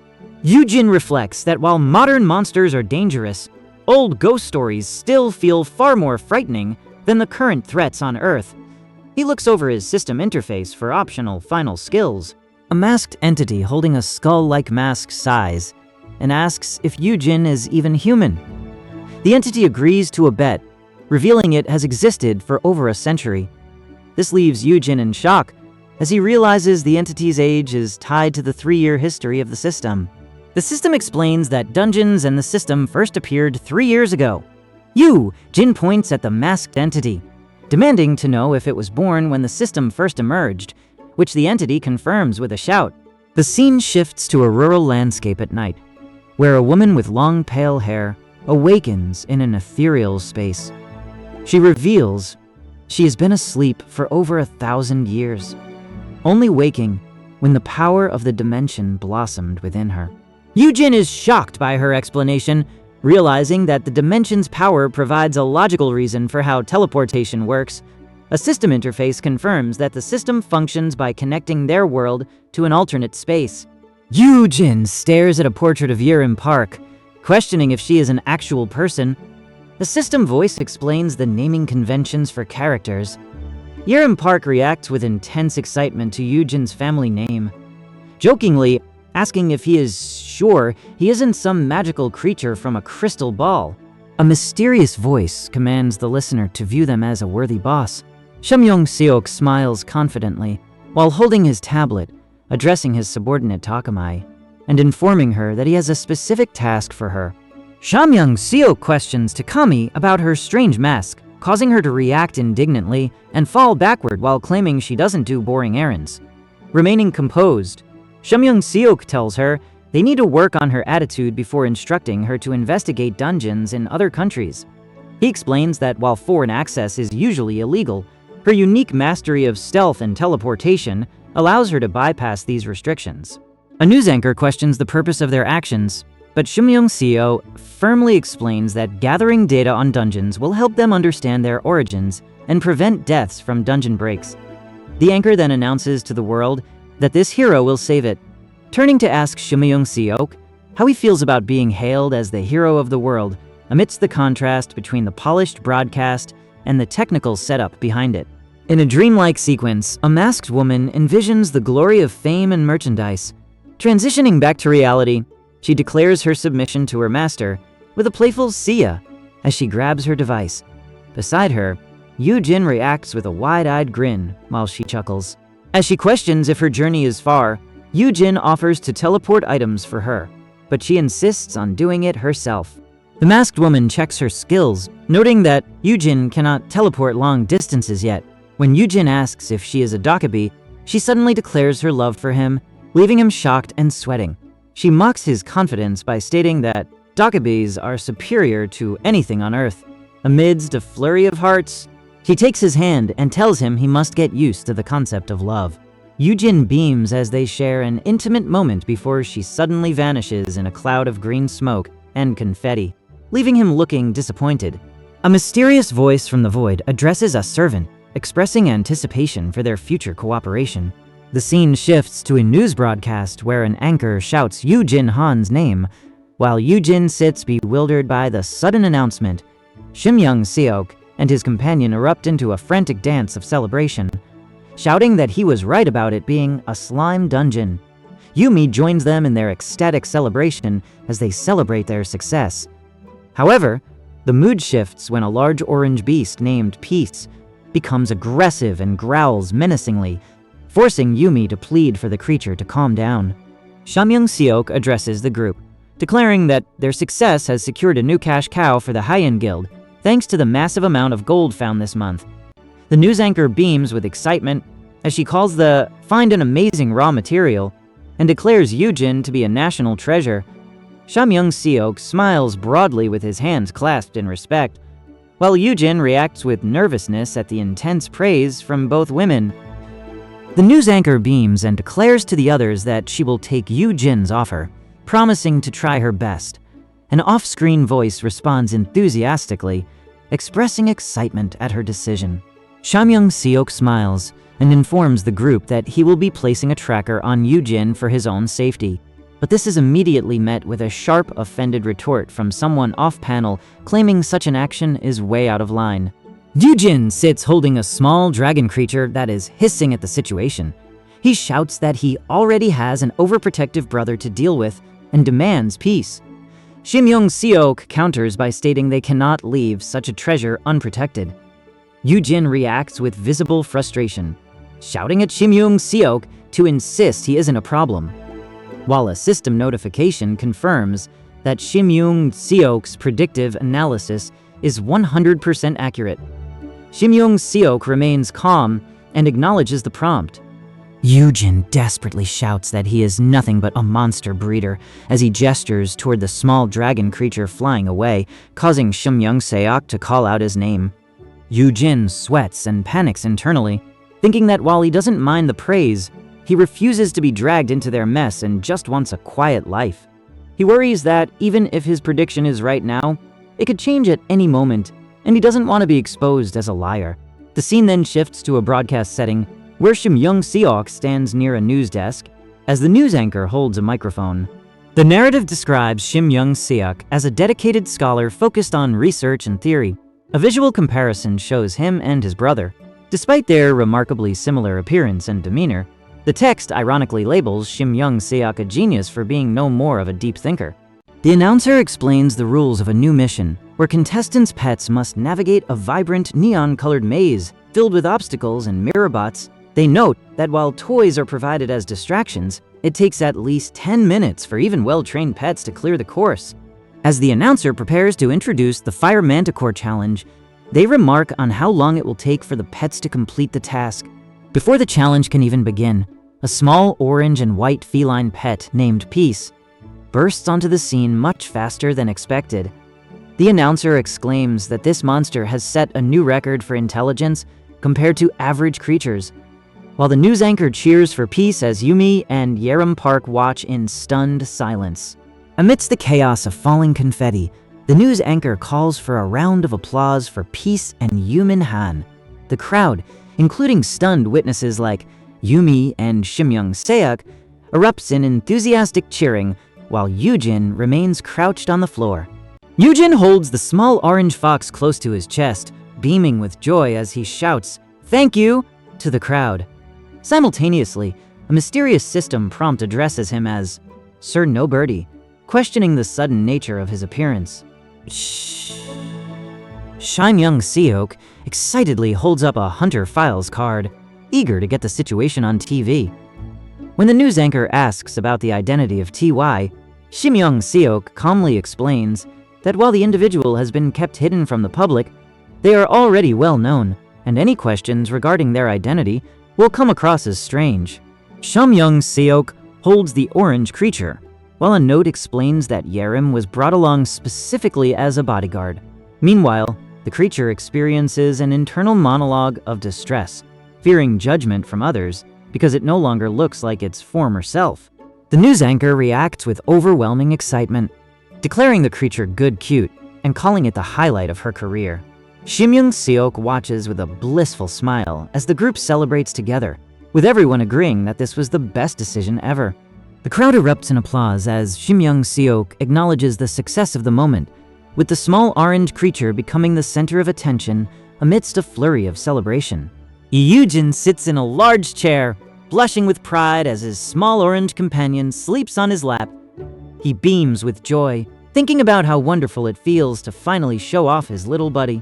Yoojin imagines the small creature's potential as a global superstar, envisioning it becoming a famous influencer or idol with its own merchandise and albums. He pictures Shimyoung Seok standing beside the fierce-looking orange beast, which looks intimidating enough to drive fans wild. On the news broadcast, the news anchor smiles warmly and asks fans to line up for autographs. Yoojin hears her and enthusiastically claims he'll be first in line, leaving the news anchor startled by his eagerness. Yoojin smirks and suggests the creature provide a paw print instead of an autograph, causing the creature to react in shock. Suddenly, a barrier shatters as the news anchor appears through the debris, addressing Yoojin directly. Hyunamoon suddenly appears before Yoojin, startling him so much that he begins to sweat and gasp in shock as he realizes who she is. The scene shifts back to the broadcast where the news anchor, surrounded by sparkling light, shouts for the S-ranker to get up. She playfully mocks Yoojin for stealing her spotlight and asks if he's going to take her hand, to which Yoojin firmly declines. Yoojin expresses concern about their public actions, but the news anchor ignores him, lunging into his personal space to shout partner. She laughs and tells him that if he won't work for her, he isn't fit, insisting they need a proper name for their offer. Yoojin reflects on his status as an F-ranker in the shadow of his S-ranker brother, and Yerim Park acknowledges his honesty with a calm smile before noting that his words have caused her some concern. Yerim Park approaches with a smile to offer Yoojin a drink, but a massive energy wave suddenly erupts, throwing everyone into chaos. Shimyoung Seok reacts in shock as debris flies everywhere.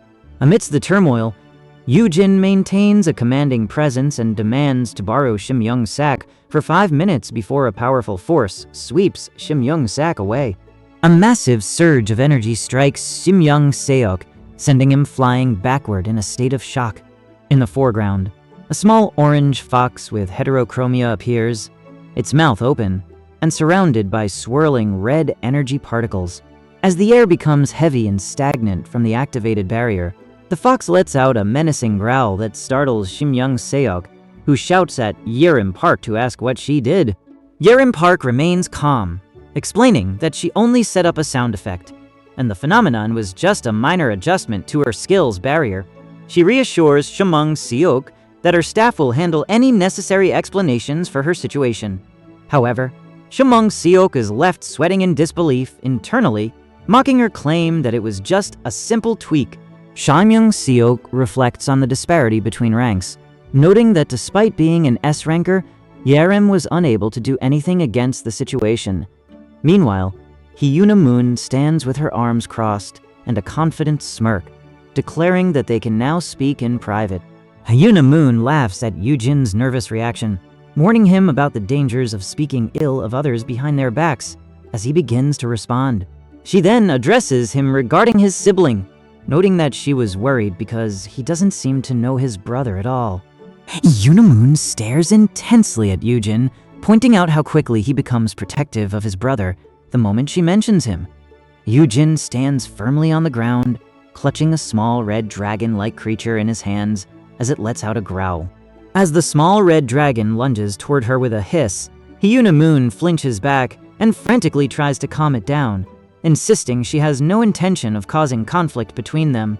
Hyuna Moon reaches toward Yoojin and tells him she is going to be straight with him, placing a hand on his shoulder as she challenges him to reevaluate his opinion of his pathetic brother. Hyuna Moon mocks Yoojin's past actions, telling him that everyone laughed because they thought he was being ridiculous.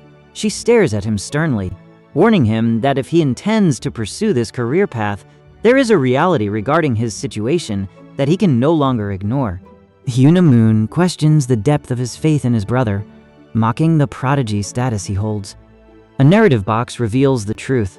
While his brother is an S-ranker, he is also arrogant, unreliable, and prone to causing trouble for others. Hyuna Moon leans in close to Yoojin, who is visibly startled by her proximity and the intensity of the moment. As he holds the glowing fox-like creature, she rests her chin on her hand and tells him there is one thing he doesn't realize. Hyuna Moon leans in close to Yoojin, her eyes glowing a piercing red, as she tells him that angels can never stomp over others just to build their guild. As Yoojin stands visibly battered and overwhelmed by her intense presence, Hyuna's voice cuts through the air, asking if he wants to hear about his brother Lep's life as a hunter. Yoojin remains in a state of distress, his suit and shirt drenched in blood from the physical toll of the confrontation. The protagonist reflects on his past, noting that while his awakening ironically disqualified him from professional esports, it led him to become a guild master instead. A news anchor reports on the distinction between a leader in name only and one truly in charge, noting that among the country's top 5 guilds, there are only 5 true leaders, including Hyun Jae-sung of Seo-sung Guild. Hyuna Moon reacts with shock in a crowded hall, as the broadcast concludes by mentioning Yoyun Han of Hyun, while Yoojin sits calmly on a bench with his eyes closed. An off-screen character berates Yoojin for being a cocky ingrate who turned down an offer any other guild would kill for, while Yoojin remains stoic and silent. Despite being a high schooler, Yoojin gained massive attention, leading to people even attempting to poison him. Meanwhile, others question the lack of shame among those involved in such messy work. The scene shifts to a traditional Korean-style gate, under a twilight sky with wisps of smoke drifting through the air. A reporter notes that despite his personality, the subject is still just a child. Yerim Park looks visibly shaken and distressed by the gravity of threatening a child's life. A massive explosion of orange and yellow energy erupts, leaving behind a wasteland of debris where an off-screen character questions if a monster was present at the site. Yerim Park cowers in terror and screams for mercy as a threatening presence looms, while an off-screen voice calls out the name Yoyun Han through the smoke. Amidst the flames, a desperate Yerim Park promises to leave Yoyun Han alone before her plea is cut short by a sudden impact. As the dust settles, a voice calls out from the wreckage, asking if they are all there. A massive wave of pink energy sweeps across the frame as Yoojin unleashes a violent burst of golden light, clashing head-on with an incoming force. The collision is so intense that it creates a massive explosion of sparks and light, testing the structural integrity of their weapons. As the blade's edge passes inches from his face, Yoojin mocks his own perceived inadequacy. When the blade strikes his head, he reacts with shock as a powerful opponent delivers a chilling revelation. In fact, you're barely human. A flashback reveals that authorities covered up a past incident, and the resources from that event were used to build the Heian organization. Yoojin sits in shock as this truth settles in, a small orange fox-like creature resting on his lap. Yerim Park addresses Yoojin, noting that despite his low rank, he is the only F-ranker to achieve S-rank status. She then asks him if he noticed how much his brother changed after his awakening, leaving Yoojin in a state of visible distress. Yerim Park places a hand on Yoojin's shoulder, urging him to be clear-eyed about the reality of his brother's situation. She warns him that Yoojin isn't who he thinks he is, and while he currently appears as a sweet little brother, there is no telling when he will finally bare his fangs. A news anchor warns that it isn't safe to stay too close, while a nearby smartphone shows a post titled "Jerkword 2" with over 100 likes, suggesting the news has already spread. Hyuna Moon challenges Shimyoung Seok, offering a hint to help him keep his S-ranker status. Shimyoung Seok remains hunched over, reflecting somberly on the fact that he has been through hell as well. The news anchor suddenly snatches the phone out of Shimyoung Seok's hands, reacting with surprise at the sudden interaction. Shimyoung Seok stands on a chair to reach the phone and shouts into the receiver, trying to confirm if the woman on the other end said something foolish. The news anchor leans in, shouting back with concern as they wait for a response. Shimyoung Seok holds a red phone to his ear, his face contorted in shock as he listens to the news anchor confirm that a woman was speaking ill of him. He reacts with a defiant, "So what?"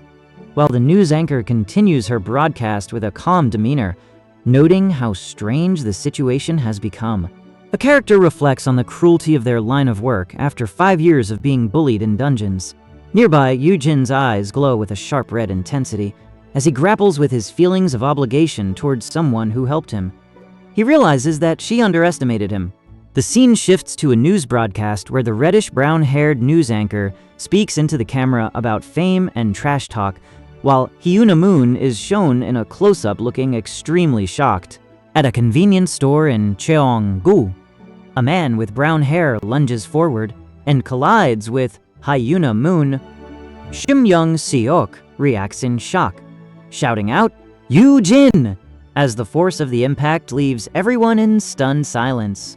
Hyuna Moon holds her phone as it vibrates with several notifications while she watches the news broadcast, thinking to herself that hardly anyone knows about the specific situation being discussed. Yerim Park confronts Yoojin with an aggressive demand for information. While a small dragon-like creature between them shakes violently, an off-screen character growls at the dragon to shut up before Yerim Park reacts with a mocking grin and exclaims, "Why you little..." At Yoojin's flustered response, the news anchor warns that everyone is going to find out, noting they didn't take precautions because they assumed Yoojin was a low-ranked F-ranker. Yoojin reacts with visible alarm as he realizes she is trying to warn him of an impending event, while Yerim Park reacts with extreme shock and shouts, "What the fudge?" Yerim Park shouts in desperation, accusing Shimyoung Seok of breaking his promise not to hurt Yoojin. Yoojin looks toward her and calmly reassures her that he is okay, while a narrator interjects to calm the tension by stating the adult simply needed to talk. However, the atmosphere shifts instantly as a menacing presence begins to loom. Yerim Park reacts with outrage, accusing Shimyoung Seok of making threats. Amidst the chaos and Yumi's frantic warnings about Yoojin's nerves, Shimyoung Seok takes control of the situation. He de-escalates the tension by ordering everyone to take a 5-minute break and tells Yumi to go get some water, which she accepts with a grateful smile. While holding his water during the break, Shimyoung Seok reflects on the bond between Yerim Park and Hyuna Moon, questioning if their closeness stems from them being the only 2 S-rank female hunters in the country. Nearby, Hyuna Moon surprises Yerim by embracing her from behind with a joyful grin, leaving Yerim shocked as narration questions if she can ever break her contract with the Haleon Guild. A news anchor appears on screen as narration explains that while Hyuna Moon is currently an F-ranker, she and her friend MKG Jiro will become S-rankers in a few years. The scene shifts to a small orange fox creature held by a mechanical hand. The fox looks startled and tells its captor it should just be called Moon. Shimyoung Seok sits in a brightly lit room holding the fox, lost in thought. He acknowledges that while he doesn't fully understand the system's ultimate goals, he recognizes the necessity of bringing more S-rankers under his supervision to form effective pairings. The news anchor notes that it would be better for Yerim to have an S-ranker as a mentor rather than someone like Shimyoung Seok. The scene shifts to a stadium where intense dialogue erupts regarding breeding partners and the influence of certain women. Amidst the murmurs of the crowd, an authoritative voice warns Yerim Park to stay away from a woman who is a bad influence. Yoojin smiles and playfully calls out "Monster Daddy" toward the news anchor. The news anchor, holding a microphone, declares to her audience that she told them about the monster hunter, Dan It, while Yoojin responds with a grin. Yoojin is shown a heavy red bag filled with daggers in a white envelope. As the news anchor explains, they are providing him with a worst grade item at the armory. Yoojin beams with excitement, confessing he joined the guild primarily for their food and his love for the kitchen. The news anchor suggests it would be beneficial for him to get acquainted with the armory staff, since they work together frequently, and Yoojin agrees with a smile. Yu-Mi admits she is exhausted and doesn't want to go on any more raids, but Yoojin kindly notes that she isn't built for such work. The news anchor smiles warmly at him, telling him he is going to be an armory manager. A sign nearby confirms the location as a zone used by Shimyoung Seok.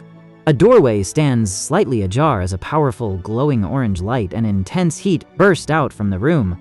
Yerim Park and Yumi are caught off guard by the sudden wave. Yerim Park shouts in alarm at the heat while Yumi watches in amazement.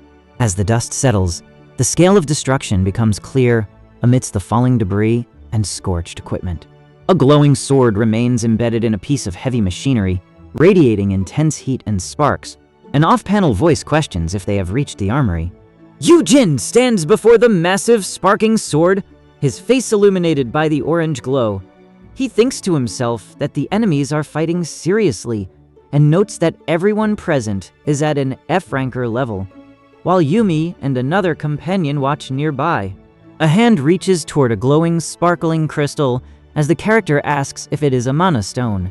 Just as Yoojin reaches for it, a man shouts that he is in a restricted area, and Hyuna warns him not to touch it, causing Yoojin to flinch back in shock. The muscular guard confronts Yoojin regarding his authorization, to which Yoojin responds with an awkwardly cheerful greeting. The guard is stunned to hear that Human Resources contacted him about providing a workspace for Yoojin. While the guard confirms he heard about Yoojin's friend having a grinding stone skill, Yoojin wonders if someone of such size could actually be a blacksmith.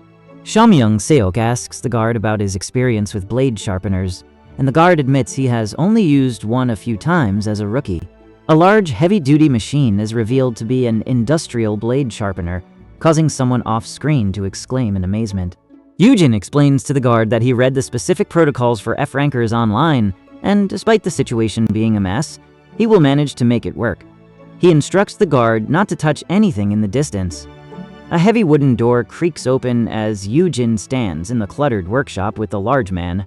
The large man points to a piece of equipment and informs Yoojin that this is his blade sharpener. The woman tells Yoojin she will leave him to use the equipment since he is familiar with it, but as she prepares to leave, she looks at him with desperate eyes and tears welling up, asking if he is coming along because the area is so messy. The woman looks at Yoojin with desperate eyes, asking if he hopes this job is more than just a roll in the wall.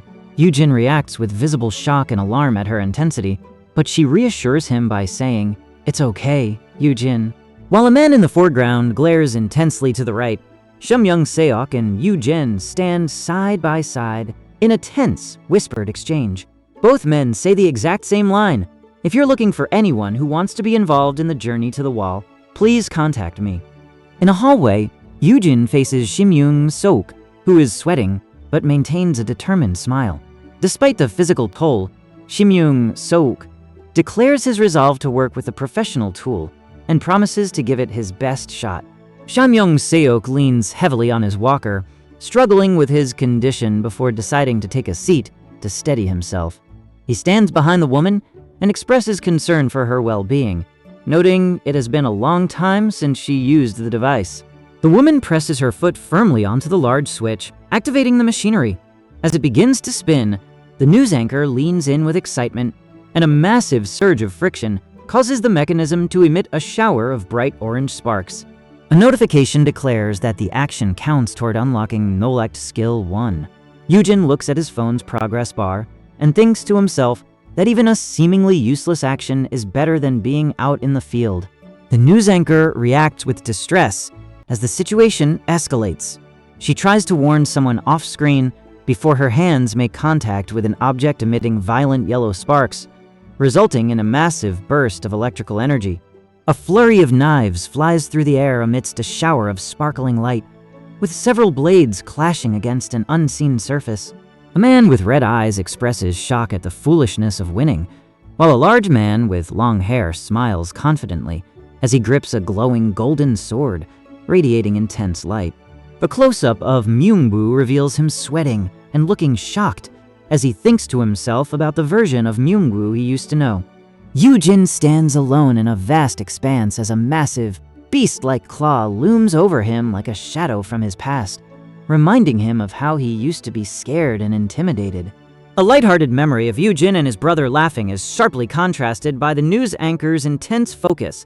She is visibly shaken, noting that she has never seen him this focused before. Yoojin tells his companion it is time to train peace before the scene shifts to a man at a desk.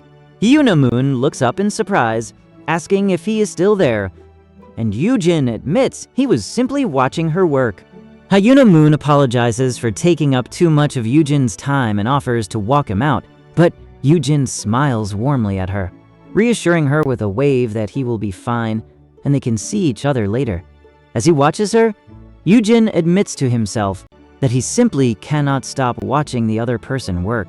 It is as if he were a fish out of water, finally returning to his own domain where he can swim freely. Seok sits in a relaxed posture with a slight smile, thinking to himself that he no longer needs to worry about Hanwoo from this point forward. Hanwoo lies face down on his bed in a state of distress, looking exhausted and defeated. Looking toward the plush toys on his bed, he laments to himself that it has only been one day and that he is hopeless as an F-ranker. In an industrial setting, a man with short brown hair and a beard speaks to a companion about the man who is grinding their grinding stone. The second man clarifies that he is referring to the string puller. During a news broadcast, the news anchor reports that someone has called in sick, leading to an immediate observation questioning if he is faking it after only one day. The two men continue their conversation in the industrial setting. While the first man speculates that the person was trying to secure a cushy job through connections, but failed, the second man, wearing a white head wrap, looks confused and asks what he is talking about. A close-up reveals several sharp triangular blades embedded in a wooden surface, with an off-screen voice noting there are 1,000 of them. The scene shifts to a dimly lit storage room filled with crates and containers, packed with rows of these gleaming blades, confirming that the string puller literally sharpened 1,000 knives in a single day. Yoojin is shown fast asleep on his pillow, with a single drop of sweat on his brow, exhausted from his intense period of activity. The scene shifts to a warehouse filled with crates where a piercing screech echoes, startling Seok and Hyuna as they look toward Yoojin. Amidst the chaos, Yoojin grips his sword as it erupts in a brilliant golden glow. He sits amidst the debris, focused on a transformation process, while a system notification confirms Myungwoo is grinding progression. A large interface appears before him, showing a progress bar at 59600 out of 10,000, as intense energy crackles around his body. A massive spread of steaming dishes and fried foods appears on a table, leaving everyone in awe at the scale of the feast. Yoojin, Seok, and Yerim Park gather around the food. Yoojin is shocked by the amount while Yerim Park watches with sparkling eyes, wondering if sharpening blades also improves cooking skills. Yoojin takes a bite and is moved to tears by the delicious taste, prompting others to remark on how good the food must be. Yoojin reflects that he needs to eat as much as possible since he won't have access to such quality meals inside a dungeon. Yerim Park notices his thoughts and reminds him of his upcoming raid, while Yoojin closes his eyes in satisfaction, noting how bored things have been lately. Standing triumphantly atop a defeated monster's carcass, Yoojin clutches his glowing sword and laments being forced into low-rank dungeons due to his age. He expresses a desire to level up for new skills and considers using an application to clear multiple dungeons daily.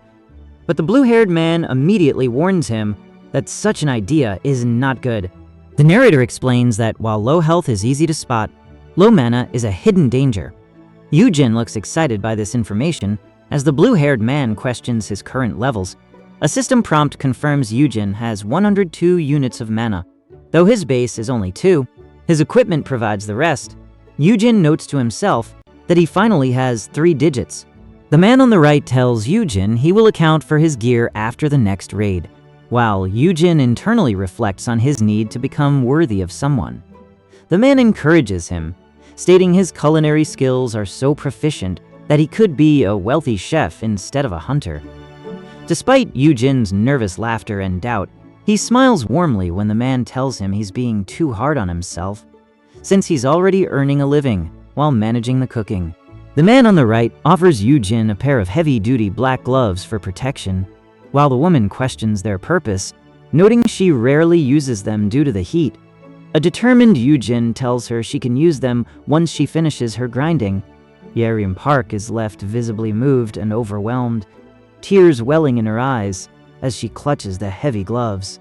Yoojin Park expresses her deep gratitude to Yumi for the heavy-duty gloves, promising never to take them off. Yumi warns her that the gloves get extremely hot and reminds her to remove them before entering the bathroom. A large quantity of jagged shards settles into a yellow crate, and an unseen character notes they have enough for the afternoon. In the sweltering heat of the smithy, Yoojin hunches over the overflowing crate, drenched in sweat from the intense forge temperatures. He acknowledges how hot it is while clutching a mana-infused towel provided by others to help regulate his body temperature. Exhausted and physically drained, Yoojin eventually collapses into a chair, gasping as his arms grow tired. Yoojin checks his phone and panics as he realizes how late it is, exclaiming that he needs to keep track of the time. Yoojin stands before an open doorway, pointing toward the interior in a heavy silence. He finds himself alone in a room, filled with empty chairs and questions if everyone has already gone home, his face showing clear signs of panic. Yoojin stands before a massive crystal radiating brilliant white and blue light. He watches in awe, exclaiming how amazing it is that the object glows entirely on its own. An authoritative voice suddenly shouts at Yoojin not to touch the crystal, causing his brother, the S-ranker, to jump in surprise. Yoojin reacts with shock and perspiration, stammering as he realizes how close he was to the object, while his brother stands behind him with a stern expression. The S-ranker brother informs Yoojin that the crystal is a rank B mana stone worth at least 1 billion won. He notes that such intact specimens are rare and decides to leave it alone for now, since they lack the specific equipment or armory required to utilize its power. An off-screen character tells Yoojin that as an F-ranker, he could never attempt to use the stone. They further mention the social pressure of him using connections to reach this location. Startled, Yoojin stammers in defense. The voice explains that the area operates on a strict meritocracy where only those selected through formal processes are admitted. As the off-screen voice speaks of those who need a special chance to shine like a diamond in the rough, Yoojin listens with a look of profound realization. The voice then addresses the man in the suit, noting his focus and warning him not to be fooled into thinking he only got here by pulling strings. An off-screen voice addresses Shimyoung Seok, acknowledging his focus, but warning him not to be deceived by the appearances of others. The voice sternly adds that this condition is mandatory if he wants to keep his job. Sweating under the pressure, Shimyoung Seok admits their stats are limited, but notes they have specialized gear to compensate. He pauses before firmly declaring his commitment to do his best, forced into a strained smile as he thinks that everything is finally going smoothly.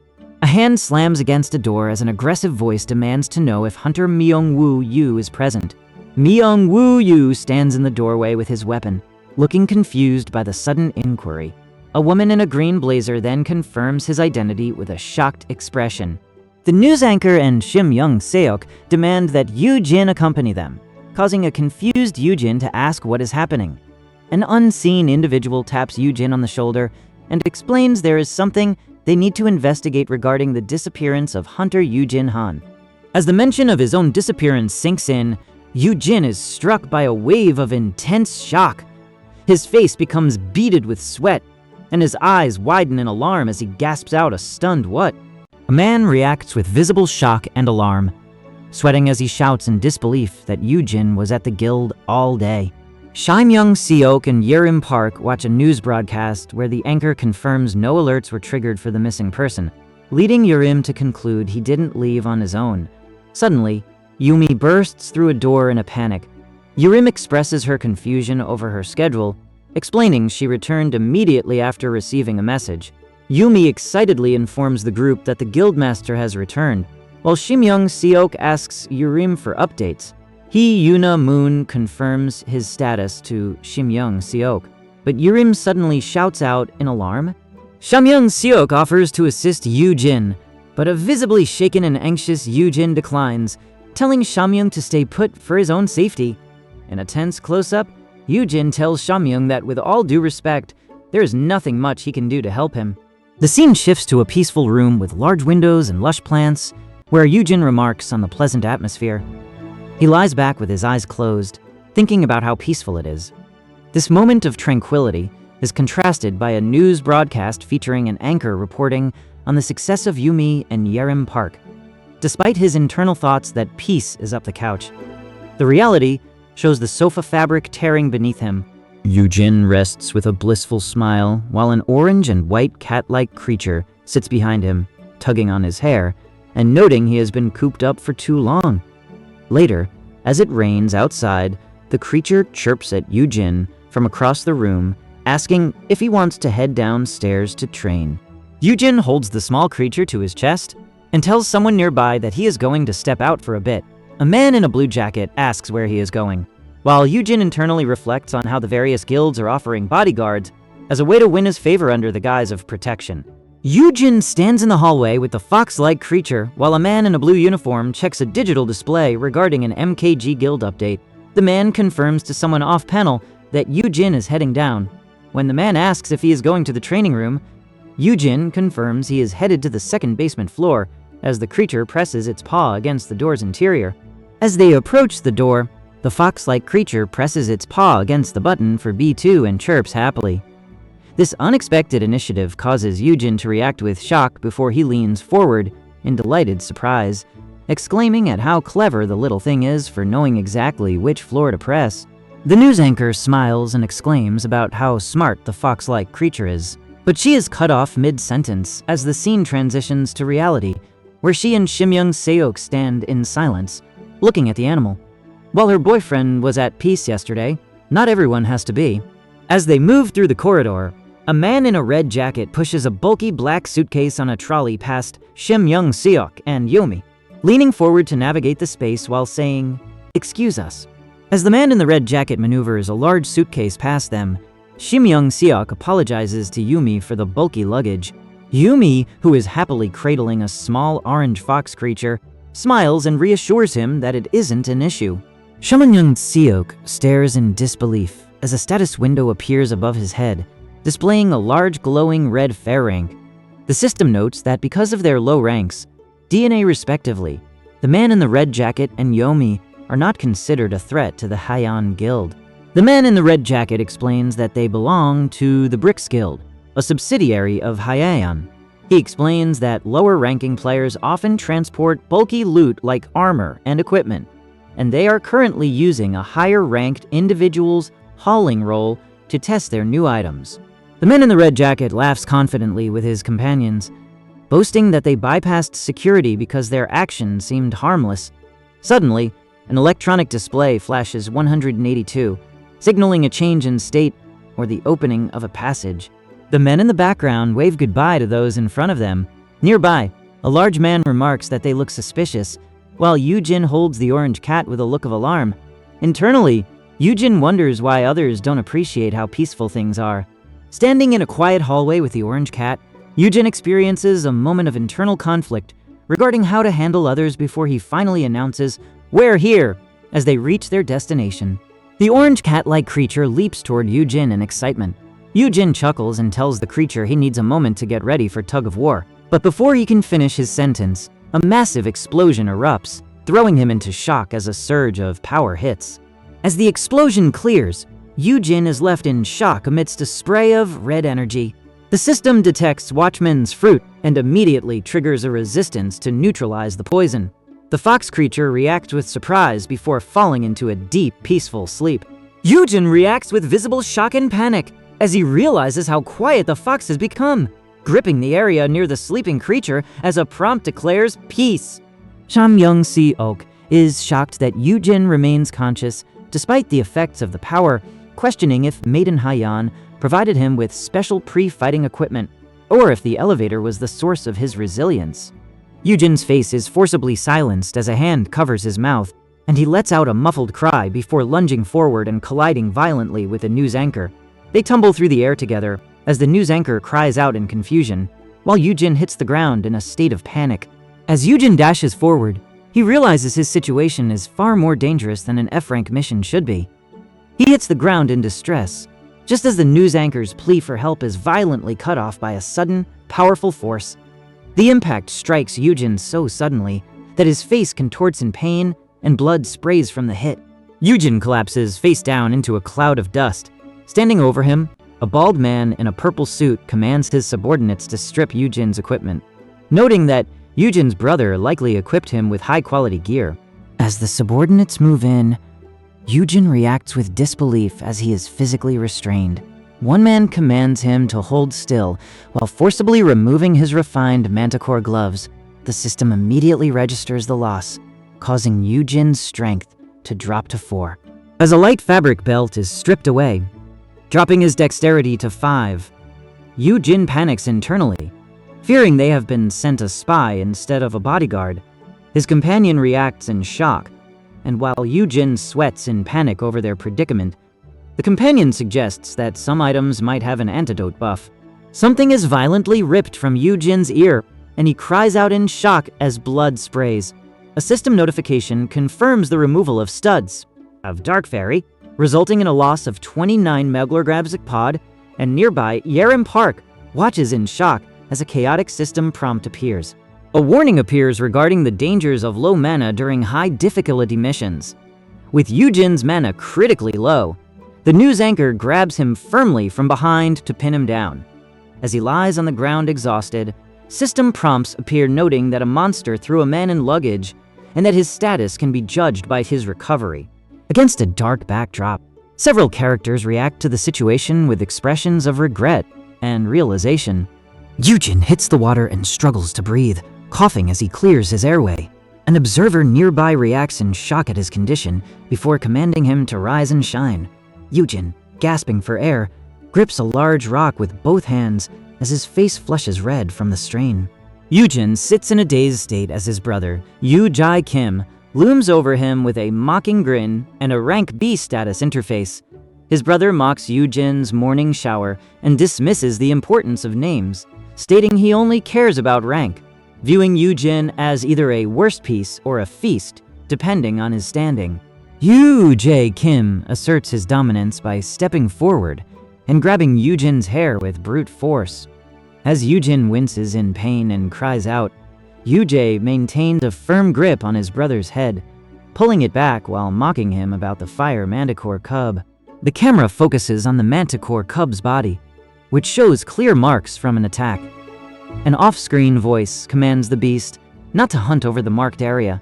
In a dimly lit corridor, an intimidating man with short black hair mocks Yoojin as he kneels on the ground, telling him not to bother hoping for any rescue. Yoojin trembles and sweats under the threat, his face filled with terror, as the man demands that he hand over the mark quietly. Yoojin can only manage a faint, fearful stammer in response. Warnings flash as the stakes are laid bare. If the hunt isn't finished, they will be killed peacefully, and both the monster and the luggage must be discarded. This leads to a debate over how a low ranker like Yoojin managed to gain such significant attention from both the guild and the association.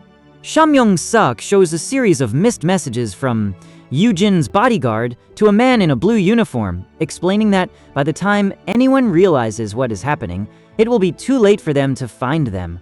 The scene shifts to a massive industrial shipping yard where hundreds of containers are being searched. During a broadcast, Shimyong Se-ok informs a news anchor that while the Japanese aren't currently taking action, they are being moved in and have secured a winning bid as long as they don't interfere. Two men react with shock to the situation as the narrator reflects on their past, the possibility of being recognized as an S-ranker, and the logistical complications of drifting into international waters while waiting for the association's guides to provide backup. The man with the scarred face mocks Yoojin's resolve, asking why he won't just give up and hand over the mark. Yoojin lets out a low chuckle, prompting the scarred man to demand to know what is so funny. Yoojin retorts that he isn't a fool who would chicken out. The scarred man is stunned by Yoojin's logic regarding the high value of the mark, and while he tries to compliment Yoojin's intelligence, Yoojin fires back that it is actually the scarred man who is being stupid. A mysterious voice mocks Yoojin's intelligence before a powerful force slams him backward through the air. As Yoojin hits the ground in pain, a towering figure in a leather jacket looms over him, coldly stating that he doesn't seem to realize what situation he is in. Lying on the ground, battered and exhausted from the impact, Yoojin speaks with a desperate tone, telling his opponent that he knows what they are saying. The mysterious figure looms over Yoojin with a look of intense disdain, sneering that they were taken in by morons whose skills are too poor to earn an honest living. A heavy boot slams down with immense force, striking an off-screen opponent who reels back in agony. As the victim collapses from the devastating blow, the assailant stands over them and declares they can go with him for now. The assailant shouts at Yoojin to keep going and beat them to a pulp if he has it. Despite his injuries, Yoojin grits his teeth against the pain and retorts that they are loosely tied. The assailant moves forward, telling Yoojin they will introduce him to a friend instead. Yoojin is dragged across the rough surface in a state of intense pain before hitting the ground and collapsing into a slumped, defeated posture. An unidentified man stands before Yoojin and chillingly mentions they have a pet of their own. Yoojin reacts with shock as a sinister purple energy begins to manifest beside him. The man mocks Yoojin as a scream echoes nearby, asking if he is finally getting scared. A narrator identifies the monster as a creek, a C-rank beast that poisons its prey with tentacles. As the creature's glowing yellow eye and sharp teeth appear, it begins to crawl toward Yoojin. A man in a leather jacket stands before a glowing metal barrier, mocking Yoojin's condition and telling him he is still sellable. He retreats and seals the gate, leaving a terrified Yoojin trapped alone behind the barrier. As the heavy metal gate slams shut with a resounding thud, Yoojin stands frozen in the center of the frame, his eyes wide as he processes his sudden isolation. In a brightly lit hallway, Yerim Park stands tense as she faces an approaching figure in a dark coat. As the MK0 guild makes contact and announces her location, a hand suddenly reaches out and firmly seizes the sleeve of the person in front of her, jerking them back to a halt. Shimyong Se-ok confronts Yerim Park, his calm demeanor contrasting with her shocked expression as he tells her she has some explaining to do. He questions her claims regarding the Hyeon Guild's top-tier security, while Yerim reacts in distress over how things could have escalated so poorly. Yoojin reflects on the impossibility of the current situation, which is met with a sharp demand for logic. The scene shifts to a reflection on survival. A wolf-like beastman explains that their actions are driven by primal instinct, while Shimyong Se-ok reacts in shock as he explains that lower-ranked hunters are kept under the command of higher rankers as a safety measure. As Shimyong Se-ok explains the hierarchy of the guild's hunters, an off-screen character frantically demands to know why a specific individual was taken. Shimyong Se-ok looks away with a grave expression, noting that the bodyguard sent this time wasn't the one they were supposed to send. A report reveals that someone swiped an individual just minutes ago, and the scale of the stolen gold leaves Shimyong Se-ok visibly overwhelmed. It is revealed that certain sponsors, having discovered Yoojin's specific abilities, have been plotting to exploit the situation for their own gain. Shimyong Se-ok clutches his head in frustration while watching a news broadcast, lamenting how little control Yumi actually has over her own guild anymore. The narrative reflects on an unexpected alliance between two factions and their subsidiary. Meanwhile, Yoojin looks down pensively beside a small red fox-like creature, lamenting that he should have been more cautious and stayed away. A bearded man looks toward Yoojin and asks what would happen if the monster revealed their location.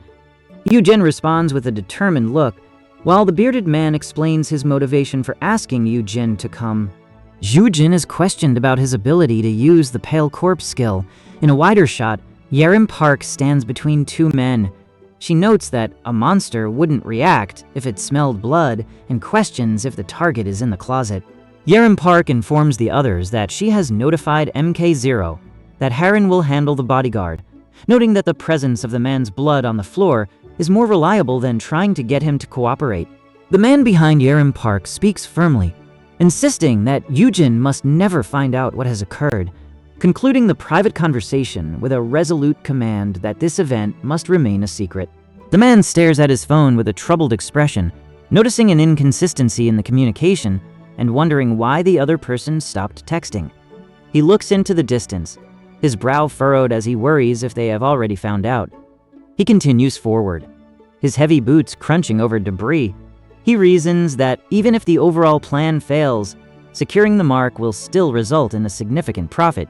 The man smiles widely and shouts a boisterous question about whether they had a nice time, just as a metallic structure beside him clunks loudly.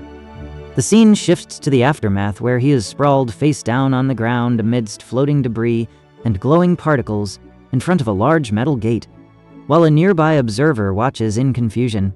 The view shifts to the back of a person with dark hair in a ponytail wearing a high-collared jacket, standing amidst the floating particles. This tall figure stands over the fallen man and places a heavy boot firmly onto his back, mocking him by asking if he is simply exhausted from his previous resistance. The man on the ground remains silent in shock before reacting with confusion to a sudden occurrence. Suddenly, a massive, monstrous entity with glowing yellow eyes looms over Yoojin, commanding him to sally. Yoojin is caught off guard and confused by the name, his face shifting into intense alarm as something moves rapidly toward him. A massive impact occurs as an object strikes the ground, creating a violent shockwave of dust and debris. Yoojin is caught in the immediate vicinity. He recoils from the explosion with a scream of alarm, shouting out in terror at what is happening, while being engulfed by a field of intense glowing magical energy. Yerim Park watches in disbelief, shouting that it can't be real and questioning how they only mentioned taming one juvenile monster. Yoojin stands paralyzed before the massive beast radiating purple energy, his face drenched in sweat as he faces its overwhelming power. As the creature's clawed hand grips an object enveloped in a violent aura, Yerim Park notes that hunters never reveal the full extent of their skills. A massive, menacing beast wreathed in purple energy looms over Yoojin, causing him to cower as the creature shouts that it can't believe its luck. Yoojin recoils in shock while clutching a glowing purple crystal that pulses with intense power. He realizes that the warnings he received never mentioned anything of this magnitude. However, as he feels the overwhelming energy firsthand, his fear turns into a confident smirk, and he mocks the situation by noting that he didn't expect an F-ranker to pack such a big punch. Sitting on the ground in an industrial setting, Yoojin gasps in distress as massive, dark purple tentacles loom over him. He reacts with visible disgust to the grotesque limbs, questioning what kind of physical attack they are capable of delivering, even though he knows the entities controlling them are his true threat. Yoojin cries out in pain as a heavy limb strikes him, forcing his foot to jerk back from the impact. As the immediate physical threat looms, Yoojin focuses on his equipment and activates a glowing blue holographic interface, finding some small comfort in still having access to his inventory. As the monster lunges, Yoojin grips his blade with white-knuckled intensity to face a small but formidable purple feline creature, crackling with energy. He gasps in shock as the creature takes a step forward, its presence becoming overwhelming. Immediately, a system notification triggers, announcing that his Dragon Slayer and Beast Slayer skills have been activated. While acknowledging his lowly rank, Yoojin receives a notification that the Beast Slayer Bane effect will be doubled against the creek. He reacts with intense shock and disbelief, questioning if this massive boost is due to his specific Dragon Slayer title. Standing in a dimly lit area, Yoojin reasons that since his Dragon Slayer title was earned from defeating Curse and Venom-type dragons, it should logically apply to similar threats. He faces a grotesque creature with yellow eyes and multiple tentacles lurking before him. Though he realizes he lacks offensive skills, he focuses his concentration on the fact that his specific keyword should double its effect in this critical moment. Yoojin tries to defend himself, but his sword slips from his grasp just as the threat before him is neutralized. A large, dark-scaled salamander beast recoils and collapses into the ground. A hand holds a glowing blue potion bottle as an off-screen voice mockingly addresses the defeated creature, asking if it wants a treat of high-quality magnesium. Young-seok holds up the glowing blue vial and tells his companion that while he can't share much detail, he got lucky with the drop. Yerim Park smiles at a new friendship, but the moment is shattered as a massive dark-scaled dragon with a glowing yellow eye lunges forward, its roar terrifying Yerim and Yumi. Gali grits his teeth and shouts that the tentacles can't stop him as he pushes through the magical barrier, even as the magic tears through his arm. As Gali shouts defiantly, he is suddenly struck by a blade. Yoojin drives his sword into Gali's torso, causing him to cry out in shock as blood sprays from the wound. "You!" Jin laughs maniacally, declaring that even an F-ranker's body can be softened with enough poison. Gali reacts with a scream of agony and rage. The monstrous creature roars as its body is enveloped in a violent purple aura, while Yoojin stands his ground with a determined grimace. Gali sneers with an arrogant grin as a massive streak of golden light from Yoojin whizzes past him, dismissing it as nothing more than a C-rank monster. A hand grips a sword so tightly the knuckles strain as it erupts in a golden aura. Yoojin prepares to strike, gripping his glowing blade with both hands against the looming dragon. Yoojin unleashes a powerful strike, his blade carving through the air and creating a trail of sparks and white light as it hits the dragon's hide. As the beast reels from the impact, an antagonist appears and mocks Yoojin's efforts, laughing at him for thinking he could win with parlor tricks. The antagonist sneers a final threat before a sudden sound erupts, leaving Yoojin confused as something hits the ground with a heavy thud. Following the heavy impact, the antagonist is caught in a violent surge of purple energy. He recoils and trembles under the overwhelming pressure, gasping out a pained cry as the aura physically weighs him down. As the monster lies defeated, Yoojin questions why something happened despite his victory. He realizes the creature's curse was too weak for his rank, and a system notification confirms that the final thanks skill has been activated. Amidst the glowing purple tendrils, Yoojin receives a notification that Sally's stats and skills will be transferred at double effectiveness. This is further amplified by Rauchita's Bane, causing Yoojin's eyes to glow with brilliant yellow light as his power surges. Sally's voice mocks the opponent, noting that while she was only an F-ranker, this power surge makes her a hero at his expense. The opponent, bleeding and struggling under the pressure, laments that he only wanted peace and quiet before desperately demanding to know where they are keeping his lovely little secret. Yoojin leans in, placing a hand on the opponent's forehead to exert pressure. The man buckles under the overwhelming aura, blood and sweat pouring from his face as he cowers in agony, crying out that Yoojin is a freak. Yoojin speaks with cold indifference, telling the man he will never be like him, and apologizing for his lack of sympathy. He then activates Toxic Woos, enveloping the area in a hazardous haze, while coldly stating that he cannot allow anyone to find out about his skills, especially final thanks. As the Toxic Ooze swirls, Yoojin reaches out to his defeated opponent, Arrow. He mocks him for being meek when he had the chance, and tells him this is the price of his actions, even lamenting that he won't be able to leave a body behind for the man's family. Yoojin stands before a blindingly bright white portal, his body partially entwined by thick purple tentacles. He reflects on the truth of who is really being protected, hoping that the situation is understood. Yoojin exerts massive force on a thick black tentacle, successfully snapping it off. However, as he stares at the severed piece, his face fills with exhaustion and shock. he realizes that his own strength is no longer under his control, because the final phase ruined his stats. Standing before a heavy metal door that has just slammed shut, Yoojin sweats from the stress of his situation. He realizes these problems aren't easily fixed, and notes that he must contact Taiyuna Moon before anyone notices his presence or his act.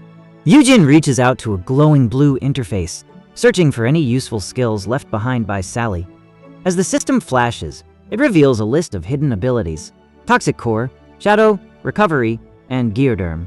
Yoojin examines the glamour skill, noting its usefulness for survival, along with Prey Instinct to help him avoid stronger hunters. Suddenly, a sharp sensation strikes his lower leg. Yoojin winces in pain and cries out as the intense physical reaction hits him. Gritting his teeth against the pain, Yoojin focuses on moving forward as a glowing blue aura of magic begins to manifest around him. A massive surge of magical energy erupts, creating a violent, swirling vortex of blue light and sparkling particles that envelops his entire body. With a calm and resigned tone, Yoojin says he is ready to find peace. He steps through a doorway, his entire form wrapped in the swirling blue and cyan magical energy as it stabilizes him for the transition. The scene shifts to a waiting area where two men are seated together. While the man next to him laughs and tells a story, Yoojin looks over and asks what time it is. Yoojin looks concerned about their escape, while his companion confidently claims the boat will be moving soon. A massive force strikes the cabin, sending a surge of blue energy that throws both men back. As they reel from the impact and the air fills with glowing ribbons of energy, Yoojin is shocked by the sudden movement. He realizes something is physically constricting him. The magical ribbons tighten around his throat, and he gasps out in panic as he struggles against the binding. As magical energy intensifies, Yoojin is enveloped by swirling blue ribbons. His face contorts in distress as he struggles against the binding forces, crying out for someone to help him. A massive thud resonates through the air, startling Shimyoung Seok as he sits on his sofa. He looks up in shock and demands to know who is there as he tenses up in his seat. An intruder stands in the doorway and mocks Shimyoung Seok's survival, questioning how he is still standing. Shimyoung Seok, visibly terrified and sweating, cries out in disbelief at the intruder's presence. The intruder, clad in an orange hoodie and sunglasses, sits before Shimyoung Seok and demands the location of the fire manticore. Shimyoung Seok is drenched in sweat and trembling with fear as the intruder mocks him and his previous luck in escaping. The intruder mocks Shimyoung Seok further, revealing that he has captured the fire manticore and holds the key to its cage, challenging Shimyoung Seok's ability to stop him as a hand reaches toward a shimmering blue energy barrier. A shimmering blue energy barrier crackles as Shimyoung Seok is struck by a powerful blow to the face, his head snapping back from the force of the impact and the burst of energy. Amidst a swirl of volatile blue energy and debris, Yerim Park strains against an unseen force, while Shimyoung Seok stands nearby in shock, questioning what just hit him. Shimyoung Seok is struck by a series of powerful impacts and cries out in pain, wondering if the force he encountered was an item or a hidden skill. Shimyoung Seok pants heavily, his face marked with scratches and sweat. An off-screen voice harshly questions how he let himself be captured and warns him to stay out of the key as a sudden force strikes him again. Shimyoung Seok collapses to the ground in intense pain as a tall man in a green jacket stands over him with a glowing weapon. The antagonist mocks Shimyoung Seok's predicament, noting his surprising resilience while the energy from his weapon crackles. A thick glowing purple liquid drips heavily from the gripped weapon onto the ground, causing a panicked exclamation. Shimyoung Seok enthusiastically informs the other person that he is giving them the key and reveals the case's location in Block A, to which the other character responds that they have it over. As a hand holds a glowing golden key amidst a massive burst of flames, Shimyoung Seok pleads with Yoojin from off-screen. He desperately demands that Yoojin sign a contract to guarantee his safety and ensure no aggression occurs in exchange for the key. Yoojin stares in shock as the mystical scroll radiates intense golden energy. When Shimyoung Seok demands a privacy clause, Yoojin frantically agrees and signs his name. The magical strain leaves Yoojin exhausted, sweating and gasping for air as the scroll reacts to his signature. Shamyoung-seok smiles and announces he is heading to his fire maiden, while in the background, the news anchor watches him with a fierce warning expression, telling someone off-panel that they'd better behave while she is gone. Suddenly, a man in a yellow hoodie lunges with explosive speed and slams into Yoojin with such force that it creates visible shockwaves. The man maintains a crushing grip on Yoojin, who struggles against the overwhelming physical pressure. The man in the yellow hoodie mocks Yoojin's lack of experience, calling him a noob and questioning if he has ever even entered a dungeon. He presents a glowing scroll to Yoojin, warning that any attempt to attack him will result in immediate blindness due to the contract's terms. A hand slides a textured yellowish parchment across the surface before it is violently torn in half. A nearby character reacts in confusion at the sight of the document being destroyed. As the parchment is destroyed, Shamyoung-seok cries out in shock as a surge of energy erupts between him and Yerim Park. A system notification appears, confirming that the curse of blindness was denied, while Shamyoung-seok reacts to the chaotic magical energy with a panicked cry. Yoojin stomps his foot onto the ground, causing the surrounding purple energy to react violently as he admits he wasn't going to let the man live anyway. He reflects on how no one would suspect him for the chaos and hopes to keep the others from finding each other. Yoojin stands over two unconscious individuals on a bed, deciding to leave them alone since they didn't witness his combat. He is confident the Haiyan Guild will handle them when they arrive. A massive serpentine monster with dark scales and a menacing appearance lies on the tiled floor in the shadows, its long, forked tongue protruding from its snout. The serpentine monster rests its head on the ground, its long tongue lolling out as a voice off-panel laments the poor fate of Sally. Yoojin sits on the ground, realizing that while his presence is a risk, he must act. He reaches into the void as his hand enters a glowing energy field. A massive surge of purple and white magical energy erupts around him, and his eyes ignite with a brilliant yellow glow.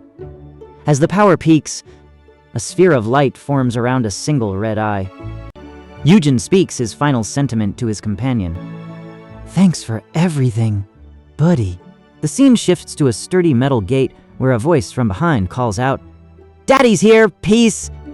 Behind the bars, a small orange fox with white accents named Peace lies curled up and sleeping soundly on a stone surface. Yoojin approaches the gate, and as he leans in, the structure creaks. He looks at the fox and asks if it is still sleeping. Yoojin watches Peace from outside the enclosure, his face etched with worry. He knows that taking the fox out immediately would draw unwanted attention and make everyone suspicious. Yoojin asks Peace if it wants to stay with him until their companions arrive, while the fox continues to snore peacefully. Yoojin smiles warmly, cradling the fox in his arms, and cooing about how cute it looks. Reassuring the creature that they will be safe during a long nap, he sits on the ground, gazing down at Peace with a gentle, contemplative expression as the fox rests against him. A somber thought expresses relief that the companion is still here and hopes it outlives them. Yoojin sits on the ground in a rustic room, his head bowed as he looks down at Peace, the heavy fabric of his coat draped over his legs against the textured floor. The ground shakes violently as several figures stand in a circle on the cracked earth. A news anchor shouts, "We found them!" during a live broadcast. An announcement confirms the location of Yoojin Han and the juvenile fire manticore within Block A. They are huddled together inside a barred enclosure, and a loud command is issued, "Get that cage open and go get the guildmaster." An off-panel character notices someone has fallen asleep. Suddenly, a voice shouts for the guildmaster as they rush toward the scene. Yoojin lies face down on the ground, exhausted and mumbling about falling asleep, while an off-panel voice asks if he is indeed human. A massive arm slams into the ground beside him, creating a shock wave of dust as someone panics and shouts his name. Yerim Park leans over him, shouting for him to open his eyes, while Yoojin looks up at her dazed, wondering if she has come to rescue him. A news anchor on screen shouts for his well-being while Yerim Park and Shamyoung-seok watch from behind a barrier. Yoojin, overwhelmed by the situation, tells himself to get up if they are who he thinks they are. He clutches an orange creature to his chest, feeling it finally recognize his value as an asset, despite the intense physical pressure he feels from the interaction. A sudden impact causes Yoojin to lose his balance and stumble forward, crying out in pain as someone nearby shouts his name in alarm. As he falls, Yoojin Park frantically asks Yumi if she is hurt, while Shimyoung-seo reacts with protective fury, demanding to know who caused the danger so he can teach them a lesson before being told by others to stay put. After his tumble, Yoojin lies on the ground with a goofy grin and closed eyes, waving one hand and telling everyone he is fine and can still walk. Shimyoung-seok holds Yumi close as she rests against him. When ordered to find someone for standby duties, Yumi responds with a firm, "Yes, sir." Shimyoung looks on with a weary expression, thinking about how sweet it is that Yumi is looking out for him. A loud clack echoes as a car door is closed and locked. Shimyoung-seok tells his companion he will return after clearing the scene and emphasizes getting first aid for others, to which they respond with a thanks. Shimyoung then informs the team he will use a recovery item and insists that Yoojin go to the hospital immediately for a full physical. Yoojin expresses resignation, noting his stats took a hit from Dali's final thank, but then hesitantly asks if they can just not go. He reflects on how he hates being rescued by hero girls, while Shimyoung regrets his thoughtless words and promises to take him home instead.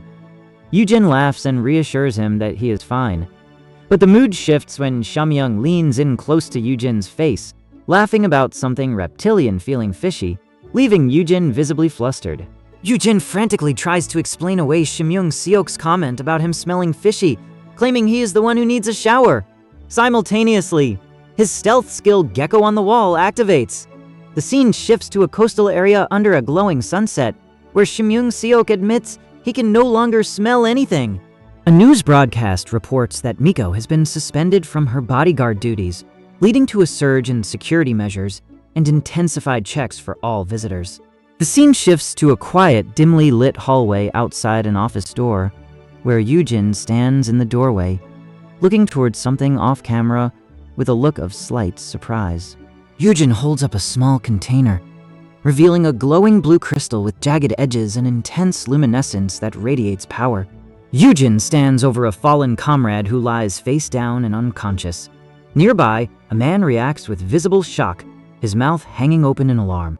A massive blade swings through the air, narrowly missing Yoojin as a large man grins wildly during the strike. Yoojin screams in terror as he recoils and huddles in a defensive position from the near miss. Yoojin sits up in bed, gasping for air, realizing the life-threatening encounter was just a dream. Nearby, a small orange and white cat with a green gem on its head sleeps peacefully.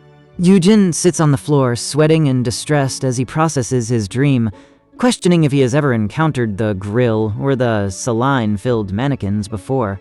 While drinking from a water bottle, Yoojin reflects on the passage of time since he turned back the clock and remembers how low-ranked individuals used to drop like flies. Lying in bed, Yoojin reflects on the fact that many people have been phased out to rehab. He comforts himself with the thought that while S-rankers are usually not a threat, his brother Myung-woo is the sole exception. Yoojin sits alone in his room, a look of visible distress crossing his face as he wonders where his brother Myung-woo could have gone at such an hour. Nearby, heavy machinery begins to grind and rotate with mechanical force. A pair of hands grips a card that vibrates violently, emitting a brilliant glowing light. The sudden surge of energy causes Yoojin to react in shock, sweat beading on his face as the intensity of the noise overwhelms him.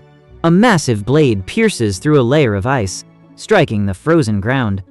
The character grips the heavy blade with both hands to steady it against the frost, gritting their teeth as they count out a total of 3,980.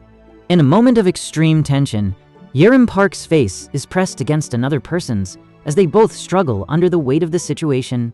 Yoojin slams a heavy object onto the table in a fit of frustration, his face buried against the wood as he collapses forward. He presses his bloodied knuckles against the surface, lamenting how pathetic he feels and questioning if any of this will actually help. Yoojin looks down in a state of heavy turmoil, comparing his own perceived incompetence to the superior strength of others. He bitterly realizes that all he can do is sharpen kitchen knives, feeling completely helpless against the overwhelming circumstances. Shimyoung Seok and Yerim Park stand near him. While one offers to help, Shimyoung Seok advises Yoojin that it would be best for him to stay put for his own safety, noting that there isn't much he can do regardless. An off-screen voice informs Yoojin that a background check has been completed. Despite his claims, there is no record of any connection between him and Hunter Yoojin Han. This revelation leaves Yoojin in a state of shocked disbelief. The news anchor stands before a bright background, conflicted by the results of the check. She suspects a mistake, but acknowledges the gravity of leaving their guildmaster's fate in the hands of a commoner. Yoojin leans his head against his hand with a weary expression, letting out a soft sniffle as he accepts the crushing reality. There was nothing he could do, and in the end, he is just a nobody. Yoojin stands heavily in his boots before a simple wooden stool, holding a large cylindrical block secured by metal brackets, while nearby, a blue container holds sheets of paper marked with heavy black lines and tally marks as he reflects on his status.